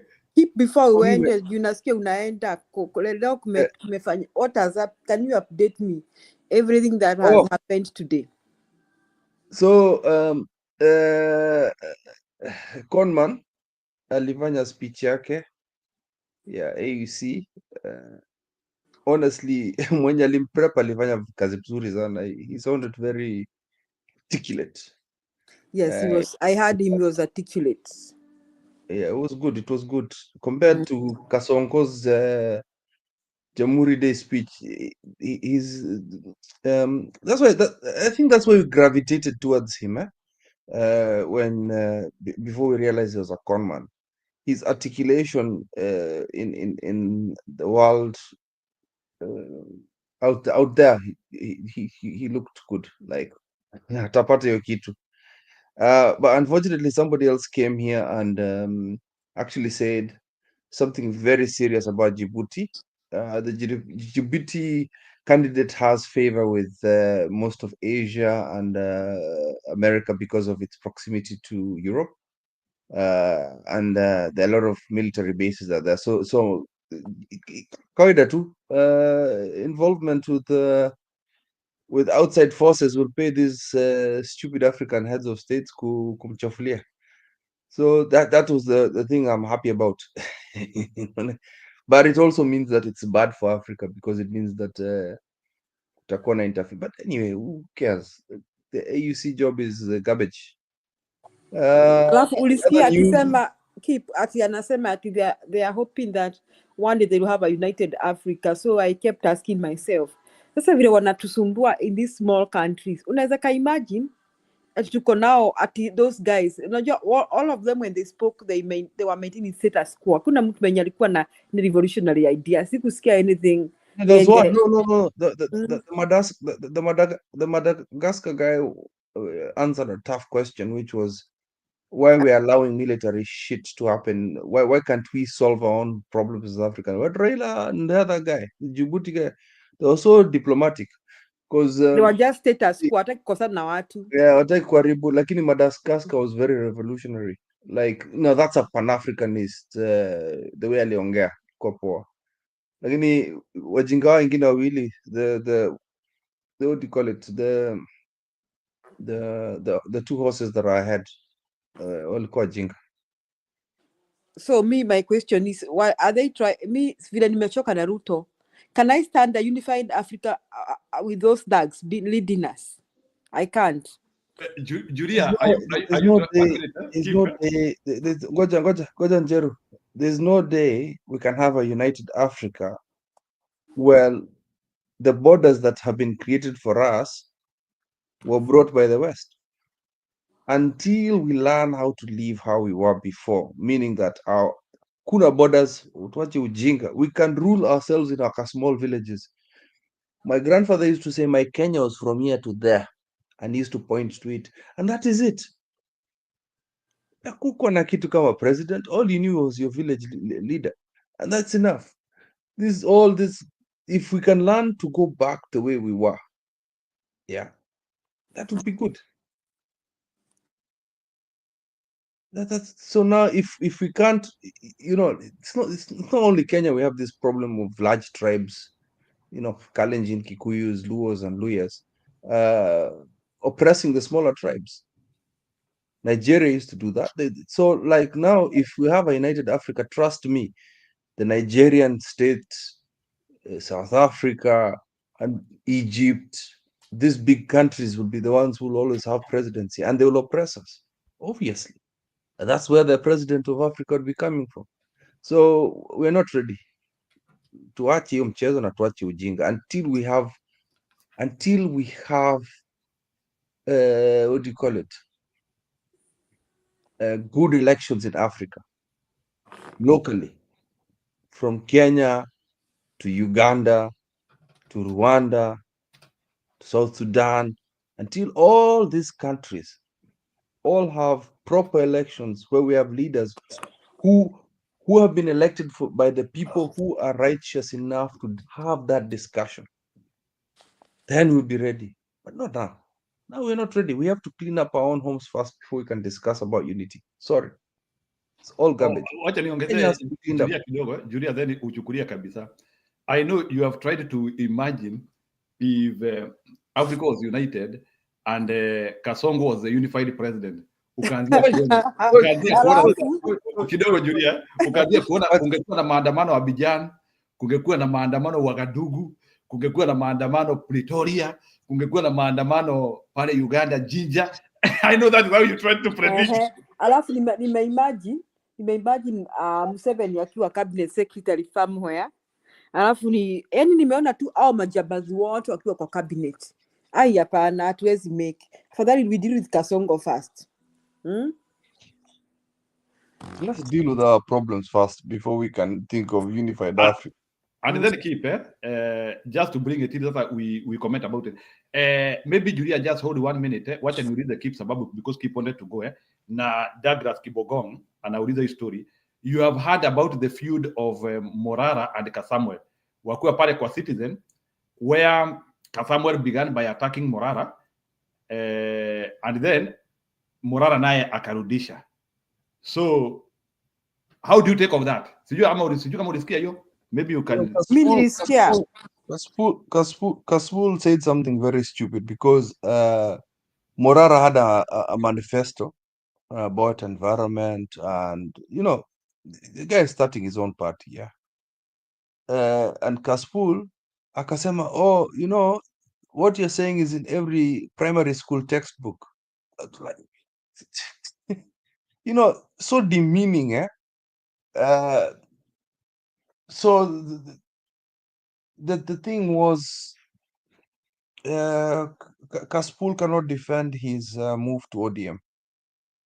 But that is his own prerogative. Hiyo ni shida yake. Yeye alikuwa anataka kwenda ODM na aende zake. But he should not start discussing himself as though he's a Gen Z leader. He's no longer. He's a party goon right now. He's like he's similar to ghetto presidents kwa sababu anakaanga pamoja. So it was a very disgusting exchange between the two of them. I didn't pay too much attention. It was throwing ball. Like for example, Kaspool was asking why what's his name, Morara has his former classmate as a secretary general. And then he says, oh, mbona utaki Raila afanye the same thing. So it was back and forth. They were not discussing issues. It was not issue based. It was more about kugongana. So it was a very boring exchange between the two of them because it's just two guys of high pride. Ni kiburi tu. So I didn't like it. Can I say something that keep ongeze? Go ahead. I have all along, let me say, Kasmuel, before he joined ODM nonsense, I used to admire his eloquence and how he could articulate points about Kenya and what Kenya needs. But then after he joined ODM, I think kuna kaujinga tu in ODM, some stupidity, fanatism, and some immaturity because the boy was talking, yani it was just like the way, ni kama my students, the way I keep sorting out difference between my students. That is how I found that debate to be. Unaona vile hata naambianga nitawaitia wazazi. I was feeling like I should call their parents. That's how it the two was. of them. Yeah. There's no substance. That is the substance. That is what they were talking. Even Murara started where then he also went low like Kasmuel. Mpaka nikasema kumbe hao tu ni watoto tu. Yani we were been thinking they have accelerated their maturity. Unajua tulikuwa tumewainua na tumeona hao watoto wamekomaa. Sasa mimi nimejua tu ni wale tu and they need some growing up. No, but hold on. Don't blame them all. Eh? Remember, they've always said we are leaderless. They've always said that. So, itu tujinga tunajitoleza, the ones who pop their heads out, yeah, are the ones who spew nonsense because Gen Zs have always been clear. We are leaderless until we remove Ruto. And I still think they believe that. So don't. That's why I never look at Morara. I never look at these guys because I think they're just a waste of time. Yeah, but I don't want to discourage him. I don't want to discourage him because it's democracy. It's good. Let them do that. Wacha niongeze kitu hapo, wacha niongeze kitu hapo. First of all, I said it even yesterday. All these guys were Gen Z's imposters. I do not still believe up to today that Morara and Kasamwera and all the others that they were the real engine for Gen Z's. They were opportunists who appeared at the right time. That is one. Number two, that is why in life it's always good to give time, or to give people time. In mathematics, we call it derivative of derivative. So some things they are better understood if they are subjected to time. And just like the Bible says, mutawajua kwa matunda yao. Now, after subjecting these people to time, we can now agree that they are as basic and clueless as anyone else. So I think it is now the highest time Kenyans need to stop this cloud chasing of these guys, and we start now looking at other people, because we could waste a lot of time with these people and we don't end up with, and maybe they could be the people actually who are used by Mr. William Ruto to actually stop our revolution. They could be the people maybe William Ruto akawapanda, nasema tu Bwana William Ruto akawapanda, so that now we can start focusing on them. Then so we start focusing on them. So Douglas, wacha nijibu Kibogong. Hata wewe Bwana Kibogong, you know, a partial derivative is more finer than the other complete derivative. So lazima hawa akina Morara, we have to derive them twice. So na to me, I have already derived them na hakuna venye wako. Julia, go ahead.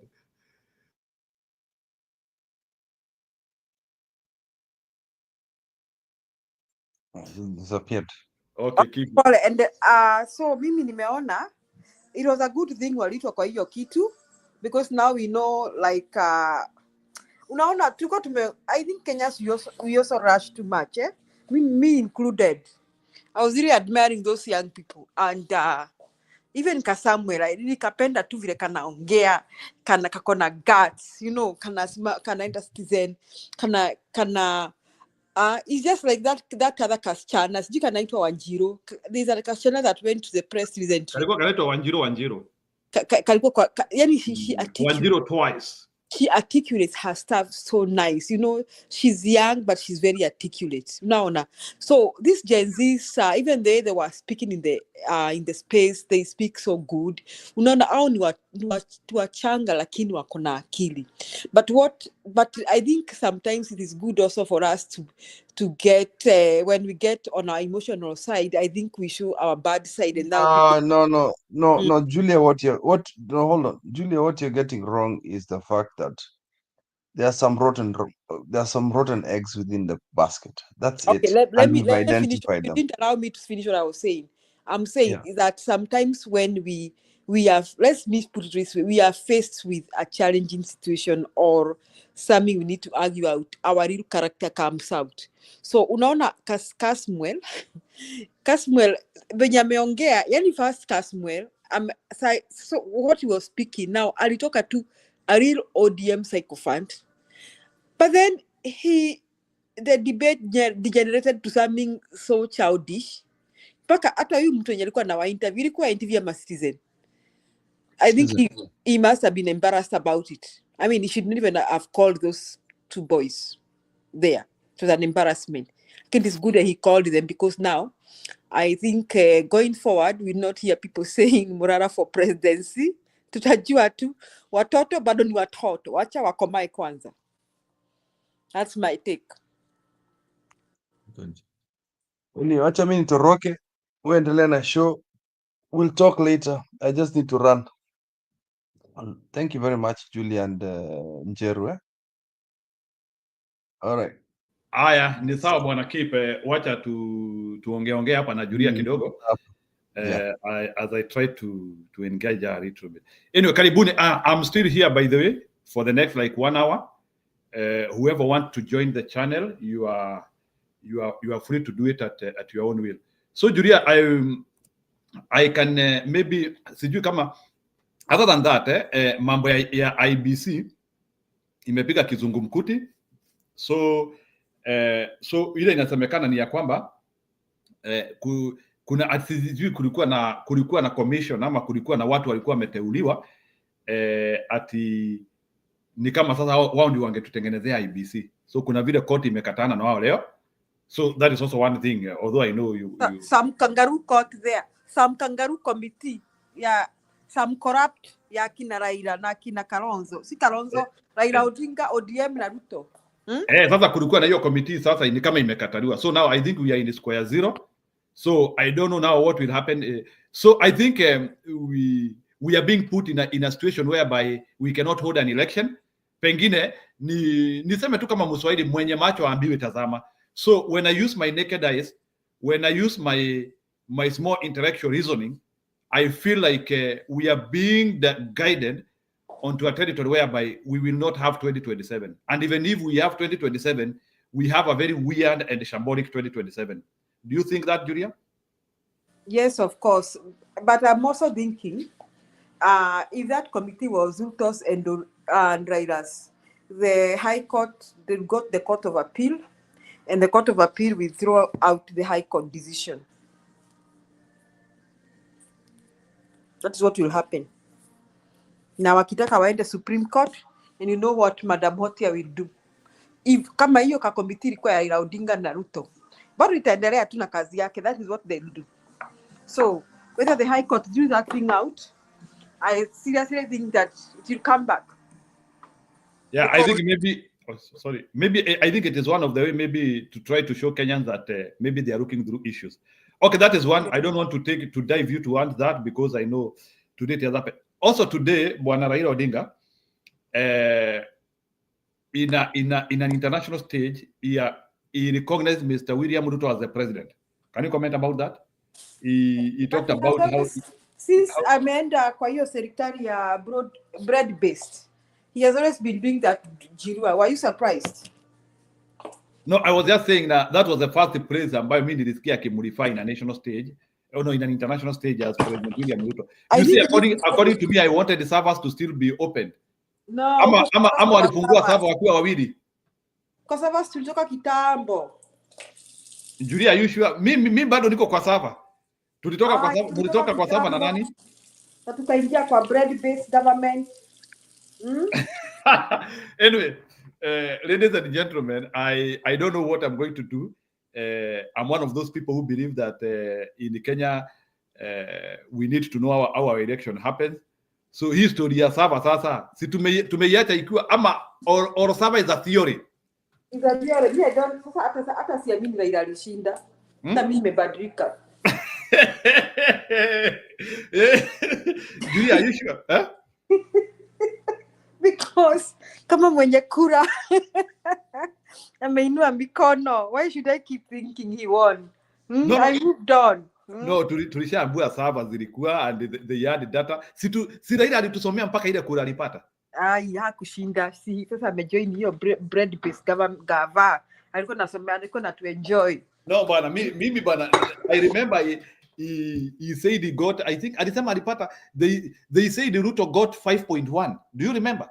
They said walisema mimi ile tulisomewa ili sasa hata tuanzie kusema hii server lazima ipigwe na Maret.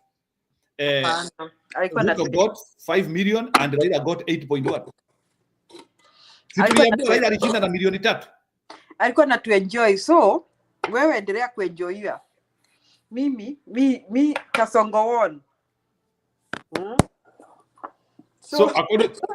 So Kasongo won through which rhetoric? So ama Raila ametuconfirmia through backdoor deal. Yes, through who can crook Kasongo won. Whether he stole Kasongo won. Yeah, Rose Karaoke, karibu. So I understand. Karibuni, and those who have not subscribe our station. So exactly, when you say anasema, why didn't he raise alarm that Chebukati went to bid for presidency? Oh, so kwa hivyo hata Hussein amekubaliana mtu wetu mkereketo wetu alishindwa. Kwa hivyo ni sisi tuliacha tumeshikilia kamba peke yetu. Sisi ndio tulikuwa tunaota, tunakuotanga tu. Sisi so Julia, according to you, sisi tunaanzia kusema mtu wetu hajashindwa, lakini mtu wetu alishindwa kitambo na akatoka huko. Na akatoka huko. No, next time let's not do that. Anyway, let me ask you a question. Today Raila Odinga was in AU and he has done an interview. Personally, I was not impressed. Maybe because my political standards are very high. So for me, I saw it as a very, very basic interaction between them.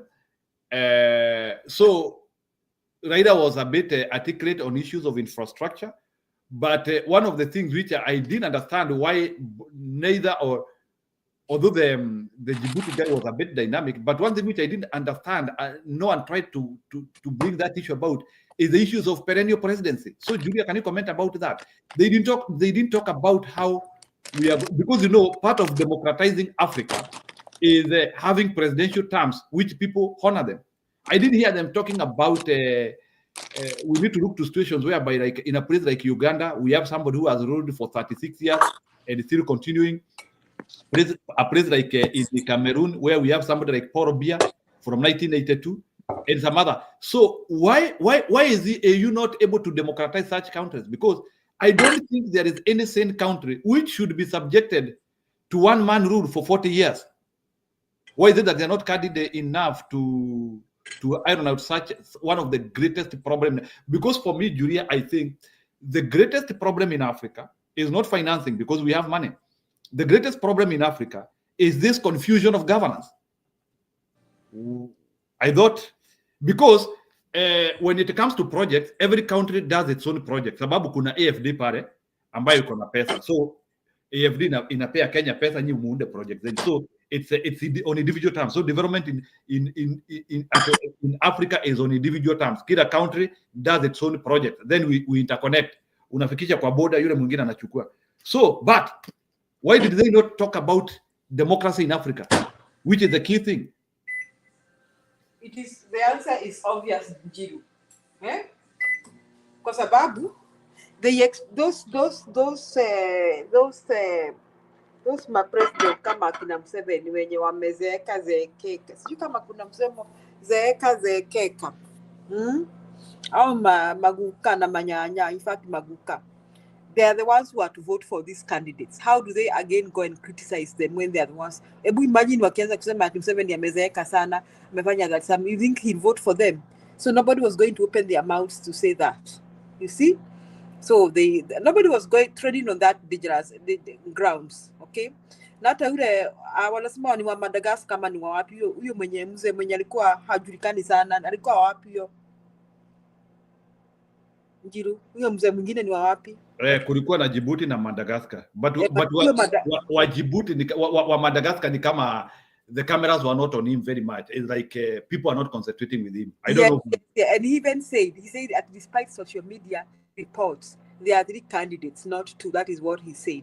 Okay. So, after kama he was trying to be like, he can't really be aggressive or attack these presidents because they are the ones who are going to vote for him. So, I mean, that one they cannot. That in other words, AU chair is just vote for my friend, ama beshte wako, ndio muendelee kukula pesa ya wananchi wenyu, you know, so that you continue rooting and stealing. Vote for the best thug or the best criminal.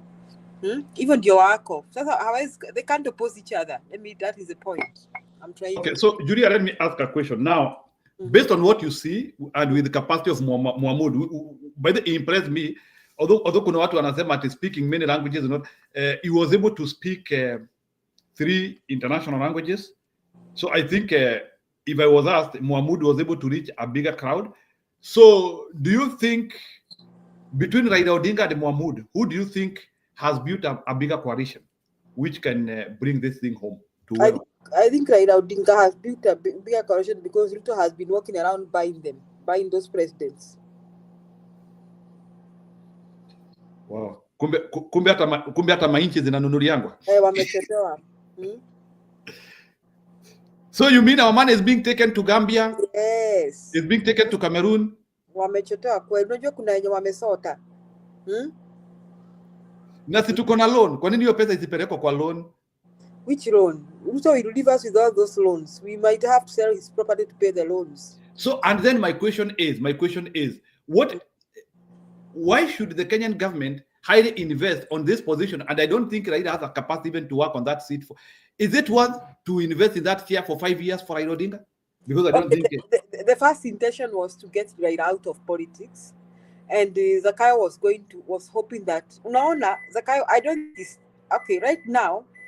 Sidhani Zakayo is very zealous about Raila and AU. Alitoa Raila from the intention was to get him out of politics because he was kind of giving Ruto stress. Na hizi maandamano kila saa, maandamano Monday, maandamano Thursday, you know. So akasucceed kumtoa. Lakini no sooner had Raila left than Jay-Z from nowhere fell from the sky and began tormenting Ruto.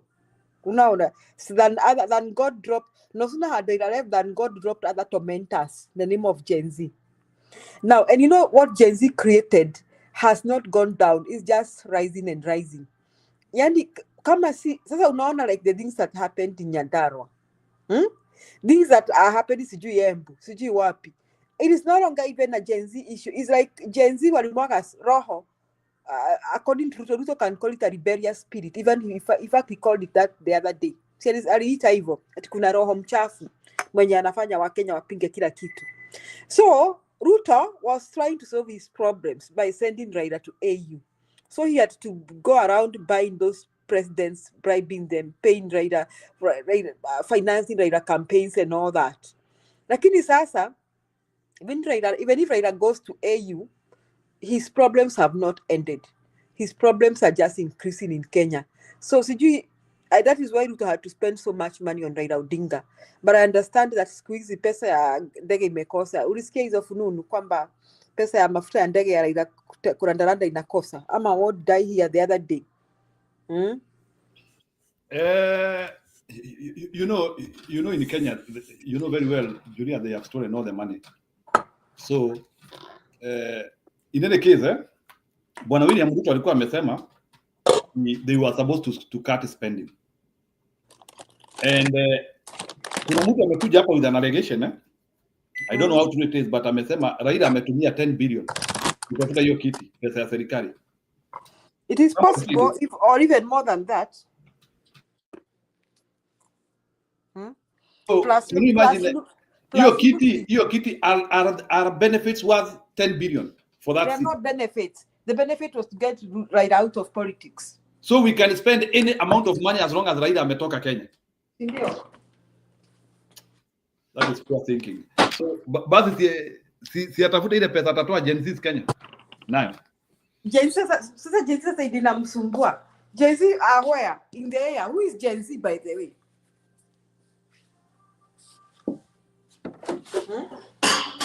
Who is Gen Z? I understand. So, Julia, that's why now I ask myself a question. So, according to you, based on facts and rhetoric, who do you think, even if we are also saying that AU is not properly, according to you, who excited you tonight?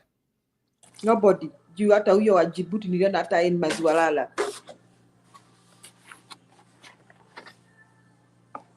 But you cannot refuse to tell us who was on top of your list. You know, unajua pia kuna kuanga na mkia mzuri. Me out of spite. I want the Djibouti man to win, but not because I thought he performed. In other words, I'm behaving like are you Kikuyu? You know that the way tunapiga kura kupinga. Okay, so anyway, I have not investigated a lot about governance in Djibouti. What I know is that in Djibouti are largely Muslims. So how is corruption level in Djibouti? I don't know, siwezi kuambia. Okay, wale watu mko hapa, please, can you update us about corruption level in Djibouti? But I know Djibouti is a small country. The last time I checked, their population was close to 1 million, 1 M people. I saw they were really doing well in terms of infrastructure. They actually neighbor Yemen hapo. Kako hapo Red Sea hapo. And I think it's a country which has been really trying to grow. It has actually been able to remove its neck from even Somalia. You see, Somalia has been bedeviled by so many issues, but Djibouti kamejishikilia mbaya sana. By the way, Djibouti doesn't go through what Somalia goes through. How come Djibouti is a Muslim, an Islamic country, na haina issues ya terrorism? What is wrong with Somalia? You see, Somalia is a concoction of many issues, because I think there are also people in Somalia who have decided also to make terrorism business. Because Somaliland, Djibouti, ni my neighbor, sindio? Yeah, they are neighbors, but remember, instability, there are two angles to look at anything. There is somebody who benefits from instability, and there's also somebody who benefits from stability. So it depends whichever side want to trigger more. So the problem of the problem that Somalia has not been able to stabilize itself. First of all, it is because of balkanization of that country. They have regional heads. Kama sahi Kisimayu, there was a time I was hearing. Sijui kama hiyo iliisha. There was a guy who used to be. There was a time when Kisimayu had as a president. There was a time. There was a time like before. Then that time, president was Mogadishu. The president who is based in Mogadishu. Wanasema sasa that is the main president. And at the same time, wako na mapresident saba. And sasa unashindwa sasa. So there was that tug of war whereby like they were having like 7 presidents. So how do you govern a country with the 7 presidents? Hata kuna siku they needed Kenya to help them have their president safe. Yani walikuwa na president lakini alikuwa analindwa na Kenya. Yeah, he was sleeping in Kenya daily. Alikuwa anatelemushwa asubuhi na analetwa jioni. That's what used to happen. I think for 5 years. For 5 years, Somali president operated in Kenya. But I think these days the country has made steps of stability, but they have a long way to go because they have issues of stability. So sifikiri hata wamefika kwa ile kama ile level yetu sasa. We are talking about fighting tribalism and corruption. Wako mbali sana. So wow, they are a bit behind. Niliona Somalia and South Sudan are the poorest countries in Africa. Yeah, so those are some of the issues I think which are happening to them. So let me ask you a question. Now, I know you are not optimistic or enthusiased by this issue of Mr. Ruto, Mr. Raila Odinga in AU and what, but based on what you saw in the environment and maybe the conduct of everybody, moderators na kila mtu, do you think Africa is going anywhere? Like, no. Did you see something attractive? What was happening today? Because what was happening today, Julia, it can tell you something about Africa. I don't want you to talk about Raila or whoever, but what you saw today in that debate, did you see hope with Africa? No, it was just status quo. They did not face the issues. Did not address the issues. The issues in Africa is warlords and the corruption. They did not face that. That is what they were supposed to face, which they did not. They were running away from the real issues. Now the question is because our wasichana walikuwa nasema maswali hajafunguliwa because they were trying to show transparency. Maswali tunapewa sahi. But then if those issues were not in the question, then question beholds who prepared those questions. Were they Africans or they were just some other group of people who do not understand the grasp of the real issues which we should be handling? Because hata mimi nimesikiliza maswali Julia, it was not about Africa. They were just like, sorry to say this, wacha nikuongezee point. I also castigate Raila Odinga. Do you know that Raila Odinga said that Africa is fully liberated? Did you hear that statement? Africa has now been fully liberated. Hey, what is Raila talking about? Africa has been fully liberated, then akaendelea. So can you help me understand? Is Africa liberated today? And I'm sure, to answer you, the likes of Traore, Ibrahim, cannot tolerate such class nonsensical discussions. Because unajua vile wamesumbana na kina France. And when they were trying to kick off the France, watu wa ECOWAS wakasema watamzingira. Akasema ametoka ECOWAS.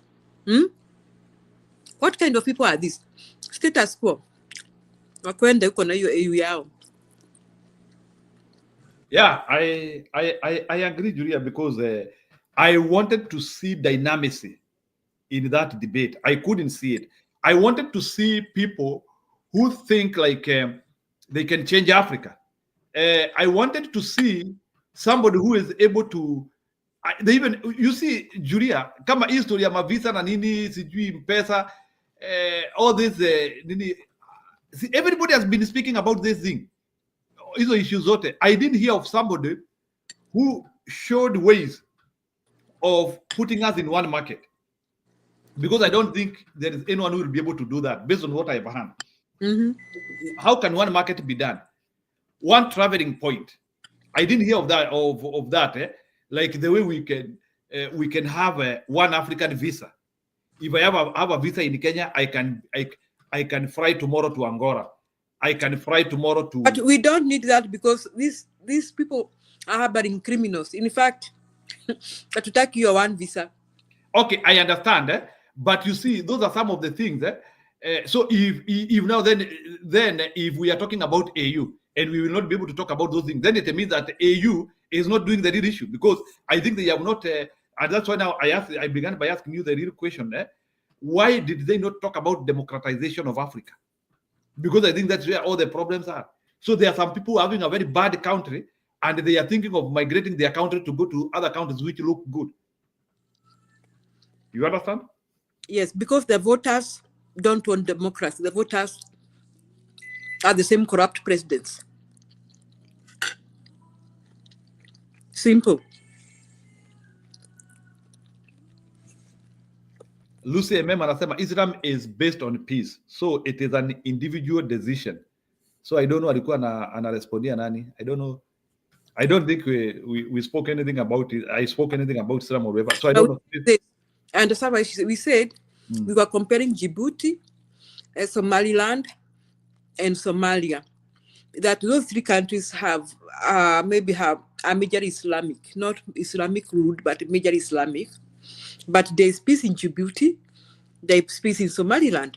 So Somalia cannot justify themselves with their Islamic thing, with the terrorism they tolerate there. It is their choice. She's saying the right thing. It is the choice they have made to tolerate to grow terrorism in their country. See, dini yao imewafanya hivyo. Even in the Middle East, we also have peaceful countries, including where Islam came from, Saudi Arabia. Saudi Arabia wakuwa na mashida kama ya terrorism. Bahrain is another Islamic country which is doing very well. Qatar, Islamic country doing well. Dubai, UAE, Islamic country doing very well. So Islam has nothing to do with violence. That one I agree. So it's a choice people make. Yes. Even in Kenya, we also have some. We also have people who are Islamic and they love peace. They love everybody. Na pia tuko na wakora wengine saa zingine wanatokezea huko Lamu sijui ni wapi. Na Kristo akina Mackenzie. They slaughter our people in the name of Christianity. How ironic. So I think in terms of, to me, this thing is just criminality. But I think these criminals decided to be saying that they are doing these things on behalf of a religion, which is something which is very bad. So, Julia, let me ask you, maybe as we purpose to close now, because I don't see another person coming. So maybe we can take another 10 minutes to wrap up what we are doing. So can you help me understand? I know in Kenya there is a problem that we are eroding democratically and things are not working well.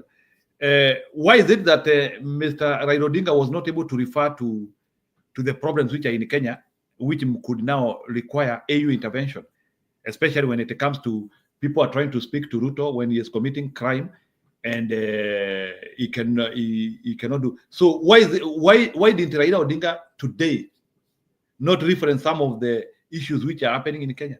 Because I thought that because it's part of the problem. He could have done a very great service to Kenyans. If, like, for example, he could have, you don't even like, you needed, like, for example, they abducted Kizabesije the other day in Kenya. I thought that is an international thing. That's an intra-Africa thing. Why could they not talk about some of those issues which are happening in Africa? Because Raila Odinga is part of the problem. And his mabeste wake ndio wana commit hizo crimes. Yeye ni beste wa majambazi. Yeah, so now those are some of the issues. I really felt that he fell short. He fell short if he had to do something. And they could have, those people who prepare the course could have asked such questions, such pertinent issues. Why are countries in Africa? What do you think about Besije being kidnapped, abducted in Kenya? Pengine wangemuuliza swali kama hilo wasikie vile atajibu. Because I thought those are the things which you have to iron out, because it's an issue which is touching many countries, and it can happen elsewhere. It can happen elsewhere. You see, these are things which we have now to. I didn't even hear them talking about corruption. You know, unajua mimi hata nimeshangaa hiyo debate. They didn't even ask about stealing of public money. No, Julia. Hiyo maswali iliundwa na akina That thing was just a show off of nothing, of nonsense. Can you imagine you are in a debate in Africa and you are not responding about democracy? You are not responding about corruption? If I become president, I will withdraw Kenya from AU. Yeah, I think these are some of the things now which we have now to start now talking candidate. Because can you imagine you are talking about Africa and there's no question about corruption? How are you going to ensure that resources are being used well? Because there's a lot of resources. I don't know what's wrong with us Africans. We speak about two big problems, too many vitu mingi sana, but we don't want to talk about ordinary things which are bedeviling us. Corruption. So wanaongea tu story ya unity.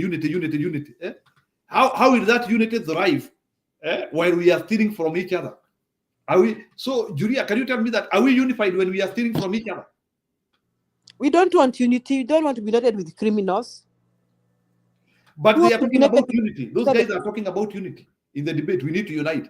What is to unite when there are some people who are stealing everything from some of us? To unite to do what? Continue stealing from your citizens. Yeah, so that was one of the things which actually I didn't get it very well from Raila Odinga, and I think that was a misplaced statement, if I'm asked. Mm-hmm. Yeah, so I didn't see a grasp to issues. I didn't see a discussion which was talking about current issues, the current problems which are in Africa. I saw a generic debate. I saw a debate which had been set by for convenience. I saw a debate which doesn't want to awaken the giant in Africa. Unajua kila saa tunasemanga Africa is a giant. I didn't see a debate which is preparing a man who can awaken this giant we call Africa. I saw a debate which is sponsoring the sleeping of the giant. And I tend to think, Julia, there is a likelihood that hiyo maswali hata ikutengenezwa Afrika. Ilitengenezwa Afrika, ilitengenezwa na Ruto na Museveni. Ilitengenezwa na Ruto na Museveni. I know that. Na nani? Na Farouk Kebet. Ama Raila anaambia ukienda pale utuchomee picha tunakuachilia kama mayai moto. So you have to make sure in whatever you speak, Kasongo has to be out of your mouth in whatever you speak. Maybe alikuwa amekalishwa chini akaambiwa, and in whatever you speak there, Kasongo has to be out of your mouth. Oh, he knows better. Ama ahame. Yeah, of course, you know he can lose all the glory by a night. Yeah. Anyway, Julia, put your last punch and we close the show. Hata mimi niende kwa vitu zingine. I have really appreciated for you to have come here. So just put your last punch. You can tie it with the Kenyan issue. You can tie it with AU issues. It's upon you. Sitakuchagulia. Okay, I want to appreciate Kenyans for the resilience.